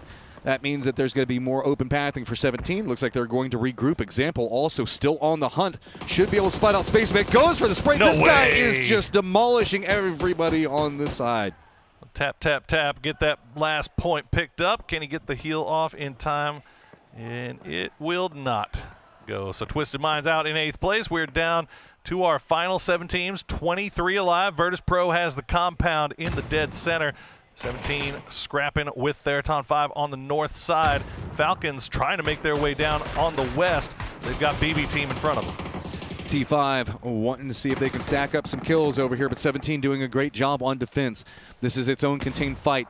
Road really just kind of being raised up a bit on that side means the fact that it's breaking a lot of sight lines, except for where we see Falcons at. Falcons can get some vision of what's going on with 17, but they have to be careful because they've got BB so close to them, waiting to see if they can get a side flank right onto Falcons. New circle's going to pop in about 3 seconds, and it's going to dictate how this action goes. Yeah, things kind of slowing down a little bit because of the smokes, and the circle will pop. VP still getting blessed. They have 2 kills so far, and they've got an inside track on a win here in game number 4. As Shrimzy and the rest of the Falcons boys keep trying to make their way over. Heather getting that knock onto H-Win, but immediately Kickstart will be able to hit that res. Okay, so Taikula, they're the odd team out over here, as well as T5 being gatekept by 17. T1 has themselves some cover to play around, and it looks like they're trying to see if maybe they can catch in, get some kills onto whoever manages to win the firefight, or maybe even try to get both teams. So it looks like BB doesn't really like the pathing up to the north. They're starting to look more to the south, but T5 knows they don't have too many options. That could be good. That's a good bounce. Xiaobei has to retreat, and now everybody for 17 is stacked up next to each other. That's a big problem. How much util does their Ton 5 still have in the bag? Saw at least 1 grenade in the pocket for Fluky. Lil Ghost holding that close position, staring through the smoke. You can see what he sees here. Nothing peeking just yet. No sprays coming out. They return. And the grenades, they'll have to keep dancing, but it's going to find Ranger X Xiaobei. Put it right in his pocket. 65, eyes on 86. Xiaobei putting in the work, running this down. Everybody on 17, they're a bit too bold. Fluky manages to get the knock onto one of them. Did they bite off a bit too much inside the smokes? It's almost impossible to see what's going to be going on. Fluky trying to get his meds back a bit better. He's trying to just dance through, but is he going to get spotted? Steps back around. Fluky tries to go for the drop shot, but it gets denied. Not happening. Lil Ghost will win that one, and he will get 7-7 back on his feet. Meanwhile, T1, they have to deal with Falcons on the north side. The trade coming through as Type will find H-Win, and Tiggleton will trade it back. BB, remember, they were trying to make their way down to the south, but as soon as this pops off, they turn their attention back over here. That is a beautiful bounce. Gets Tig down to half HP, and now Falcons know that they have company on the south side. VP has locked down everything in their compound down to the south, so BB is being forced more into the line against Falcons. Falcons back up against the blue zone as 17 is now stretched out. They've got the entirety of that road that they can work with, and they're looking at T1 as well as the Falcons. 17 has realized where the firefight with the Falcons are, as now it is going to be 17 in 3rd place, 69 points. They want to take down the Falcons. They want to open the door, and they want to climb. Shrimzy should be able to get back on his feet as they will stick the res. BB team can't push too aggressively because T1 still has eyes on all this. Best of luck. Looks like he might have spotted out Raining. A few shots over there. Taikule, meanwhile, will go down in 6th place. Now Tickleton's been spotted out. Good spray from Molodog. Will get that knock, and the flush will come as well. Shrimzy still taking shots from the rock, but he's got the blue zone right on his heels. I mean, T1 is just waiting. You can see Heather just dancing down below Shrimzy. He wants to step up, see if maybe he can get the kill onto this. New Circle Pops continues to favor VP's position. Also, a couple of BB guys in as well as Raining, so there you go. Shrimzy's going to feed it over to the blue zone. Not too many more options that he had, so BB shifts their focus down into T1. And VP still have their compound, but they've flexed Luca Rux out onto the hillside to see if he can maybe catch BB team unawares. They're still 4 strong, though. BB playing very, very well. 5 kills for them overall, 17. 8 kills. They still have 3 alive. They spot out Heather. That was a good spray. Gets him low. Phil first actually gets the knock. And now he's almost got Lil Ghost as well. As 17 going right into the line of sight of BB. They still have that high ground. And Molodog will get 2 in a row. That Lynx is filthy. That angle onto 17 just stopped them in the tracks, man. They were on a roll. They thought that they could get this one, but now it's full damage control just roaming over here. Are they going to set up? Are they going to try to go for the res? Blue Zone's going to be coming in back behind him pretty quickly. BB, though, has to be careful. They've got Lucarux, who's managed to sneak right back behind them. They can actually stick both of these reses. They know that the knocks came from long range, and that Raining is just lying prone right now. Lucarux slowly moving forward with that deployable shield, just in case. Wants to make sure they keep track of BB. Oh, gets it off just as the blue arrives. Little Ghost. But they just got to send it, man. And they're going to have to send it between 2-3 different teams. Everybody's going to have vision on this rotate. This is crazy. Hopping in the vehicle. Looks like they might be going Raining's line. Couple of shots coming out everywhere. Raining gets one. Nixie gets another one. 17 just dropping down to their bellies with the last member up, trying to dodge exploding vehicles. They can't even keep their feet safe. Oh, the feces of 7-7 just going out of view for Ibby. So 17 will stay alive a little bit longer. Raining still working his way down. He knows exactly where 7-7 is as well. BB team now taking shots over towards VP, not allowing them to play those roofs for free. See the two solos lined up against each other. No, I want the placement points. No, I want the placement points. Lucarux, that one was close. New bounce does get a bit higher, but does not connect the way that they need it to. VP instead starting to send EB over. It's starting to get closer. Every one of these bounces starting to buy more. Lucarux gets a knock on to Bestalock. Can we get the next one to finally commit? Look at BB just trying to separate, realizing their vulnerabilities. BB can't go out yet.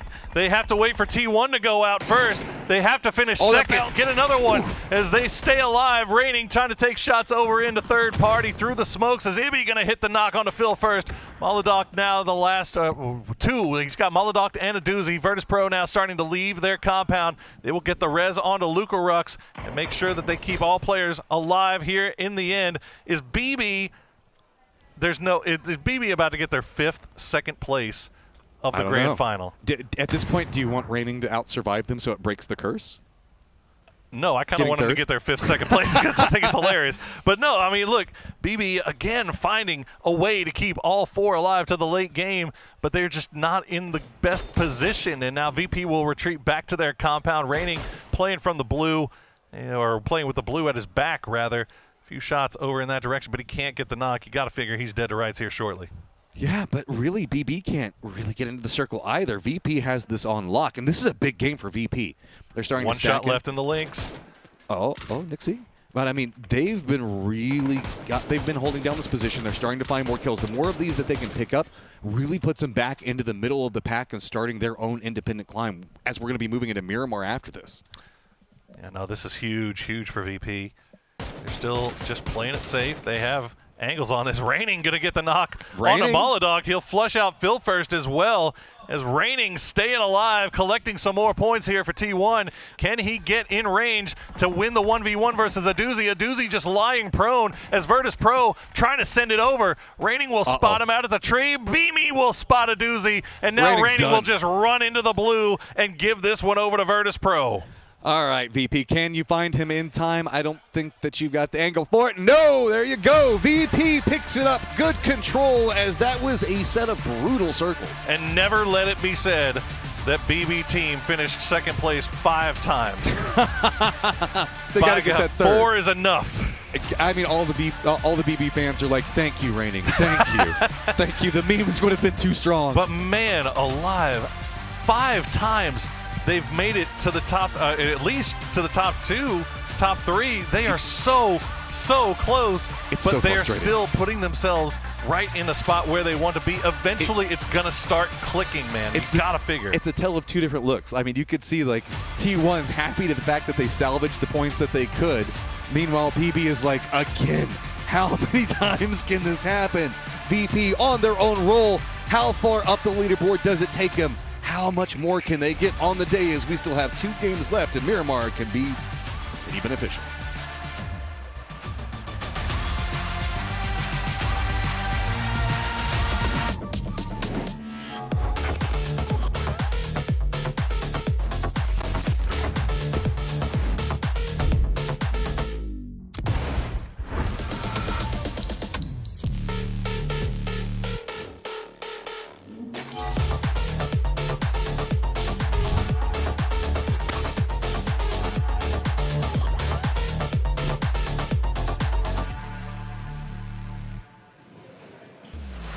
Well, Reigning and Virtus Pro ruin our narrative. I don't know what to do as an esports host anymore. BB team in 3rd place, an absolute disaster. But for Virtus Pro, an absolute victory. Thumbs up.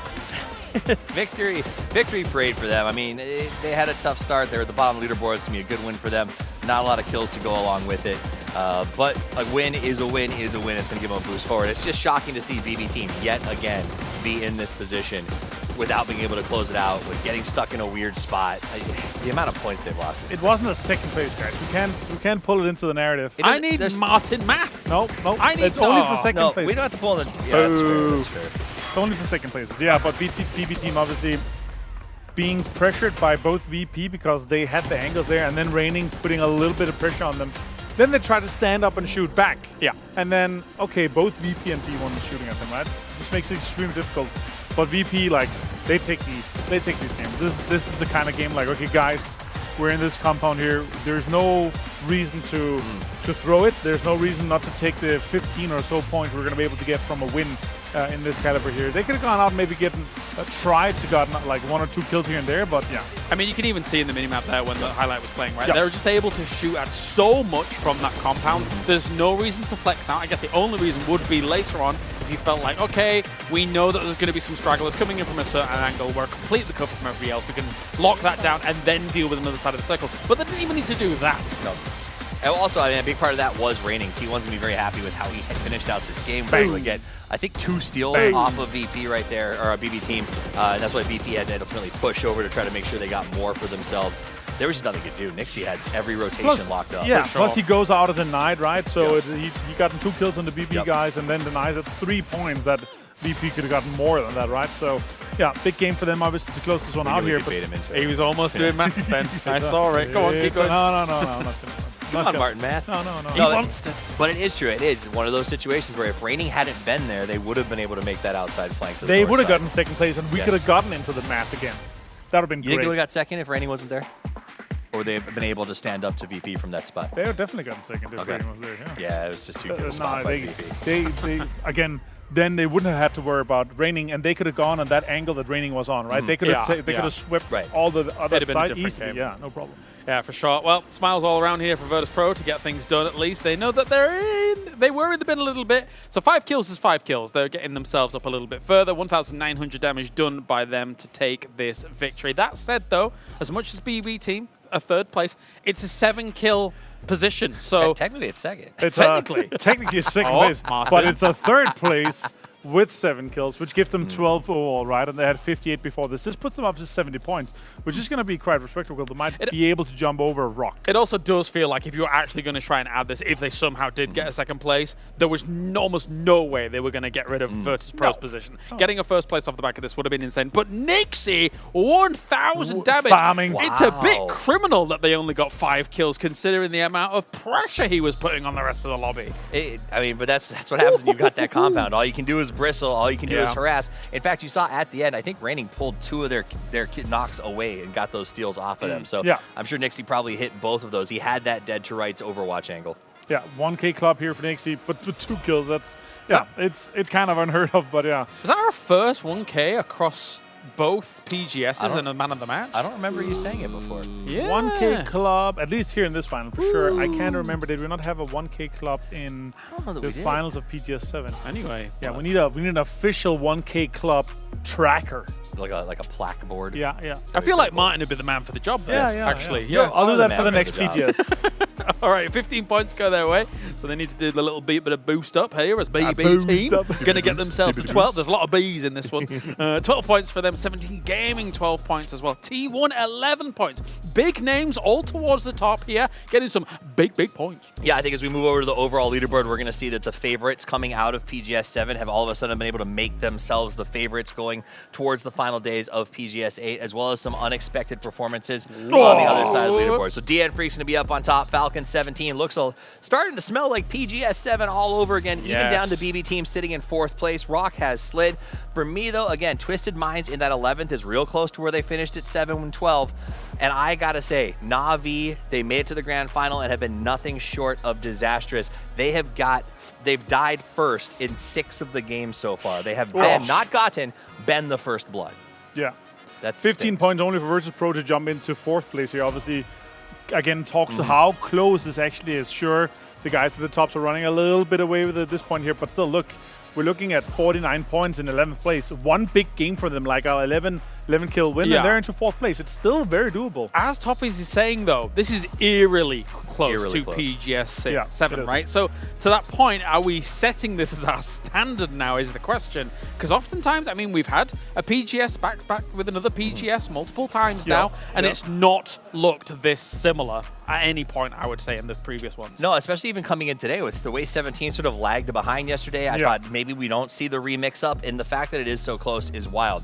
To me, though, I do think we're going to Miramar. I think Twisted Minds, this is where I would put my poker chips down and say, if this is their chance to make a move, this is where it's going to happen. And I do kind of hope it does. I would love to see Twisted make that jump. You said it's close, Martin. A good game or two, and then tomorrow we're looking at this 5-horse race or more going into the end game. T1 also has been really impressive here and sort of salvaging even when they don't have a lot of options.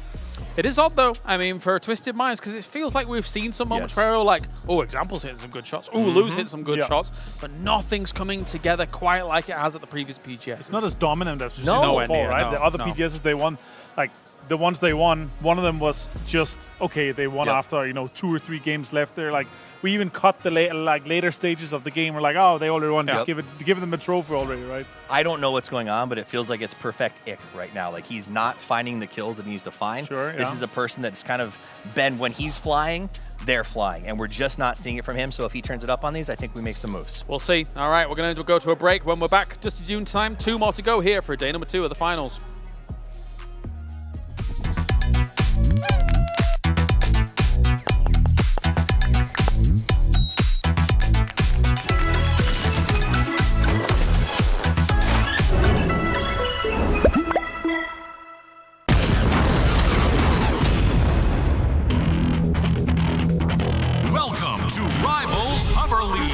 A battle of blazing pace and power. Watch out for Hunter, the ambush predator. Boom, sniper. One shot, one kill. Rolling thunder, it's Raider. Death from above, it's Jet. Hook, line, and sinker. Here comes the storm. It's Flash. Oh, heavy. A fortress in motion. It's the greatest sport in the system. Rivals Hover League.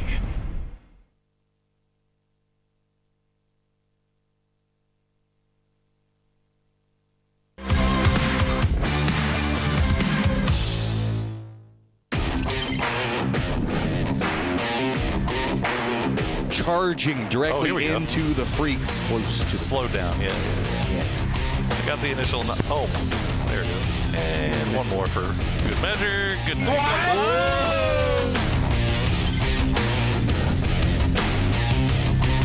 it's going to come at a bad time because, I mean, Navi has already kind of got a point. Good day coming up from Embers for VP down. That is a problem. Oh, Norins. Day Trade!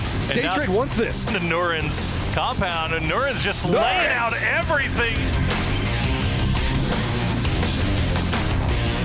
Trimsy still playing around that smoke wall. Kiss hiding in the midst.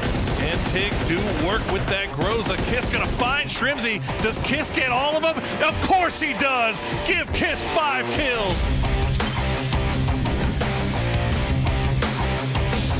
Utility just not landing. That is very, very hard stuff to land. It is a doozy, and Bestalok gonna get immediately spotted by Vatu. He'll get another one. IGL who? He'll get 3. He gets almost all of them in Twisted Minds. Using the distraction from VP as well as BB taking shots at this rotation means the back to Freaks managed to sneak it. Oh, Evie!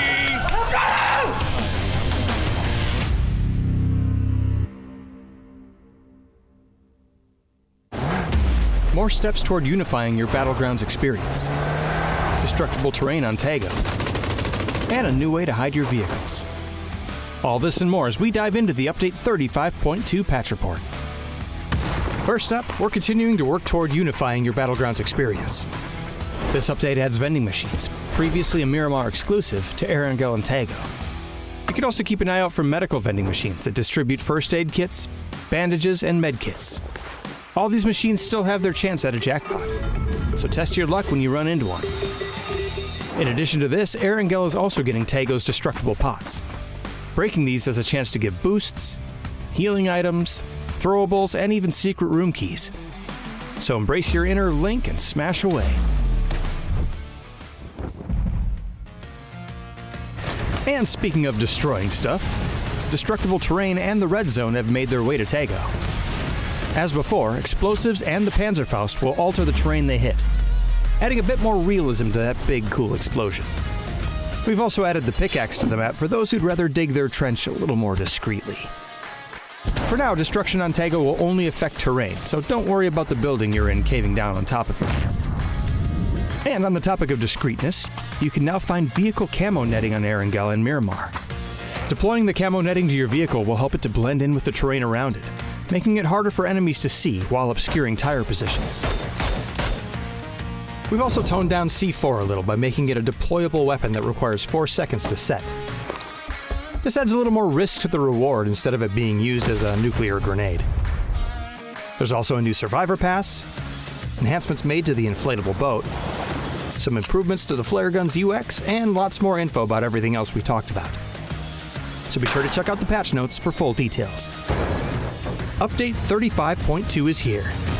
So pack your favorite explosives and get ready for a little light terraforming on Tago. Just make sure you hide your getaway vehicle from the other survivors. We'll see you on the battlegrounds.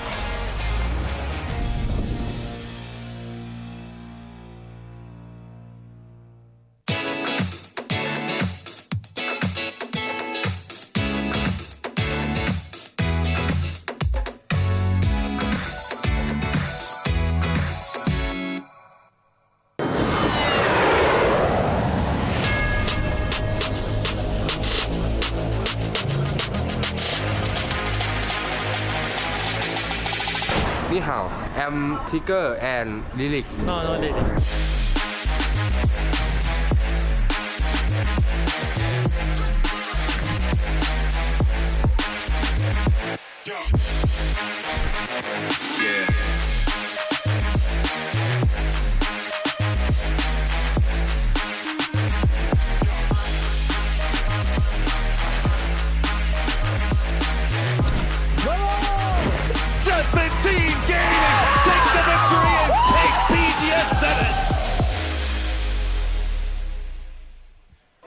Hello, everybody. We are back once again. 4 games are in the books. We've got 2 games remaining here on the second day of these PUBG Global Series 8 final stage. I am Porosaurus. Joining me once again is Matchroom to bring us home on Miramar. Oh, yeah, and it is going to be fun to watch as it has been back and forth. Top of the leaderboard, we still have a massively impacted middle of the pack that is just stacked up all on top of each other. They're fighting tooth and nail for every point that they can get, and this has just been a barn burner all day today. It has indeed, and these guys are starting to run out of time. If you're in the chase, you want to put yourself within striking distance. Now, what is striking distance going into the final day, do you think? The way that Falcons have been playing, the way that Freaks have been playing, they're starting to kind of run away with this thing. I think that's the question, right? Do Freaks stumble? Because they haven't really yet. And if they have that moment, then it's whoever can swoop in. I mean, we've got Falcons that are in the talk about it. Rock has repeatedly been finding themselves in the thick of this pack as well. And I mean, it is starting to get some distance away from them, but we know that they can have those clutch moments. They can have the pop-offs. We are heading back to the scene of the crime where that Rock perpetrated on the BB team yesterday. And we have 2 games remaining. And we are heading over to, say it with me, guys, the dusty dunes of Miramar. At this point, I feel bad for BB because every single highlight is just killing BB members. You know, it seemed like it was happening to the Falcons. I'm going to keep doing that. I'm sorry, guys. It's been tomato, man. But no, it is the Falcons. It felt like the Falcons were getting done dirty during the group stage, but now you're right. It's going to be BB team in the background of every single victory highlight that we see from PGS 8. BB is going to sit down and be watching the start of this games today and just be like, oh. Every highlight is just them killing us. Why? We didn't think it could get worse after yesterday. Hey, but they got a third. They did. Curse broken. They did. Curse broken. Well, now we can turn things around and finally secure that victory that has been so elusive for the boys from BB team. Getting a little bit close to end and Type. They dropped for a vehicle down there on the very far south. Looks like BB taking a few shots. That is a VSS, and that is just Angry Bees. I mean, Type got low. close. Yeah. So, not too shabby with a VSS. I mean, I'm hyped for Type, but a VSS kill. Yeah. I'd be hyped for that too. I'd be hyped for that. Okay, so looking out, not much going on. Navi's still alive. Navi's still alive. Hakatori, doing good. Had some struggles yesterday. Ooh, hello. Again? I guess we're headed down to Resort. Who would have thought? Well, last time we saw this circle, it did go into Los Leones proper, and we got to Look. see a city ending for the first time in what felt like forever. At this point, though, when you see the circle, every single one of these teams should know exactly what to do. If you're doing VOD review, you know the circle in and out. You know where everybody goes, and you know how you can get all the points. rotation paths. Yeah. Yeah. Yeah. Hey, maybe we'll go back to the mines. Well, you can see check out the multi-view, your choice of 6 teams to keep an eye on as they make their way through this lobby. We'll have 6 new ones tomorrow as we finish off these PGS 8 Grand Finals. Now the question is, where will everyone be standing going into that final day? But we got a chance to talk to Salute. Hello guys, I'm standing with Salute. Congratulations to you. Another chicken on day 2 here at PGS 8 Finals. And you are coming in number 1 with a total damage as well. With 2 maps left, which team do you have your eyes on? 일단 오늘도 치킨 가져가신 거에 너무 축하드리고요. 그리고 토탈 데미지 1위십니다, 지금. 진짜요? 네. 이제 두 경기 남았는데 어느 팀을 가장 이렇게 눈여겨보고 계실까요? 일단 항상 꾸준하게 잘했던 SQ가 팔콘? 팔콘 팀이 좀 매섭다고 생각을 하고, 그다음에 17게이밍도 계속 꾸준히 잘하고 있기 때문에 좀 견제가 되는 것 같습니다. 원래 저의 견제 대상은 T였는데 떨어지는 바람에 이제 그 팀들이 견제 대상이 아닌가 싶네요. I've had my eyes on the consistent, Falcons. They've been playing great, so they're top of my list. And another team, 17 Gamings, because they are the reigning defending champions. And my original pick would have been TE, but they're not here. So yeah, those 3 teams are my picks. All right, thank you, Salute. Best of luck to you. And let's go back to Miramar. 안녕. The Expendables still living in the heart of Salute. Rent free. I mean, he listed some good ones inside of that one. 17, just based off their performances in the last PGS, just a week ago. Got to give respect where respect is due to the defending PGS champs. And they've been scary today. They have, and still climbing that leaderboard, still within striking distance. But 2 points from Falcons. 2 points from Falcons. Yep, that is even spookier. Now Xiaobei will pass by a, unfortunately, what do we got? We pull something out of the trunk? Yeah, I think we that's did. what's Folded shield. Okay, folded shield and a flash hider and a muzzle brake. Thank Okay. you, observers. They knew exactly what we were going to want. Thanks. Appreciate you. Well, Navi, they're making their way down on this eastern side of Los Leones. However, the spot that they usually like to play on these high hills already occupied by First Pro DNF. They're going to try to go for the vehicle swap, but PWD in a perfect spot to take advantage and take 2 kills off the leader. That is problematic for the Freaks. Losing those 2 this early is going to be damage control from here on out. That is going to be an open section. Little Ghost also going to find himself Spaceman. So Spaceman's going to get taken down. Pathing's going to be okay, I think, for a lot of the rest. Los Leones, that whole corridor over into the northwest, pretty much open, but God, everybody just kind of hunkered down and slammed down around Resort. These guys out in the middle of nowhere, man. All right, well, this is what I was kind of keeping an eye on. Na'Vi does like to make their way over to these cliffs, but Virtus Pro had already taken up position, and it looks like Stade will spot out Lukaruk, so that information will be fed over to the rest of the team. Everybody else still kind of hanging around on that northern side as well. Freaks, after losing those 2, will send their remaining 2 players into the north side of Impala, so it looks like we'll see them wrapping on that eastern road. I mean, we've got Salute Zero over here in Guman, still alive, as well as DL, who's been having some pop-offs of his own, so still potential to get points. But if you're the Falcons fans, if you're 17 fans, you got to be pretty excited. And let's not forget our good old BB fans. Can't forget about them, and can't forget about 7700.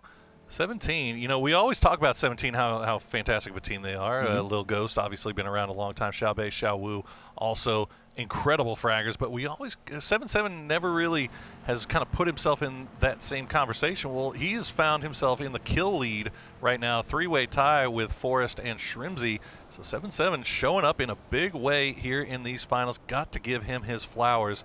We'll see if 17 can pull off a little bit more magic here with 2 games remaining. I mean, Sandstorm's going to help if you're just down to 2. All right, so also remember the fact that T1 dropped Puerto Paraiso. They did. And they are in 5th right now. It's been they've been having some troubles off the start on rotations. They haven't been too easy to get into. So this one, they start off inside the circle, and they have good options, but they're going to have DK that's going to be lined up pretty close to them. So PWD is going to get some damage onto Raining, enough to make it not necessarily wanting to stay there for too much longer, and reinforcement look like they're coming from E-end. That's a good shot from Heather.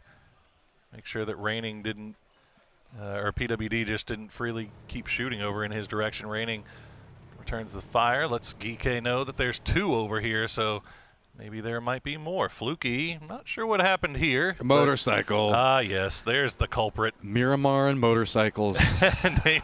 Name a better duo. Well, I mean, luckily he had his level 2 helmet, right? He's fine. This is why you drive. Whenever you drive motorcycles, you wear helmets. Exactly. He's good. I like a Pathapod looking over at the motorcycle, look back at you. Look at the motorcycle, look back at you. So go over there, kick it, shoot it a few times. This is all your fault. Let him know. Let him know. Don't let him get away with that. 4 a.m. coming in from that eastern side. You can see the compound that they're kind of looking at, got eyes on. The duo from Freaks, Deal and Guman, making their way past on that northern side, just off in the distance. Is that 4 angry men in a building? I know. They do exist. Is there not a dip that we would prefer? They're so excited right now. we get to sleep in beds. There's a building here.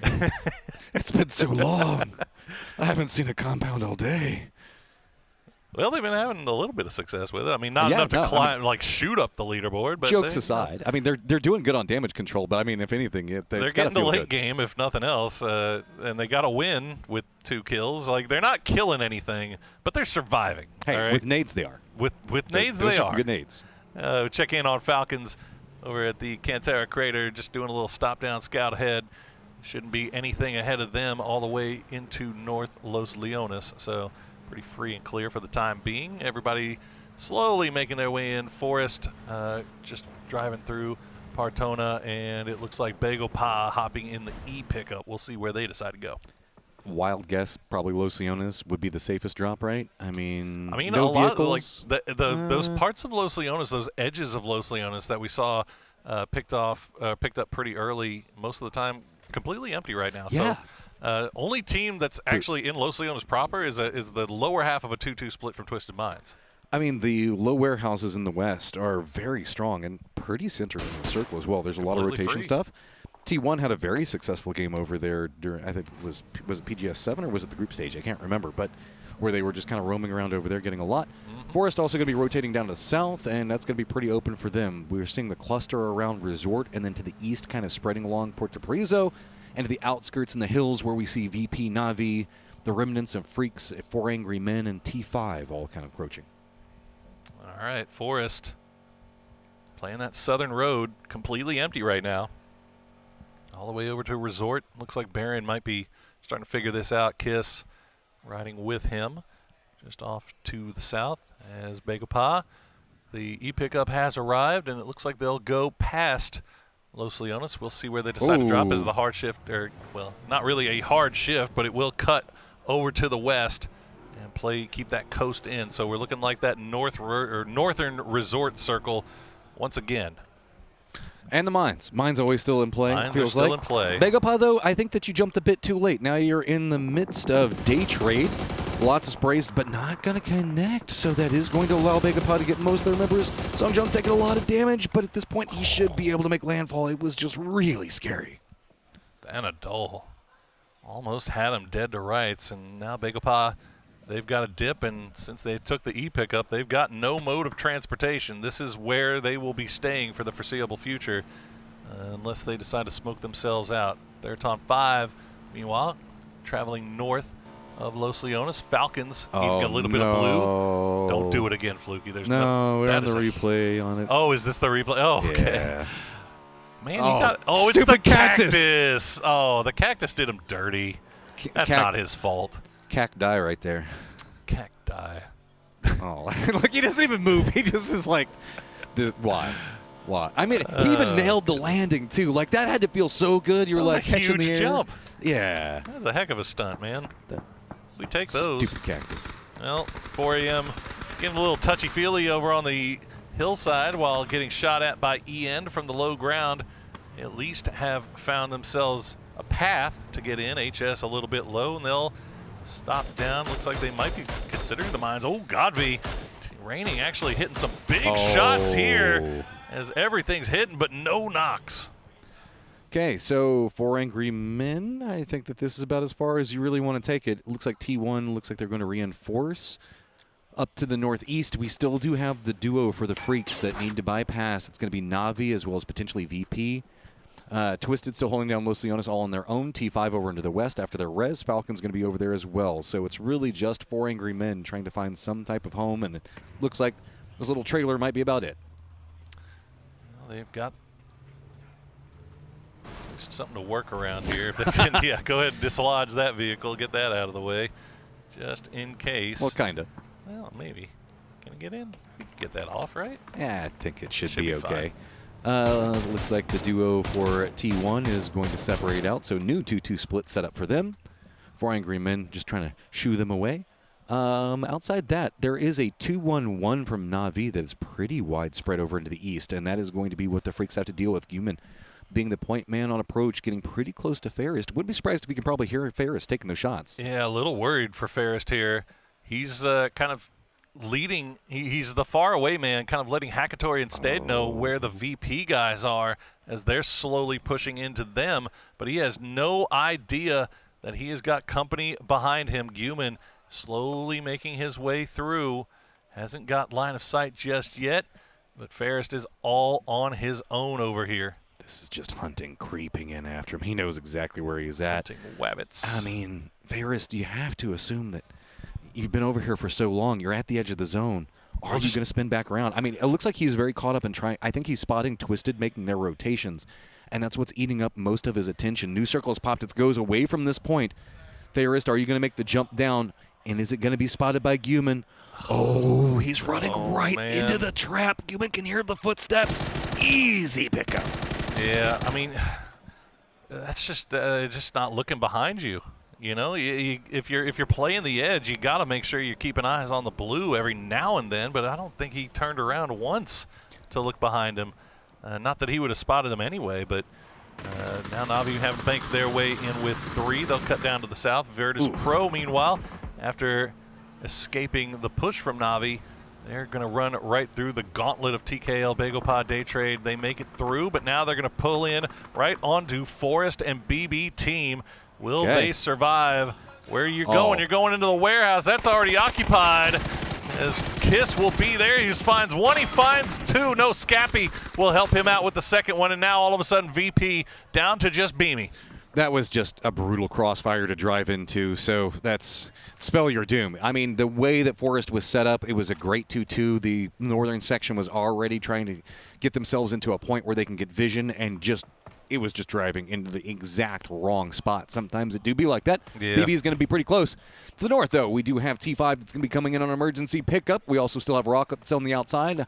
It's going to be Twisted having to leave Los Leones finally, as well as the 2 Freaks trying to sneak in from the north. To the east, we still have, it's going to be 4 Angry Men and Na'Vi that are going to have to deal with either T1 or Geek who's running a very wide 2-1-1. All right, Theraton 5 will pop the shoots, and they'll find a spot to play just off to the north of Resort. 7-7. A few shots over in that direction. Going to find some damage, but no knocks come through. Theraton 5 looks like they make it free and clear. Nice little dip bowl that they found for themselves. I mean, good thing for BB. It's been pretty stressful, repeatedly getting second and third.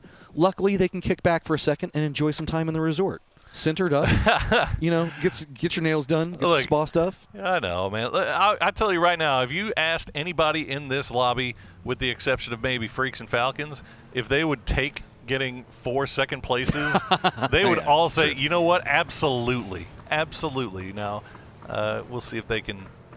I have faith. I have faith. They are finding just so much success. 4 a.m. trying to reposition. They're going to cut through the T1 split type, taking a few shots there. End, the closest one on the north side, hasn't revealed himself just yet, but now he will. Yep, and it is the Shack Life. It looks like it's going to be for 4 Angry Men, as T1 had a good firing line. Heather, there you go, does finally get the knock. BB gets some vision in this one. I think that T5 is going to take shots at BB to force them off of it. Tigger does look like he wants some of this. Ian. Oh, no. He tried to go for the res. He had 1 tick left. He had to go for it, and Bestalok just happened to be shooting in the perfect direction. 4 a.m. down to just Atong Mu, and T1 will go ahead and secure those knocks. Another couple of points in the bag as Atong Mu now will just lie prone and try to survive. This has a couple of ramifications on it. 4 Angry Men still on the struggle, but remember how whenever we're looking power rankings, all that other stuff, T1 on the hunt to try to climb those as much as they can. 4 Angry Men a threat to them on those. So anything they can do to shut down 4 Angry Men is going to feel good.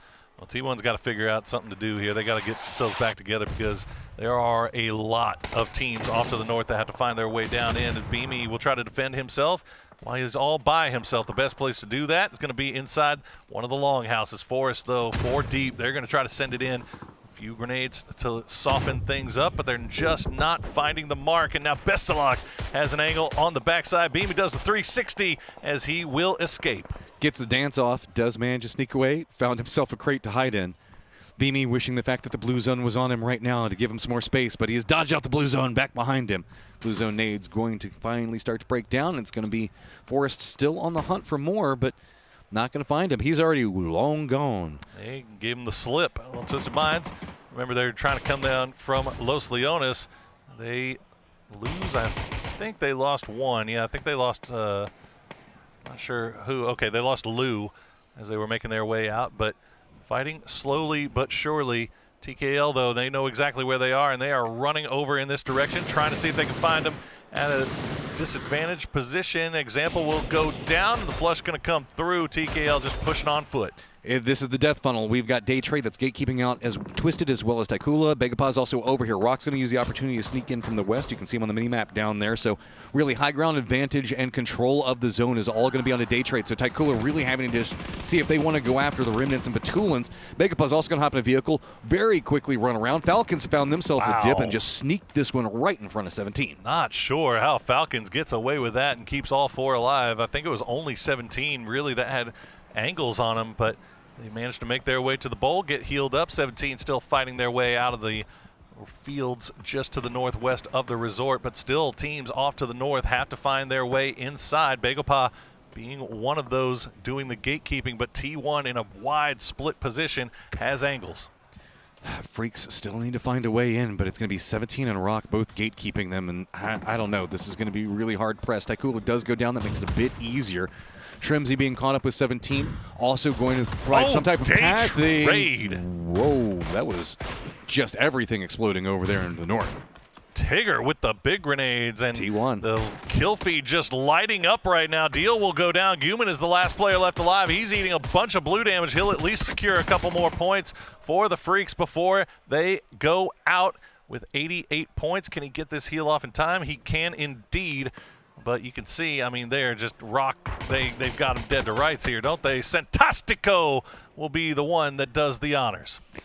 Okay, so Rock, now you've got to deal with T5, Falcons, and 17 on one side. Day Trade also now has to deal with T1 with a new circle out of the way that has popped. BB has just kind of all stepped in right on top of Resort. Falcons, they're right on the edge of the zone, so they have to pick their target. It looks like that target could be T5's positioning. That high ground is going to be problematic, so if they choose to go after it, Force is also going to be roaming, still looking for Beamy down to the south of this. Yeah, I think Falcons is kind of pushing the brakes on pushing T5 just yet because they know that 17's still off to the north, Rock's still off to the north, and Forest obviously has angles onto them. Atong Mu will get finished off, so that'll be Oh, 4 Rock. a.m. down in 13th place. Rock trying to push into Falcons territory, but they weren't ready for the smoke. Souls will get taken down. He will get flushed out. Bestalok gets Fantastico. Biel Calmo will die in the explosion, and Rock out in 12th. But here comes 17, using that Rock reposition as an opportunity to that's run a good right back grenade. behind it. Jalbei drops it right on top of Kickstart. Can he line up another one? Shrimsy's playing off on a different angle. Looks like he was trying to shift out, see if maybe he can get something back over on, but it's just the way that the rocks are lined in. Shrimsy can't use the high ground to really defend this up, and this Cubby is just perfect for picking up every single one of these throwables on top of it. But T5, here's 17, and they're now sneaking in. They're trying to backstab 17's position. Only a duo from T5, though. Rossadid and Fluky are still off to the east. Meanwhile, Patapong and Ranger X trying to take the fight on the west. Xiaobei will find the knock onto Kickstart and the flush onto Kickstart, and then the knock onto H-Win, but now 17 has to turn their attention back over towards Theraton 5. They get the opening knock onto Patapong.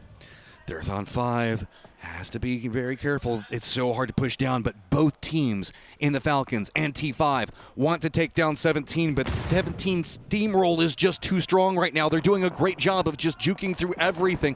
Looks like they're going to throw one last bit of utility down, Flash, but it's not going to do anything to try to stop out. But there you go. Ranger X spots it, picks up 2, and 17 is down. 17 out in 11th, and will T5 continue this push? It's all just down to Ranger X. His running mate, Patapong, took a knock earlier on, and I don't know how much utility Ranger X still has left in the tank. It seems to not matter. These guys will eat blue and continue to farm kills. Falcons now in first. Freaks down early, so with this, how much more can they buy? Can they get any separation away from the Freaks? T1 trying to sneak up, see if they can start trying to get into that position along 17. They've got a lot of control over into the east, but they're going to have to deal with Na'Vi over here.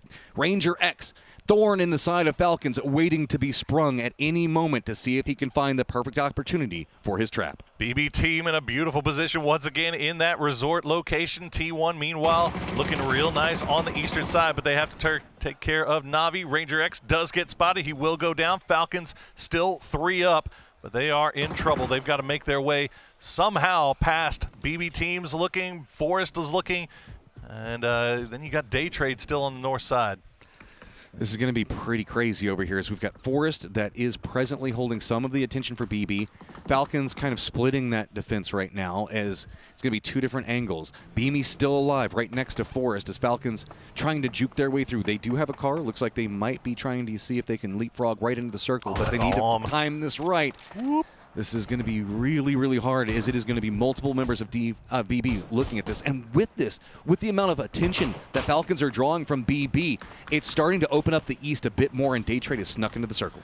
And Na'Vi as a 3-man, they've got some space to work around here on the southeast. You see them taking long-range shots at Geekay at T1, but they've got the blue at their backs. Hold on. We've got the car. Everybody's loading up. Forrest has already snuck forward. Kiss being the point man into it. Molotov does get the knock on to Tickleton. Can they get enough space away? There is no safety to be had. Molotov is just raining down damage onto them. H-Win has to be careful. That nade is pretty close, but I don't think it should be a problem. And we'll get the heal off, survive a little bit longer.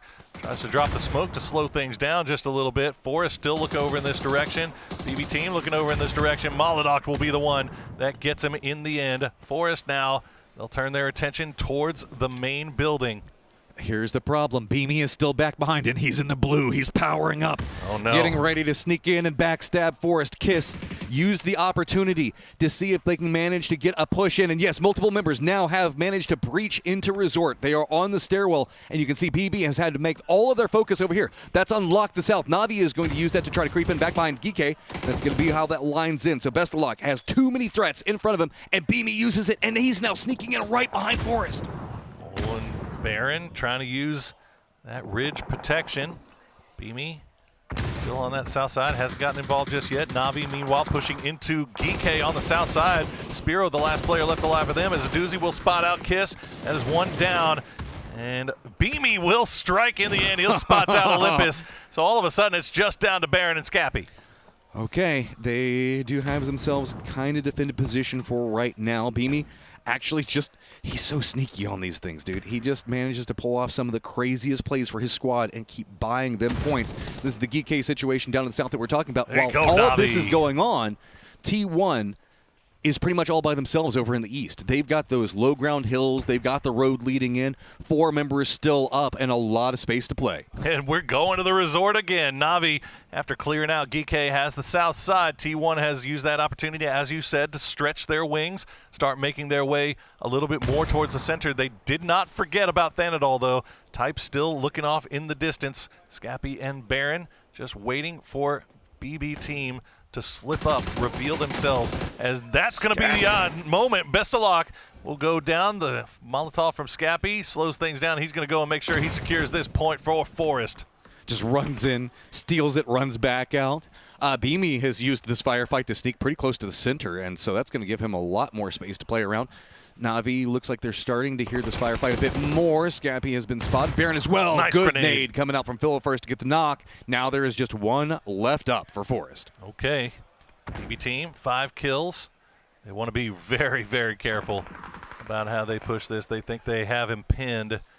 And you see a doozy slowly peeking the window. He's not going to spot out Scappy, but I think he saw the barrel of the gun. And yeah, lead off with the molly, then immediately repositions. It's a lot of BB members that now know his exact position, and he's getting more emboldened by it. See, he's just trying to see if maybe he can chase in back behind him. Beamy now very close to Na'Vi. Beamy has just been, I think he's probably spent the most time near an enemy this entire game. He has just been entirely surrounded. Beamy actually gets a knock onto 1 as well.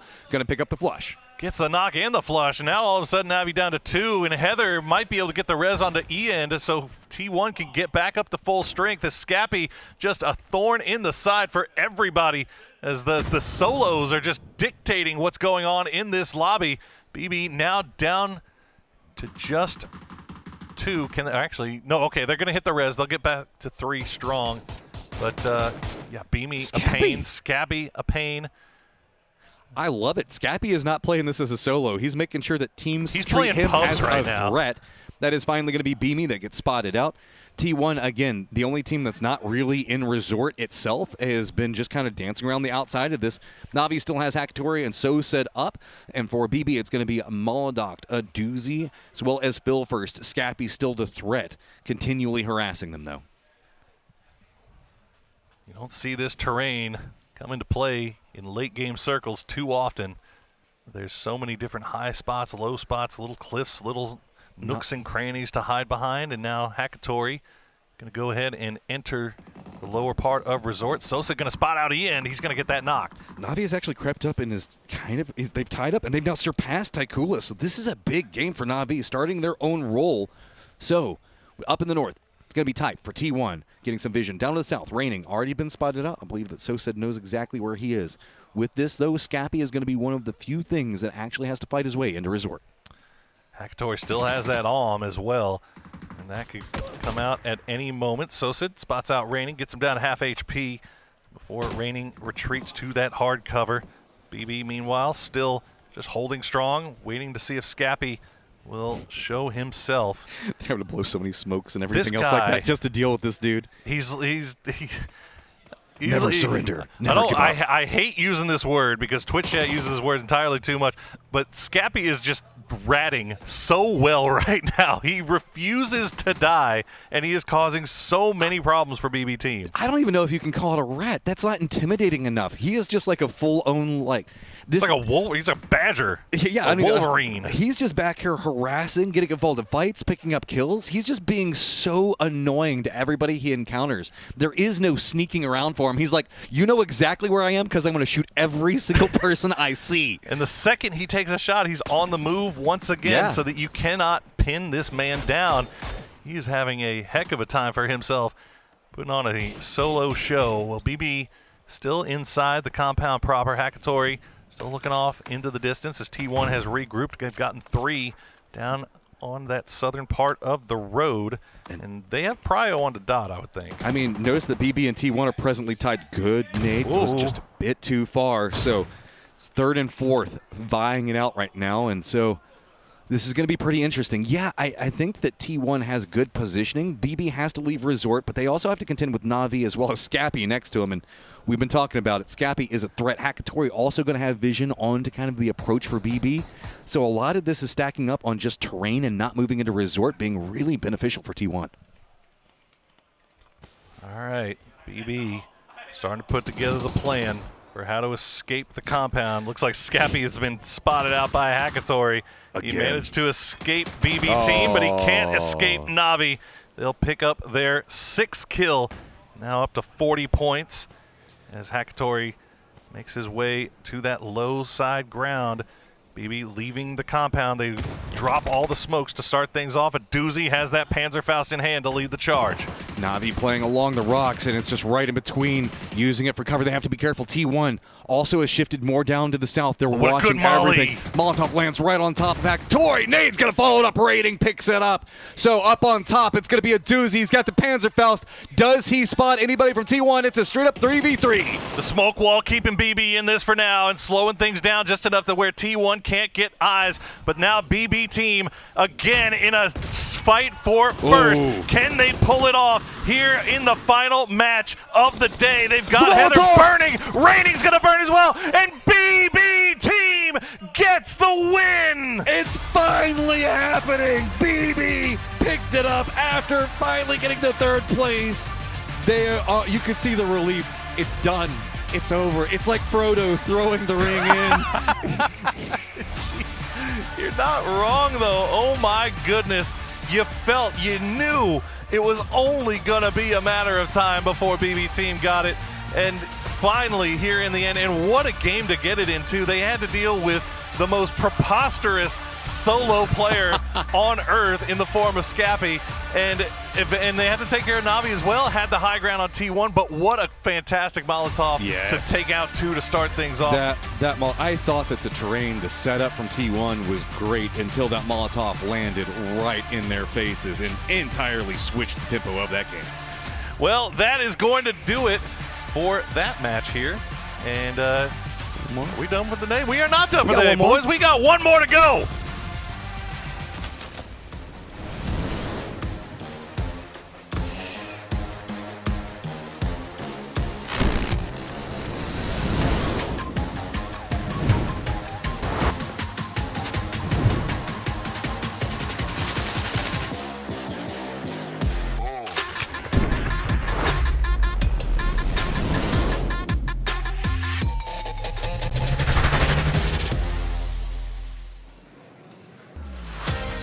BB team, about bloody time. We finally get a win on the board. It couldn't have been any closer to a 2nd place. If you tried, it was so close. But they did get the win.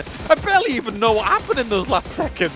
I hope that the highlights involve a slow motion breakdown at the very end of that, because it did get incredibly chaotic. I stood up thinking, not again. I'm going to be completely honest, until they cut to the cameras. Yeah, I was a little bit worried for them too. But yeah, that molly either exploded by grenade or shot out or mishandled, and then you start burning. That's just unfortunate. But still, again, we have to give them props here. BB team defended Resort extremely well, staying 3 guys alive for a very long time. There are so many teams that got into a fantastic spot and held on to them. Forest, even BP was kind of in a little bit time, right? Aduzu is out on the western side alone, trying to peacock a little bit to make sure that they had that western side for as long time as possible. And of course, all the other teams, kind of north side and everything, they had to get in, they had to get close. But T1, they held on for a very long time there in the east. Yeah, that was one of our big major concerns while watching it in the back, right? The fact that Resort is a bit weird and wonky about the terrain, about the room layout and things like that. So the fact that your Sea Forest even get up on those ridges on the 2nd floor, looking around for windows, they could have caught them a little bit off guard, but BB team didn't falter. Yeah, I think it's one of those points where he said if there was a place to get a 2nd, it's in Resort. Yeah, maybe, but that you saw there, getting to Resort was crazy. We saw that like T5 backstab on 17 to save the Falcons, who then had to sort of try to hold off Forest and make a stab here, and then that begins the epic defense by BB team. Until that point, they got to kind of hang out here. Falcons survives because of a little bit of help from T5. They try to make a push in. They're held by Molodok, but while that's happening, Forest Natural Gaming slides in on the south side and managed to get up on those ridges. And I got worried because BB team had to spend so much time holding down that side of the resort that T1 got way too close. Those shots from Zosa, some of the craziest shots with the 6.6 MK I've ever seen. Here it is. Yeah, okay, let's see here. Raining, obviously, Navi gets good placement here, but I gotta see this ending here. What exactly happened? No, it's caught! They're burning. Okay, so they were burning. I thought they threw that molly initially, so he shot it out of the sky. The grenade. The grenade Grenade blew exploded up a in molly, maybe. Yeah, could be. I mean, you were leaning in On and the squinting Panzer like Clinton does when Yeah. he's watching backstage. Nice. That was okay. crazy. Tune in tomorrow for the pre-show. We'll break it down with a highlight reel. Yeah, definitely want to look back at that. Yeah, but 100%. Very, very close call there. T1 could have quite easily taken that if with just even a pixel to another angle not could here. have gone aside here. Not him, shush you. But yeah, this is huge for BB Team, obviously, because as we've been, tallying up with the Martin math, not only are second places abound for this team, they got that third place, now a first place with 7 kills as well. This is going to be pushing them into championship territory. Of course, we still have more games to go, but BB Team's shown unbelievable consistency. Bestalock was just chewing on those fingernails right there until the very last moment. But it was, they had to be just as stressed. They saw that thing pop up and went, yeah, we got that. And they are going to break the curse. But this still involves Martin math, right? Because they're still... No, Martin, okay. yeah. We can refresh again. So it was 26 points. It's still 26 points. That's true. From the second. They could get second later, maybe more. I mean, if they did have that, imagine actually how far they would now be ahead. Yep. That would be unbelievably insane. We were going to be like, okay, dude. We were going to be, oh, you remember what you said at PGS 7? It's BB's time. It's their time to take a championship when you started at PGS 7. I mean, to be fair, I've been saying that for now a year and a half, maybe. Yeah, like when they were, actually a few years when they were question marked. So, Since 2019, when a doozy won PNC in South Korea. Not quite that long back, but I've been saying it for a long time. And I mean, here they are. Once again, Molodok really showing up. What an addition he has been to the team, though, right? Obviously, when Phil first came along and joined this team, we were thinking to ourselves, what an addition. And now we're here with yet another player saying, what an addition. I think the additions are great, but again, it's one of those everyone's just waiting. When will they become champions? And I think this is that start of the road. They're going to end up here in the top 3, I think, after this game, looking very good. But the man of the match going to go to Molodok, and deservedly so. That said, a lot of damage going out from this team without quite as many kills as I think they would have liked, coming down to the fact that they were consistently defending and knocking and having to turn somewhere else to take care of someone, and the steals were just all over the place. I mean, that's the thing, right? If you're going to lock down resorts, your attention is almost fully focused on that, right? So it's not easy to really get involved in a lot of those fights. 17 points go their way. However, T1 on the other side of this, not in resort, coming in from the east side, locking it down, 17 points as well. 11 kills for them, Martin, is fantastic. Yeah, that's going to push them up there. It's good consistency here. Also for Navi to turn on a little bit here, to try to get out of last spot. Navi obviously... It's amazing when you don't lose someone in the first couple minutes. But again, Hakatori has been the carrying force on that team. Good to see First in there too with this total one. Look how close it is. Oh my days. 6 points only between the top 4 teams, guys. T1 makes the climb, 17 closing the gap as well. Forest Natural does slide off, Rock as well. Forest Natural did manage to get some salvage in that one, but for me, it's T1. You kind of heard us mumbling it. We know they're looking at EWC, that this is something that they'd like to win here, but they want to make a very dramatic statement on those power rankings. These finishes, these numbers are going to be incredible. Yeah, because relative to 1, 2, 3, and 5, who feel quite safe in the rankings right now, it is T1 definitely looking on the hunt here, all things considered. And when you think about the teams that they're trying to challenge for, Na'Vi, Therathlon 5, Day Trade, they're all languishing down towards the bottom. Also looking really good for BB to kind of hold on to that. I guess looking very likely for them potentially be able to stay inside the top 8. Especially if theory holds that sort of getting that top 5 in a game matters when it comes to getting points. These guys have obviously been wildly consistent. As much as we poke fun at the consistent second places, the real talk is that's impressive, right? To be that consistent, to get that many second places, there is sort of a disease amongst sports where it's like, man, if you don't get first, you're last, right? But at the end of the day, that's not the truth. This is PUBG. This is 16 teams in every single game. If you can consistently be 2 and 3rd, that is a incredible achievement. Out of 11 games here, guys, a win, 4 second places, and a 3rd. Like, that is kind of insane consistency. I talked to Scroom a little bit, actually, before the games today, and he said, Circle has been going their way, sure, but they're still getting the kills. They are still getting into the very latest stages of the game by also being into those positions, right? So I agree, there were some games where it was like, okay, it is coming their way, and they didn't have to move as much as they usually have to, because obviously some of the loot locations they have are far, but here for this insane consistency. And they don't tilt. I do think that there's a risk of when you get these sort of yanked out of you constantly, when the rug is pulled out from under you, to get frustrated, to get angry. I've been very impressed with their sort of how they hold themselves, how they are kind of handling these stressful situations.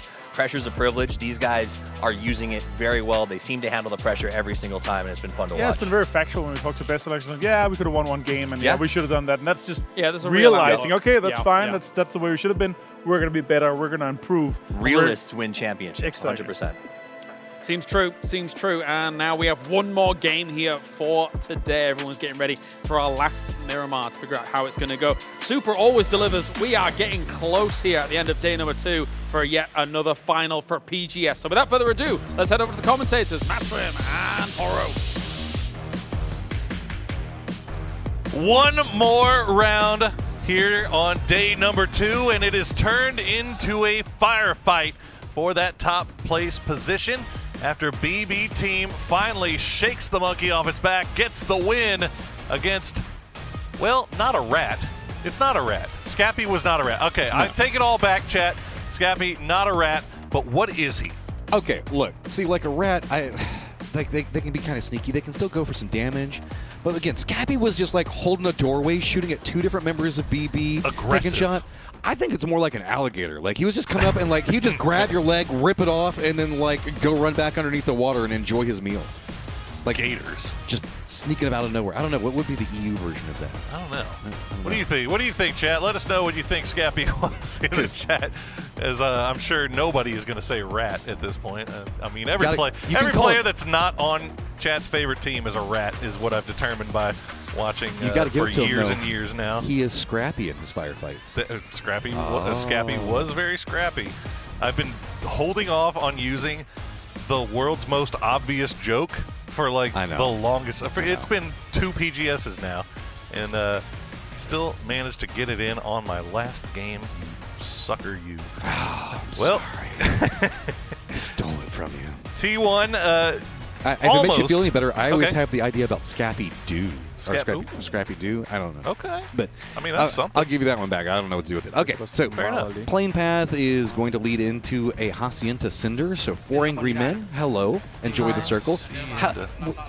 Now they don't have to go anywhere. This is going to be interesting to watch how 4 Angry Men handle that one. That was a very mentally taxing game for T1 though, because they were tied with BB going into the very end of that. Like it was like 1 or 2 points. So still in the thick. It was close for sure. It was close, but I mean, I think you can't take anything away from the way the T1 played that all the way up to the very end. It was really just a perfect Molotov that that won it for BB Team. Individual play once again shining through as we check in with those Falcons. Once again, make sure you check out that multi-view if you want to watch the perspective of your, well, maybe not your favorite team, but one of the 6 teams that we offer by the day. You get to hear their comms as well. Always a fun thing. Well, you get a lot of fun teams today. We have T1, we've got Falcons in there, 17, a lot of big stuff. This is a very important game given how close it was. I think it was Martin, that was our Avenger, that was just talking about the fact that there was just 6 points separating out our top 4.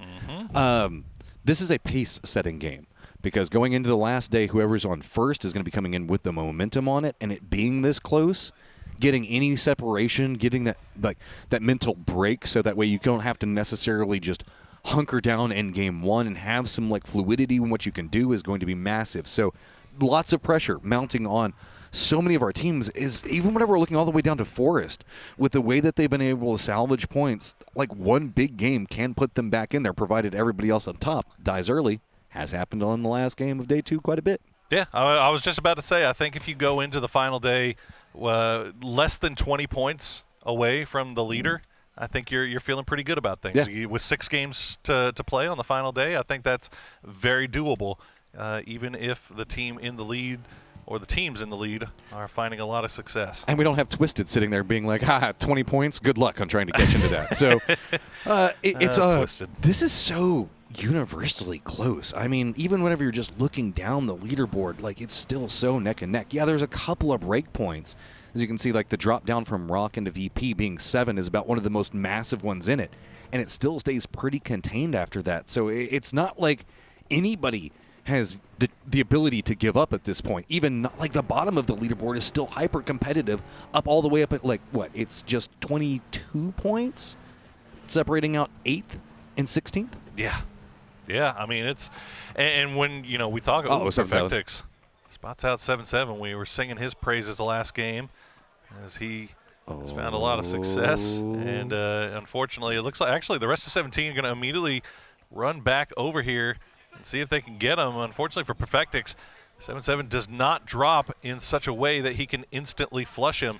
So Perfectix going to send it in, but he has to hear that vehicle coming. Nobody is expecting him to play this aggressive. He gets the shots, he reveals himself, but he doesn't get the knock. Xiaobei now knows where he is. The Molotov does connect, so he at least picks up one. Is that going to be enough? And Xiaobei is like, this just isn't worth. It's time to get out. Oh, his tires popped. Oh, no. Oh, the tire pop. Now Xiaobei, he's kind of in no man's land. The rest of 17 still off to the east, but it looks like they're hopping in vehicles. They're heading on back in to make sure that they don't drop down to just 2, as they will offer some defense for their teammate. Perfectix still hanging around, still waiting to see if somebody gets caught slipping. This is a full defense. This isn't going back after your solo. This is trying to set up new angles, make sure that nobody is going to be like coming after it. Meanwhile, the rest of Twisted Minds are like, yeah, bro, you do you. You have fun. You get those kills. You get whatever you can. If anything, this is a bad start for 17, who was wanting that big game to try to catch back up to the Falcons. Would have been nice. Would have been nice. But we saw what T1 was able to do with 3 all the way into the late game. As we can see the final stage total damage top 5. Nixie at the top. Shout out. And look at that. Hackatory, despite all the troubles that Navi has been going through, Hackatory in 5th place overall. It does say something as well about like the amount of damage and how it can really help give you control over areas, but doesn't always translate into kills. Like VP, you can see, have been pumping out the damage, but it hasn't been getting converted into kills as much as it would. Otherwise, it's where they're kind of having the issue on the leaderboard right now, because if a couple of those did get converted back over, I mean, they're just up there with Rock. Yeah, just kind of hovering around in 8th place, waiting for that big game. Waiting for that big pop-off to put them back in the conversation. But, you know, 30 points out of first, all it takes is that one big game. So, and anybody in this lobby is capable of pulling that off, as Perfectix still down in the city. And it looks like 17. I don't know if they're actively hunting. Well, this is a weird situation for Perfectix, right? Because he knows he's kind of stuck here. Daytrade's already shifted over to the west. Yeah, he ran down. He ran down here. He didn't have a vehicle with him. Yeah, and I mean, Lou is playing a bit further behind, but it's like they just trust him to kind of be here. 17's taking shots at T5 as they roam through. It's like, we need to get something out of this. Well, T5 also coming in right on the backs of Daytrade, and now Theraton 5, after taking those shots and seeing Daytrade ahead of them, they're like, wait a minute, maybe we can stop. Oh, well, that's a escaping Bronco. Well, interestingly enough, Perfectix is in a great spot to watch this road that so many people use to rotate and can call it out. So Lou can take shots at the next part of the rotation, I don't know, a good, almost a kilometer away? Probably, like, I don't know, 100 meters away, something like that? A long way away. Far enough. Yeah, it's about 100 meters. I'm more making a joke with the kilometer. Yeah. Well, the rest of the boys, for Twisted, the duo just on the high side on the western part of San Martin. So they're already more centered up. We'll see if the gang can get back together as T5 driving past that power grid. Daytrade looking in that direction, but no angles presenting themselves just yet. So looks like they should get through free and clear. Everybody already into zone with the exception of Begopa. They are down in Los Leones still. I mean, Begopa do what Begopa want to do. 17. Look at how much utility and time is now being burned by 17. Even if Perfectix dies at this point, worth? I mean, I don't know. Honestly, yeah, why not? They got the point. They need as many points as they can get. And we'll see. 17 still just kind of hanging out in Picado. I think they've just kind of resigned themselves to the fact that they're just going to be playing late coming in from the south. This isn't necessarily this has become a mental injury to 17. It's just like, what is even like at this point you have to be like, he's gone, right? Toying with left. their emotions. He's got to be gone. There's no way he's still here. Meanwhile, he's just hiding behind his little foldable cover. Meanwhile, one of them's like, I swear to you, I was watching the hill the entire time and I never saw him run away. And you're like, okay, dude, sure you did. But we saw like 8 cars, man. Hey, like, the dust storm just came through. Maybe he escaped during that. Let's convince ourselves. You know. Okay, so let's take a look at what's going on with BB as they're getting harassed, but they are playing Death Star Trench, 2-2 split, and that's going to be a GK that looks like it's BWD that's trying to get a crate and also get some damage. Yeah, just some long-range love taps. Or maybe not get the crate. That's not necessarily the safest crate to go for. Sure isn't. Well, wouldn't be a game gone by without seeing an APAC player in the friendly skies. This time it's going to be Olympus on that northern side of water treatment, looking off in the distance, trying to scout out the next spot for his team to play as we wait for the zone to pop in 4, 3, 2, 1, and pop.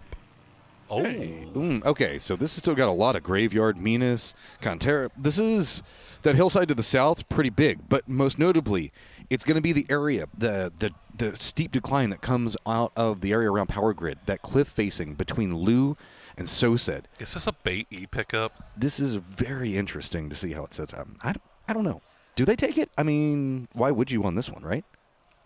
I don't know. Like, this feels so scary because you obviously never saw him leave, so you feel like the second you pop up, you're going to get sprayed down by Perfected. He's just a. They actually went to motel as well. They left because they're like, he's still here. I know he's still here. So sneaky. Well, even now, like, where do you go? The hard shift down to the south. You know the north side is going to be packed, right? Like you can kind of hope that maybe if you take it, you can find something quickly, and it looks like that's what they're going to do. As San Martin T1 coming in, they're going to run into BB team in the middle of their split. Yeah, 2 members for T1 made this push just a second ago, so they should be pretty aware of the pathing that they need to take. So I wouldn't be surprised if T1 manages to regroup this pretty cleanly. They do. So actually looks like they're going for a bit more of a split. So there is actually a lot of kind of no man's land in the circle. I don't want to call it unplayable, but it's just not necessarily where you want to be. And that's led to a lot. Oh, looks like they're going straight after Na'Vi. Of course, it's got to be Navi's compound. Shots already coming from behind. They're going to land on the ground. Sosed gets him low. Ferris has a grenade in hand, and that is going to fall just shy as Sosed will get spotted out by Xiaobei, but the trade comes through as Ferris will find the spray. Little Ghost peeking through the window, but Ferris has to stop down and reload. The rest of Na'Vi has arrived. Okay, firm regroup now has happened. So 17, 2 members up, just making sure to flush out, deny any information that's being fed over, but there's going to be enough. They know that these longhouses are, they're so hard to push, man. So how bad do you really want this, Na'Vi? Whenever you get your other members in here, you can play around the outside of it, but it's going to be kind of hard to do that. Nobody really has a chance to third-party this yet. Hey, Perfectix. Oh, still living his best life. Oh, what a grenade.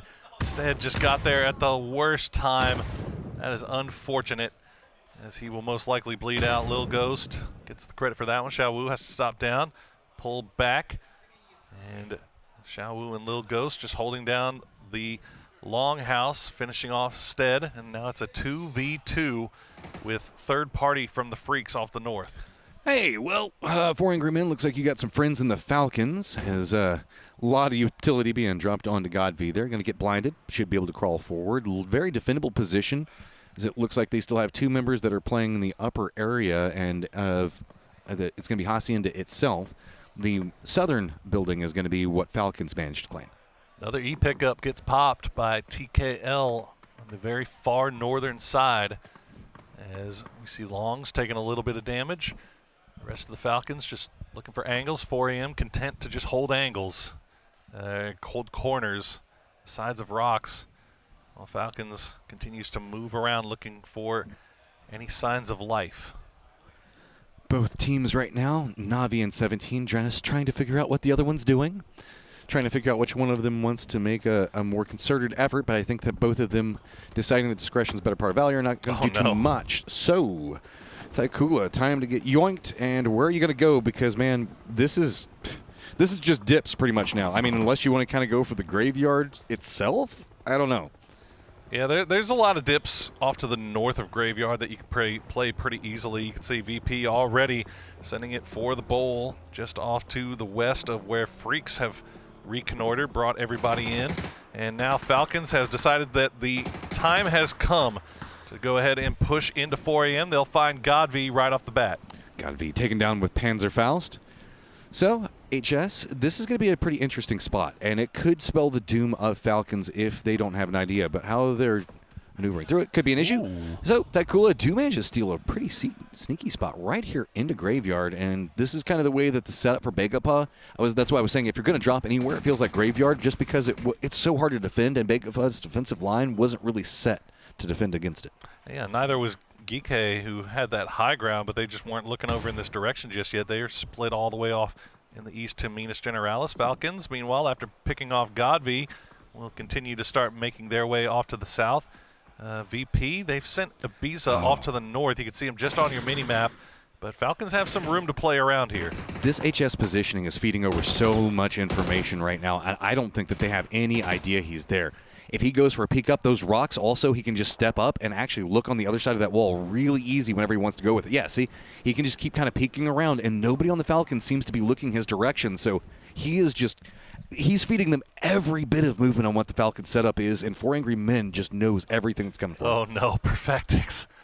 He finally managed to rejoin the rest of the team, but he gets too close to Rock. BL spraying through the smoke. Perfectix already moves. And now the rest of Twisted Minds, you can see off to the west, starting to make their way over to see if they can save their teammate. Look at the high ground they're working with. Lou just wishing somebody would come and peek. They're like, okay, guys, come on. This time, can I get some friends this time? This example is going to come down and provide defense. Good old Perfectix got himself some friends finally, and this is a pretty crazy crossfire. If Rock opts to go for this, it is going to be a kill box. It's going to be rough. This is only BL and actually, it's only BL, really. Santastico is on the low ground in the compound. RBN and Sold still on the other side of the street, so if BL does this, he is going to be doing it by himself. Meanwhile, the the Cold War continues between 17 and Na'Vi. Just not much else that's going to be happening with it for right now. Longs actually looks like he's moved to the wall.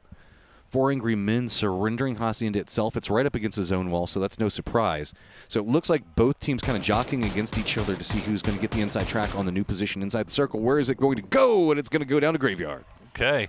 Well, all this nonsense going on in Hacienda is going to have to come to a head. RBN and the rest of the Rock Boys already on the move, but he's going to get knocked out. Now, HSM finally, 4 a.m. comes alive, gets the double knock. Falcon, Shrimsy, both taken out, taken down. Tickleton and H-Win, the last two left alive. And they haven't even managed to make it in the circle yet. VP's going to regroup. Daytrade's just jumping into vehicles. Dip's going to not be free. Everybody's running into it pretty quick. BL is going to go down. Everybody from Rock gets eliminated. 2 members down for Daytrade, but it is going to be Navi and 17 both seeing if they can steal anything out of it. And they're not going to find the angles, unfortunately, as they have just a little bit of bowl to hide behind, and they will survive. Twisted still taking shots over that direction as well. VP, they've got their bowl on the south side of the road. That is going to cause problems for 4 a.m., for T1, for BB Team, for Falcons. However they decide to try to get into this next zone is going to be very, very difficult with VP and Freaks both staring in that direction. There's a really interesting setup as H1 and Tickleton were right next to each other, and Tickleton actually shifted out and went all the way back up to the north. Feels like he thought maybe 4 Angry Men could be coming up back behind him, but it's going to be him and Molodok. So 2 different teams now looking at 4 Angry Men on their approach. T1 has got the gatekeeping position just to the north of where VP is going to be at, and that's where we're going to see probably the Falcons as well as 4 Angry Men and BB all rolling in.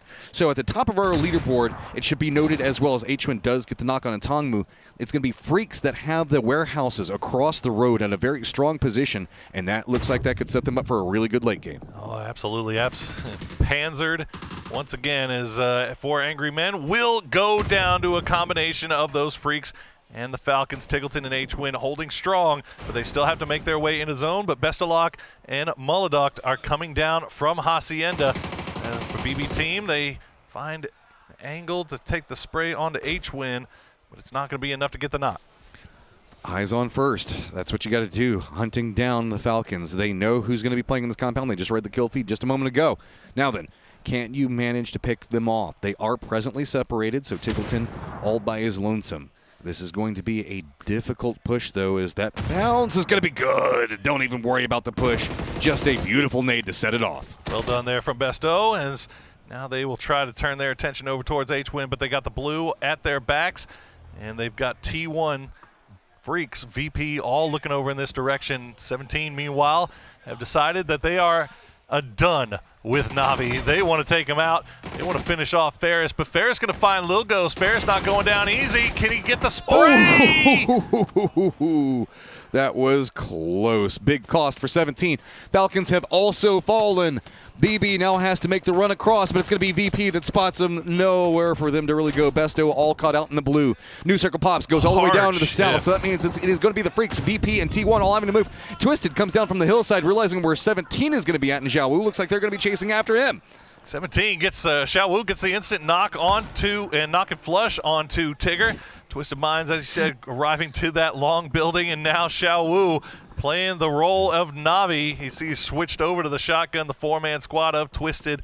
Want to see if they can flush him out with utility as quickly as possible. Perfectix wanting to finish what he started is T1 trying to regroup in the circle. Freaks are going to be very close to them. VP still having to deal with the tail end of it. Not all of the Freaks have moved yet. It's just going to be Guman who's managed to get a spot inside the circle. So with this, Besto still surviving for now. Multiple blue zone nades just going to be chunking down Zhao Wu, but he did manage to find a sneaky spot. Oh, the nade! No. It bounced out. Did it go in and then bounce back out off those angles? Oh, they had him absolutely red. And that one might be able to do it. No, he gets out of there just in time. The happy feet on Xiao Wu, keeping him alive, but he can't get the heel off.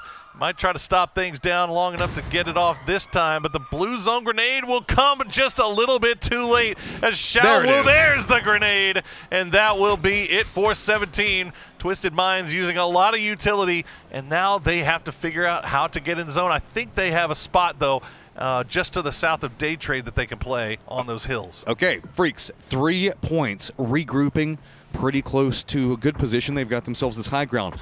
Close to the center, though, is going to be T1, who took over Graveyard. They've still got 3 of their members up. So high ground versus central position. This is going to be really interesting to see how it stacks. 17 Forest, Rock, all down. So big opportunities coming up for Day Trade as well as VP, DK, and Twisted. I'm telling you, man, this feels like Twisted playing extremely aggro here in the final game of the day.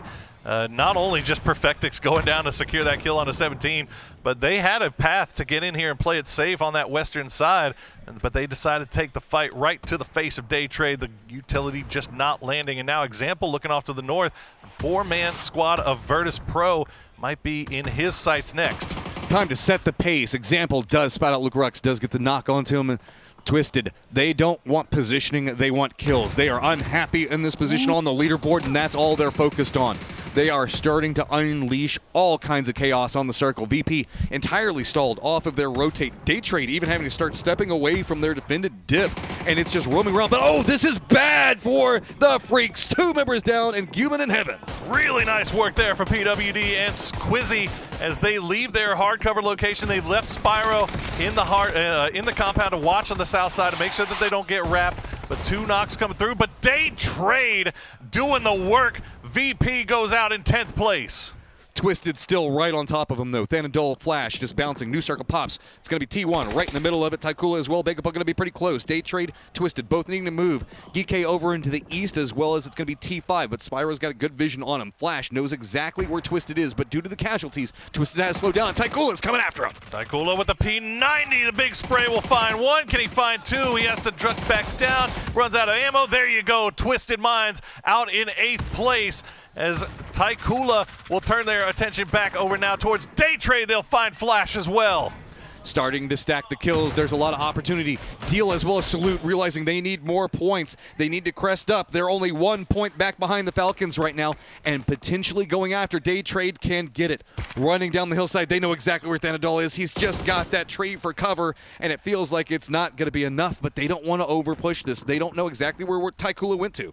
They lost the other half of their duo, so they are fully committed here, and that grenade will find its home as Freaks will clean out the north side. Taikula retreats back to their spot in the graveyard. Remember, this was genius, 5-head play from Taikula. They took the E pickup early on, and they took the risk of trying to send it here. Begapa opened it up and gave it to him, and now it is 4v4 in that graveyard with the addition of 2 players from T1, and you still got Geek coming from the east. So we've got Freaks in first, 94. T1 with 2 up as well. Very centered yet again, but out in the mausoleums. 7 points. It's going to be Type and Raining both. Begapa with multiple members up. And then we've got GK that are going to have the high ground that they can kind of look down into a lot of what's going to be happening, but Rosted's going to be very close to him. TKL, Navi climbed out of the basement long enough to supplant them, but they have since come back. And they are 4 alive here in the late game as Spiro has made his way down, has no idea that Rosted is right next to him. Rosted, the last player alive for Theraton 5, and can pop up and strike here at any moment. Okay, it's gotten pretty quiet. It's just Taikula taking some shots at the Freaks, trying to get a bit further away from the edge of the zone. One grenade. Sneaking in. Deal does look like he's managed to find a shack, so that's going to be a pretty good point to play from for the time being. Taikula's numbers advantage and Begapa's as well. Begapa playing the church is going to spout out GK, so take some shots in, but Rosted, that's the big thing. When does he decide to make... Does he decide to go for play? Is he just playing for points? There's a lot of questions to be had in his movement. GK, if you're a Chad, you take the zip line. Do it. Do it. Do it. Salute played from the northern side. Still has angles up into GK, but they will avoid him for the time being. Deal has that foothold, and look at the shift goes off to the north. Going to pull away from Begopa, pull away from GK once again, and Rosted at any point could get involved here. If he goes after them on the zip line, I'm going to have such mixed feelings. There's no way they take the zip line, right? Like, there's just no. Not with Salute taking shots at him, unless they get the knock on to Salute. That's the only way it becomes halfway viable. But I mean, T1 pulled out the grenade. Is full defense, and we go. They might want to wish that they had taken that zip line, hopping in the cars. No, the nade doesn't go the right spot, but he's revealed. Couple of shots get some damage on Spiro, but that's going to be it. Rosted takes the worst of it. Oh, the timing just a little bit off for Rosted, and he will most likely go down here very shortly as the flashbangs come through. He does get the heal off at least. Spiro still peaking with 40 HP. GK trying to get rid of this snake in their midst. PWD has already gone down, and he might be involved in a 1v1 with Deal here very shortly. So these guys got to get rid of this guy quickly. Spray comes through. There you go. He's done. But the shots from Begopa will force them to stop down a little bit here and heal up. Okay, Begapa, you have to go into the circle yourself, as it looks like Spyro is just going to catch some airtime. Spiro has to be careful. He's just roaming right into Deal, and Deal just takes it delivered. Appreciates it. Salute providing some cover, but it's going to be Taikula in the back trying to backstab Deal. And they'll find him as well. Salute still taking shots over towards PWD as TKL starting to flex out with 3. They've left Suze in the compound watching on the south side to make sure that they don't get backfilled, but the rest of the boys clearing out on the north. Salute now, last player left, and T1 will get spotted by Begopa. So they are starting to work their way over to the east. They can stop down and get the res on to Park Pro. Okay, but that did slow down Begopa, who really wanted to take control over the graveyard. PWD, the last one up for GK. So it looks like he was trying to sneak his way down the south. Salute's going to get spotted out. So that means that we are looking at Begopa with 4, Taikula with 4, and then GK's PWD on the outside of it all. So many graves separating these two 4-man squads. PWD still spotted out, still has to slowly survive in the smokes. Smoke wall laid down by Begopa. Trying to prevent that line of sight from TKL. What kind of damage can PWD do from where he's at? And who will he do it to? I mean, best odds are it's going to be Begopa, because, man, they are. Oh, I think that they might know where he is. Park Pro. I think they saw them come off the top of the hill, so he's just waiting for that little head to pop up and see if he can get something. But that does mean that having to deal with PWD, they've surrendered a lot of control over the circle. They take care of him. Park Pro is now officially been spotted as well by Taikula, so it's going to be a lot of hidden information. Suze still hasn't even left that lower church position. He's still using that rooftop to dance around. Spaceman has them hard covered. Nice grenade. And a nice follow-up as Akon will get the credit. Dons goes down. 6 kills now for Begopa as they will try to strike while the iron's hot. Dawn's down, and it's going to be Park Pro. He goes very far up into the north, seeing if he can open up a new sight line and allow the rest of his team to start pushing forward. He did manage to secure it, and that's why the foot push is starting to come out. Suze has to drop down, full on defense, but you can see Cold, top of the hill. He's got himself a position ready. Some junk does go down. Cold's going to be the one that picks him off. Not what you want to be pushing into blind is the P90, but Too Hard will come from the low side. He doesn't matter. Suze will find that knock, and now it's just down to Park Pro and Akan. They are playing around the smoke wall. They don't see anybody peeking from the side. Suze going for the res on the Dons to put them back even. Okay, creeps forward. Can he get the shots? Does get the knock onto Spaceman. A bit more spray. Got to be careful. That nade's going to be underneath of him, and there you go. Taikula picks up the victory. Huge win for them as they were in the basement. They were in the doldrums. They could not find a foothold in this lobby, but that might get the snowball rolling with 1 day left. Every position gets more money. Every position gets more PGC points. They could use the work. And the top of the leaderboard, we could see the Freaks did manage to secure first, but it's not by a lot. So no door opened up yet. Nothing to take away from Taikula and their victory. But I know moving into day number 3, our last day, it's going to be about setting pace. So Taikula set 1 and Freaks set 1 as well. Well, we are done with day number 2. There are 6 matches left to play to determine who will be the champion of PGS 8. We will throw it over our desk to get us ready for tomorrow. Ready to fight.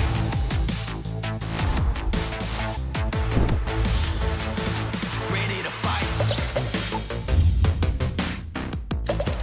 Fight.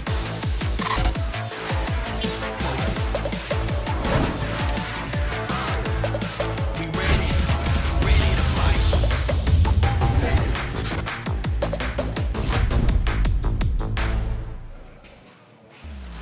Taikula with some much needed points here for our last game of the second day of the finals as they beat out Bagopar, a fierce rival in the Dusty Dunes. And it was close though, very close. The passion, the power of a 12th and 13th place team battling it out to end the day. Battle. It was a battle. Yep. I will also say it was nice to see that Geeke and Donovan Freaks both got in that 3-4. DN Freaks, sorry. Yeah. You know the abbreviation. DN Freaks got into that sort of end game, and they're going to be really tight, I think, at the top of that leaderboard. So while it was an interesting ending with 2 teams that I think were desperate for points, I think this is going to put us in a really cool spot at the top of the leaderboard. Yeah, nobody's really put themselves ahead right now. I was still hoping for this little bit of a slide on the zip line to drop down and then go it's ridiculous. Yeah. Quizzy, you could have done it. You were in the blue. Where is he? Yeah, get him down here. Why are you not doing You could have ziplined for the boys, for everybody. No, but difficult ending, obviously, here. The teams on the northern side, when you are, especially out here, and you have a team on the west, the circle is just so perfect for TKL to have that western side and then swing out, take on Twisted Minds, and just completely donk on the guys on the western side. Like, there's nothing they can do, especially with VB coming in, day trade like that. There's just so much pressure. You're not going to come out on top unless you're ready for a TKL push like that. I like the proactivity, though, of the 2 teams that we sort of saw get in there. Geeke pushing aggressively to sort of backstab DN Freaks was really nice. And then also taking that P90 from Taikula and doing that stab into Twisted Minds and being like, you know what, if we get rid of these guys, we can just play the top of this little, is a church or a nunnery, whatever you want to call it. A nunnery. A nunnery. They killed him and said, get thee to the nunnery, hold the roof down, and able to lock out the win from there. T1, they got some points, but that just came from laying down inside of the mausoleums and hoping no one saw them. Bit of an uncommon circle for it, right? Considering we're over towards the graveyard and all that stuff, it's a difficult spot for T1 to try and play things out, and I guess, you know, sit tight, try and kind of salvage as many placement points as possible. But for now, of course, that means that they're still going to be challenging up towards the top here, Martin. Yeah, and after all, and after these 12 games, it's going to be extremely tight. Like, tomorrow's going to be so exciting with how close it has been.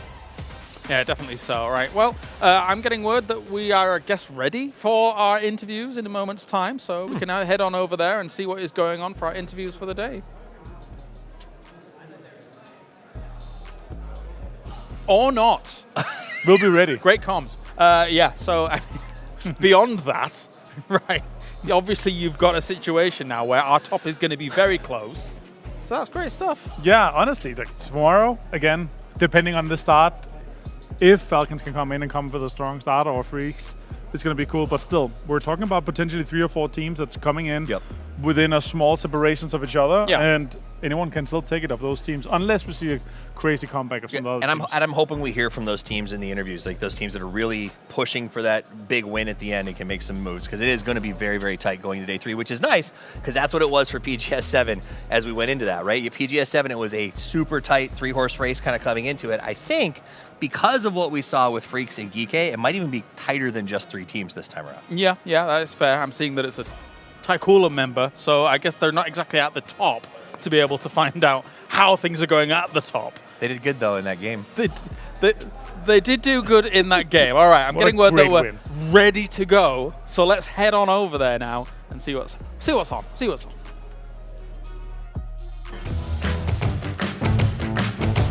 With the post-match interviews, I'm standing with Tycoola, Spaceman, and Judy, of course. You took that final chicken. That must feel very, very good. You jumped up the ladder, so tell me, how does that feel? 拿到了今天最后一把的鸡，现在是感受如何呢？比较鼓舞士气吧，因为我们今天前5局都打得比较失落。We are really inspired by the chicken dinner because the first 5 games of today is not really our day. And you got that motivation that you needed into playing into tomorrow, which is going to be the last day of PGS 8. So tell me, with this momentum with you, what are you trying to focus on tomorrow? 那明天也就是 PGS 8的最后一天了，请问你就是现在对明天目标是什么呢？我们的目标是东部大哥，但是我们还有一些私人恩怨，可能明天会照顾一下别人。Our goal is to be the first of the east side, which is like mid-section, but we have some personal issues with some of the teams. Oh, personal issues? In game. In game? Oh, may I ask? 能详细说一下吗？小小的透露一下吗？如果明天出现那种情况，应该会看到的。不透露战术。We're not gonna tell our gaming methods, but you'll see. Oh, you'll see. Okay, that is huge. All right, thank you for sharing that with me. And would you like to say a word to the fans? You know, they must be super hyped. 想对支持你们的粉丝说点什么吗？很感谢他们，对我们不像其他队那样苛刻。我看到的那些弹幕都是鼓励我们的，比较友好。Really appreciate the fans that they're not too harsh on us, and all the comments you give us are really nice. All right, 恭喜 for that chicken. Thank you, Judy, for joining me, and I'll let you guys go. And it's gonna be BB Team's Aduzi with me for the second interview. Come on up, Aduzi. Clap, clap, clap, clap. Hello. All right, hello, good to see you. Wow, that chicken finally came to you after a long 2 days. How exhilarating was that? And, tell me more about that chicken. I think everyone saw how 2 players of TID burned out by their molly. So it actually was not the random. I just saw they just trying to molly us, and I just shoot the molly, not them. So that was a kind of trick. And yeah, kill the last one. So my teammates, they even didn't understand we won a game actually. They thought we took the number 2 game, but we won, yeah. So a nice little surprise for BB Team. Hey, you had your shots and it slipped through your fingers, so that was a good chicken. You need that momentum to play better tomorrow, and that sigh. And tomorrow is the last day. Your teammates who didn't know that they got the chicken, do you have anything that you want to say to them or the fans that were, probably jumping out of their seat with the chicken win? I'm gonna say thank you on Russian for our fans. So спасибо всем, кто болеет за ББ. Мы завтра будем очень сильно стараться. Я не буду говорить то, что мы можем завтра выиграть или занять топ-2. Просто будем завтра играть как последний день на прошлом турнире и посмотрим, что будет. Поэтому ждем завтра. That was a very, very long thank you. May I ask you to share that in English as well? Yeah, I just say thank you everyone for sure, and we're just gonna play last day without any expectation. I'm not gonna say we're gonna win tomorrow or something else. We're just gonna play we're just gonna enjoy playing PUBG online. So That's gonna see what is gonna happen tomorrow. Yeah, just have fun, play PUBG. Yeah. All right, word from Aduzi, and that'll be all from us on the stage. Thank you, Aduzi, for joining me. Oh, okay, you may walk off. I can't walk off, but okay, bye. Bye-bye. on, Bella, walk off. Almost. It was still on you.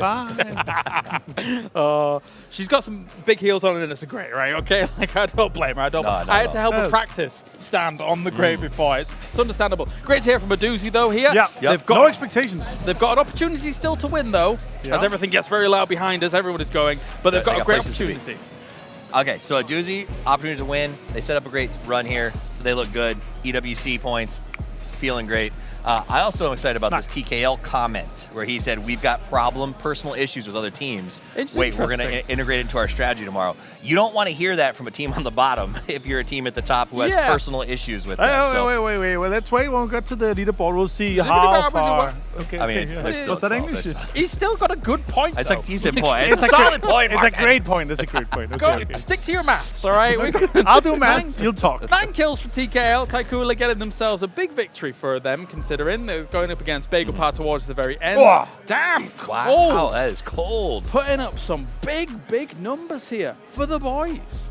Big points. Even they were impressed when they walked past us just then. Yeah. They're like, They thought, whoa. You got 6 kills. We should give you the P90 more often. Second game where he's had one. Spaceman, you talked about sort of the heralded hero of the team. Yeah. Cold 119, this entire event, if you run back through the numbers, has been very, very impressive. Yes.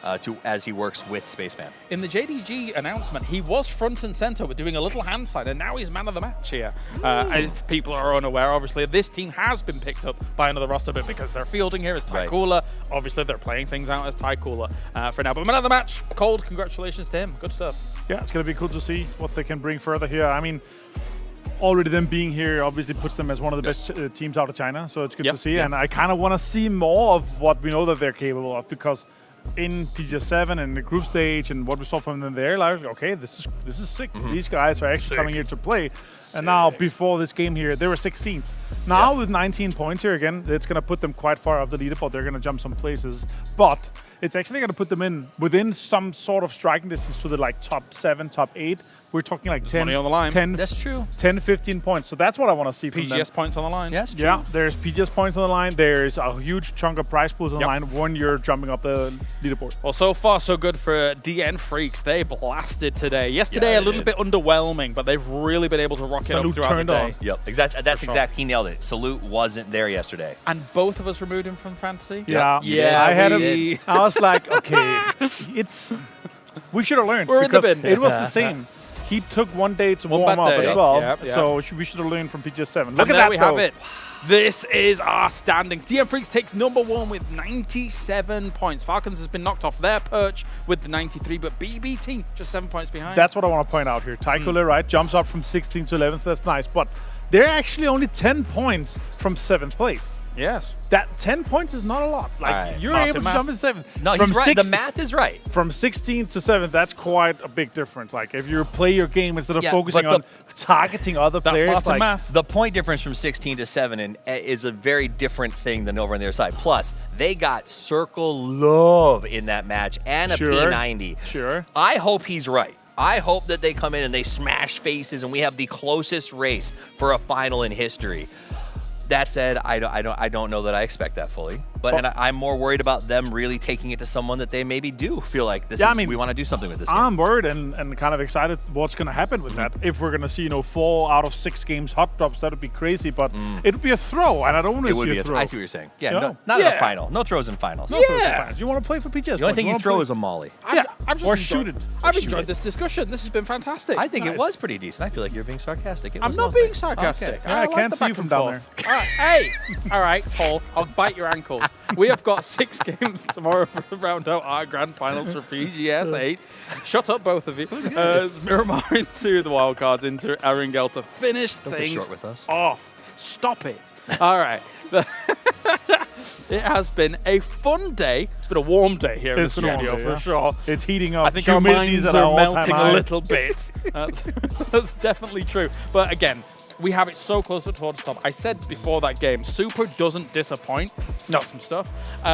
but and we're here again, Yes. where it is going to be close going into that last day, and I expect it to be close going into the last game. I think your point's valid. Super has yet to disappoint. It's one of those things you can try to find fixes or argue about if it's exciting or not, but it always is. It always comes down to the last day, and this could actually set up to be one of the closest races we had. It was 3 going into the finals for PGS 7. It's even closer this time. Definitely. All right, well, thank you very much to everybody tuning in around the world. We have, first and foremost, Crafton as well as Heroes at Esports making everything happen here for PGS. You heard us talking about it all day. You can check out the rankings yourself. Go over to op.gg and overpower your game. And of course, thanks to Aurus for bringing us all the PC here. AMD in the middle of all of that PC action, making sure that they're our CPU partner here for the tournament. If you need a clear view, make sure you're using our official monitor partner. It's Zowie. And you got to be comfortable while you're looking at all this. You can get another comfortable seat with NSC. And with all that memory on in there from Lexar, you can do some Martin math with memory.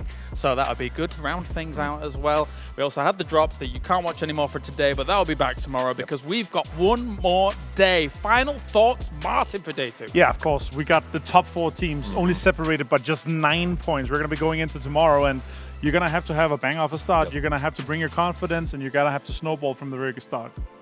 How about you? I agree. I think I already said it's going to be very close coming into this. Maybe teams like Taikula do have that 1 or 2 games in them to start off strong. We're opening with Miramar, I think, right? So it is sort of a chance for a lot of these teams to make some points right out of the gate. Should be pretty good. All right, that's it for day number 2 of our finals. Back tomorrow, same time, same place. We get to crown a champion here amongst all of the field for PGS 8. See you then.